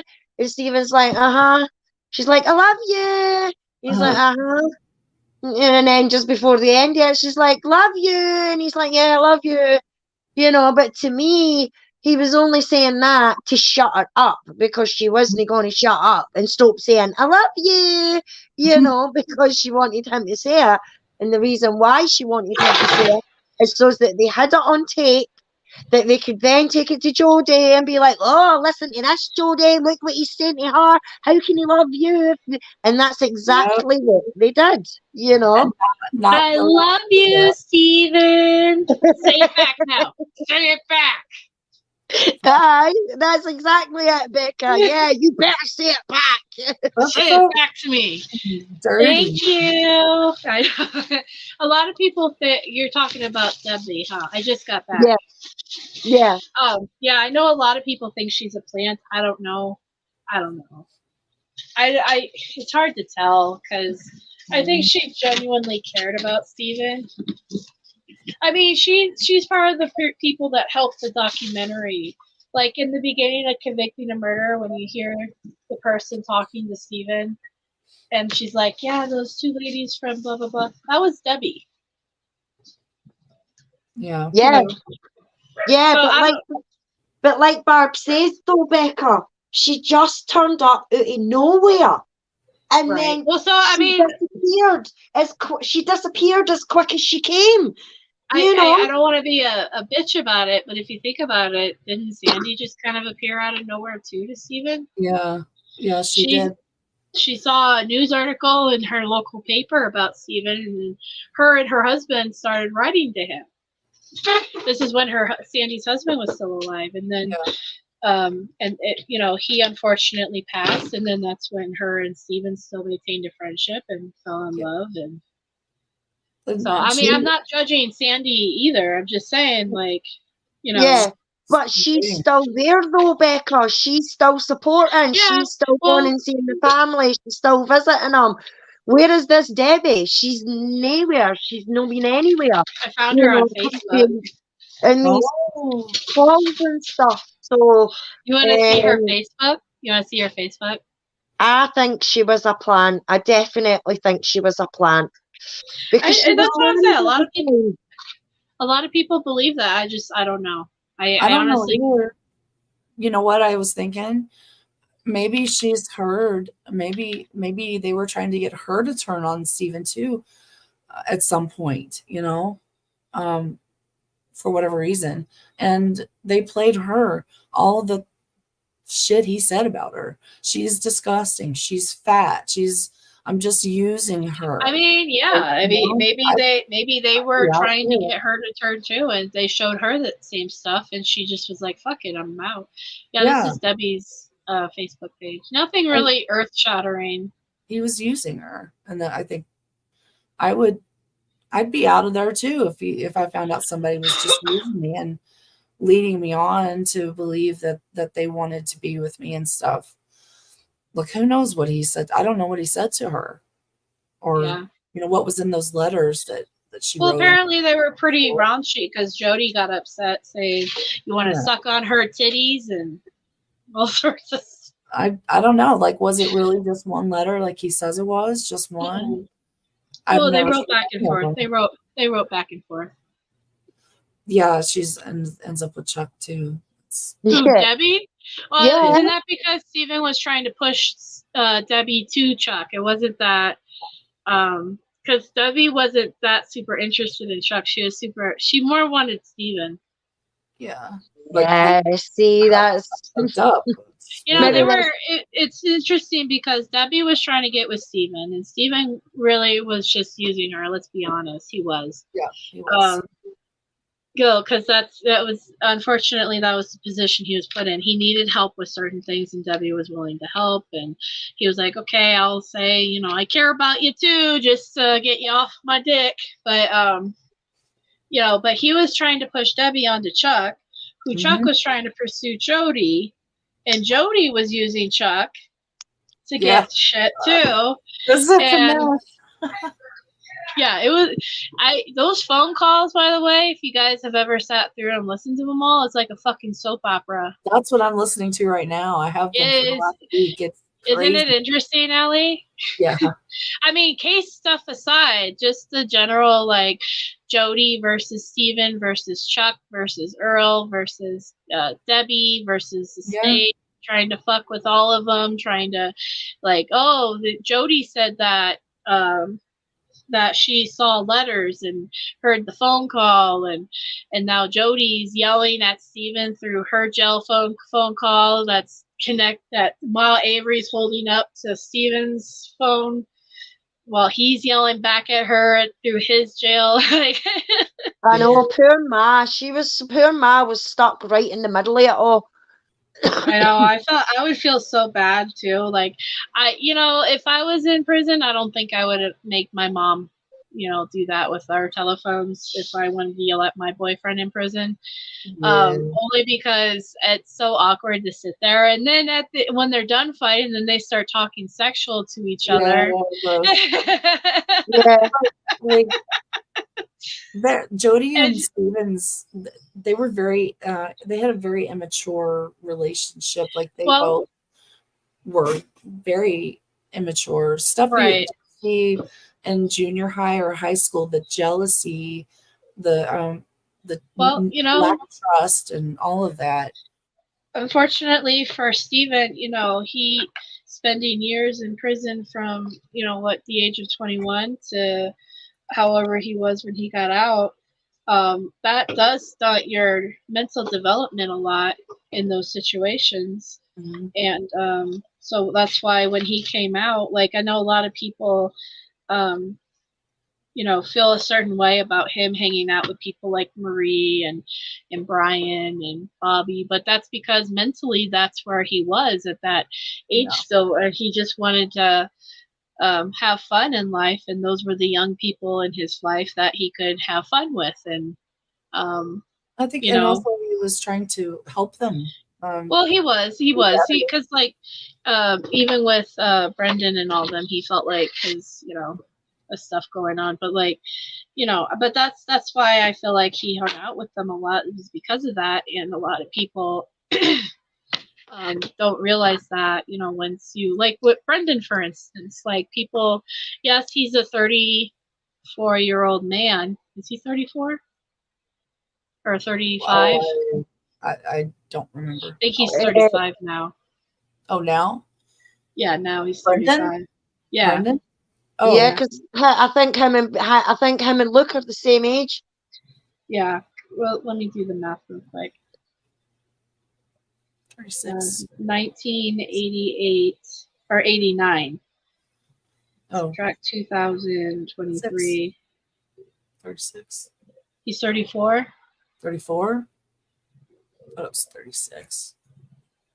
No, he's like, My head. yeah. Can't Because do I it. think I'm like 2 or 3 years older than him. But anyway, He was born in 88, you said? or 89. 89? Okay. He's I'm not- 34. He just had his birthday, so he's 34. 34. Yeah. Yeah, so like even though Brendan's 34 years old, when he gets out, he's still gonna have that slight mentality of that 16-year-old who went in, because life for that 16-year-old stopped at 16. Yeah. He didn't have a chance to go through the same processes that all of us did, you know, to get to our ages that we are. He, you know, even though he grew up in a very adult environment, you know, people in prisons aren't mature.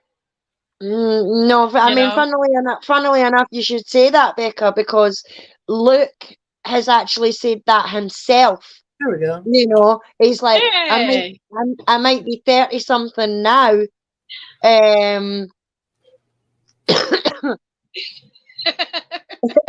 Hopefully it doesn't look like a drink, but No, it looks like a candle.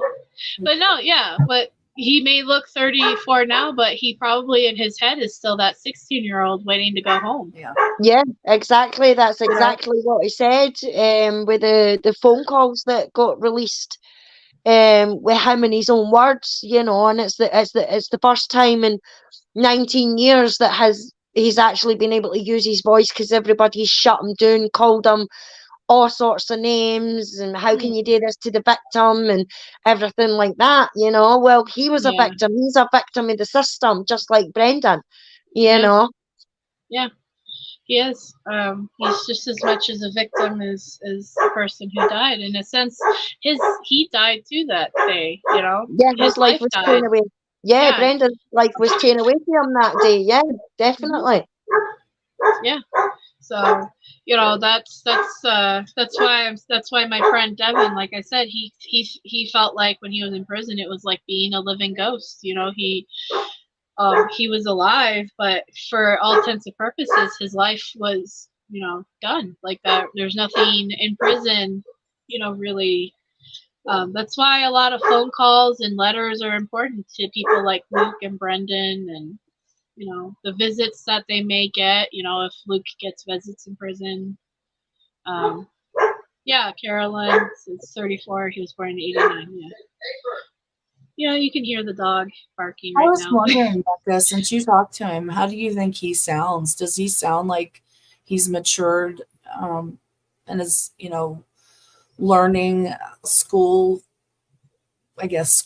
and stuff like that? Like, is he maturing at all, or is he kind of stuck like we're talking about? Like, Yeah, like I said, he's 34 years old. He's a grown man with grown man thoughts. You know, but there are some things that he's naive about. Like, I think, like, he's never had a real job outside of prison. You know, he has a job now in prison, but not like, you know, outside of prison. He's never had to fill out a job application. He's never had, like, for instance, a girlfriend. So as far as, you know, how he would deal with like a romantic relationship, all he knows is what he's heard from people or sees on TV. is he interested in things like that? Like, Well, does of course he he think is. about like getting out and having a family someday? Oh yeah, Oh, yeah. That's I one hope of his he hopes, does is to get out and have a family. He loves kids. He loves it when his brothers brings his nephews, you know, to visits. Or when Pete and Lori would visit, they used to bring who was it?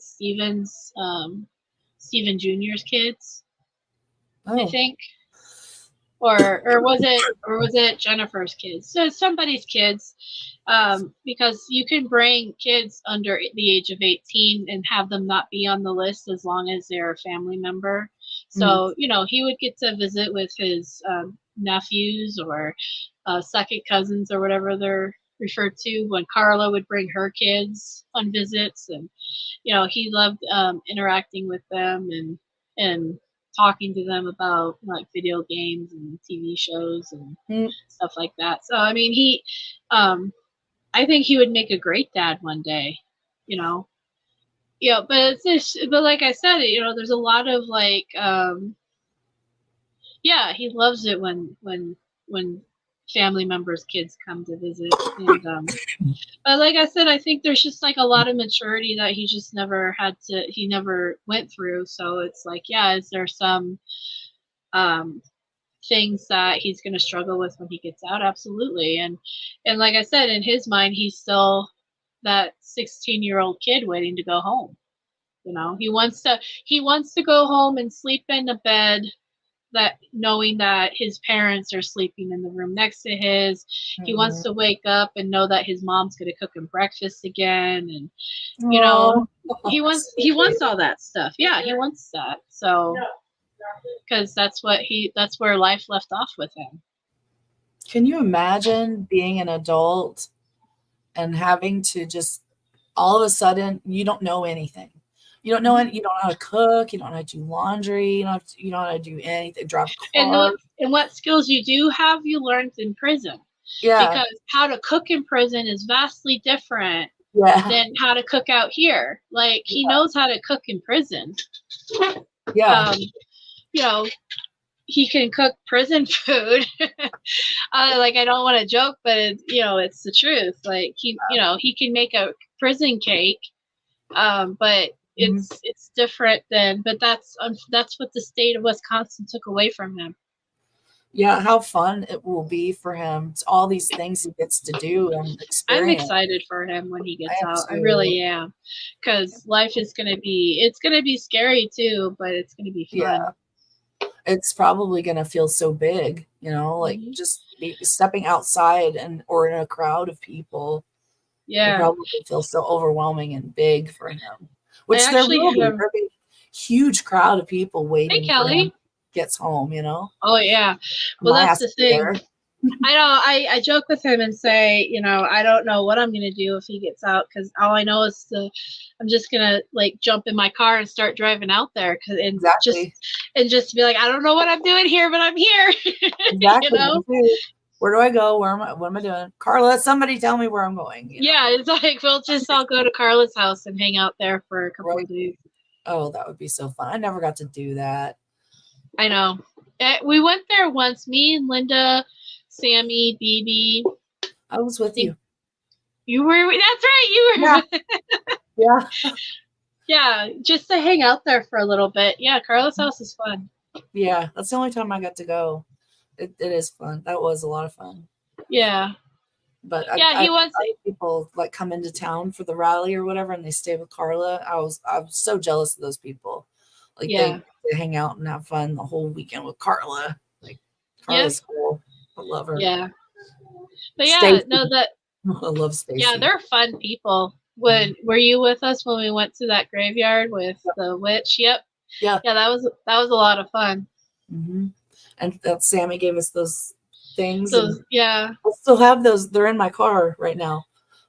Yeah. I still have those things. I was playing with them just the other night when I was waiting for somebody. I was in my car, just kind of, Well, they weren't doing anything because I'm probably doing it wrong. But were you talking to Linda?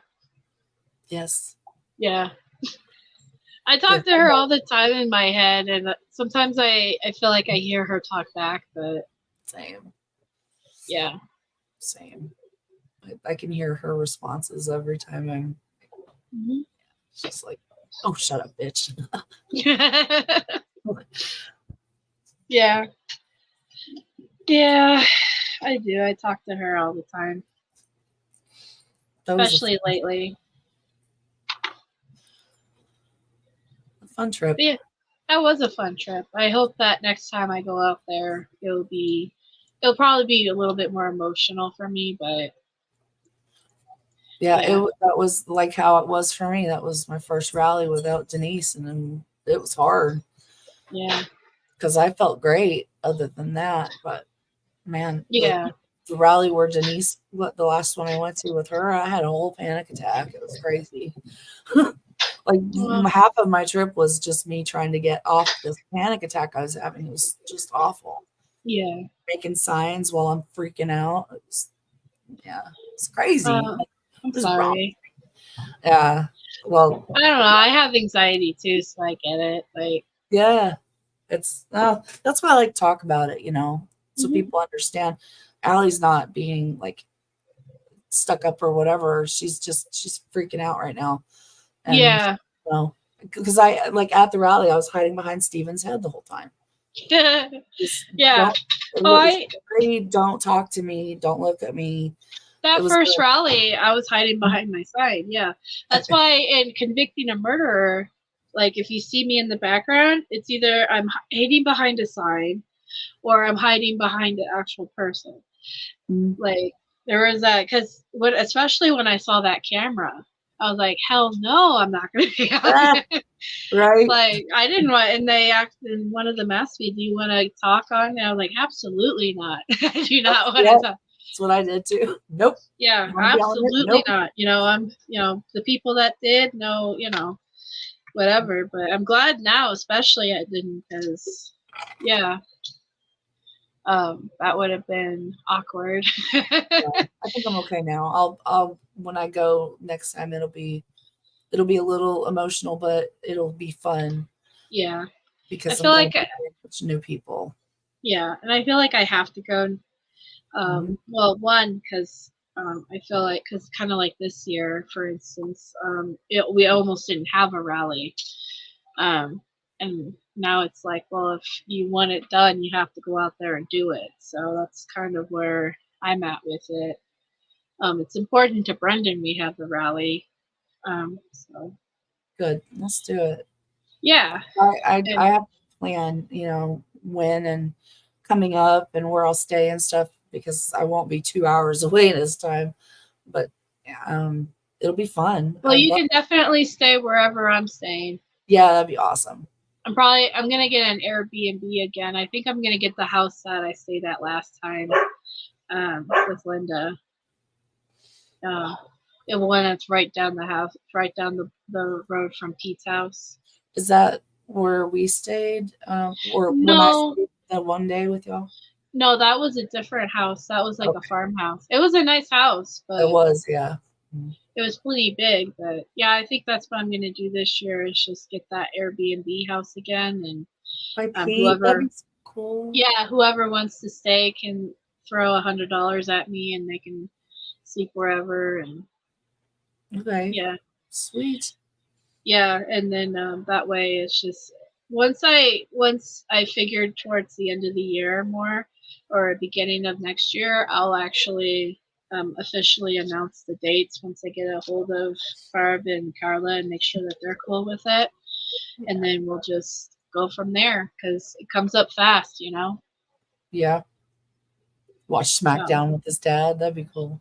Yeah, Brendan wants to do all that stuff. He will. He definitely will.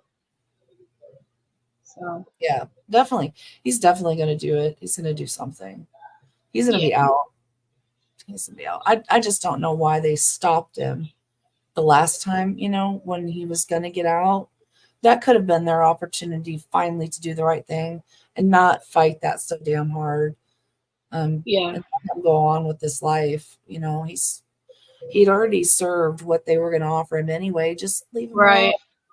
Yeah, did you notice that in convicting a murderer? I never knew that, but apparently the last lawyer Brendan had was saying that the reason why he didn't take the plea deal was because the family wanted him to get 10 years rather than 15 years. And since the state wasn't going to budge on the 15 years, that's why he didn't do it.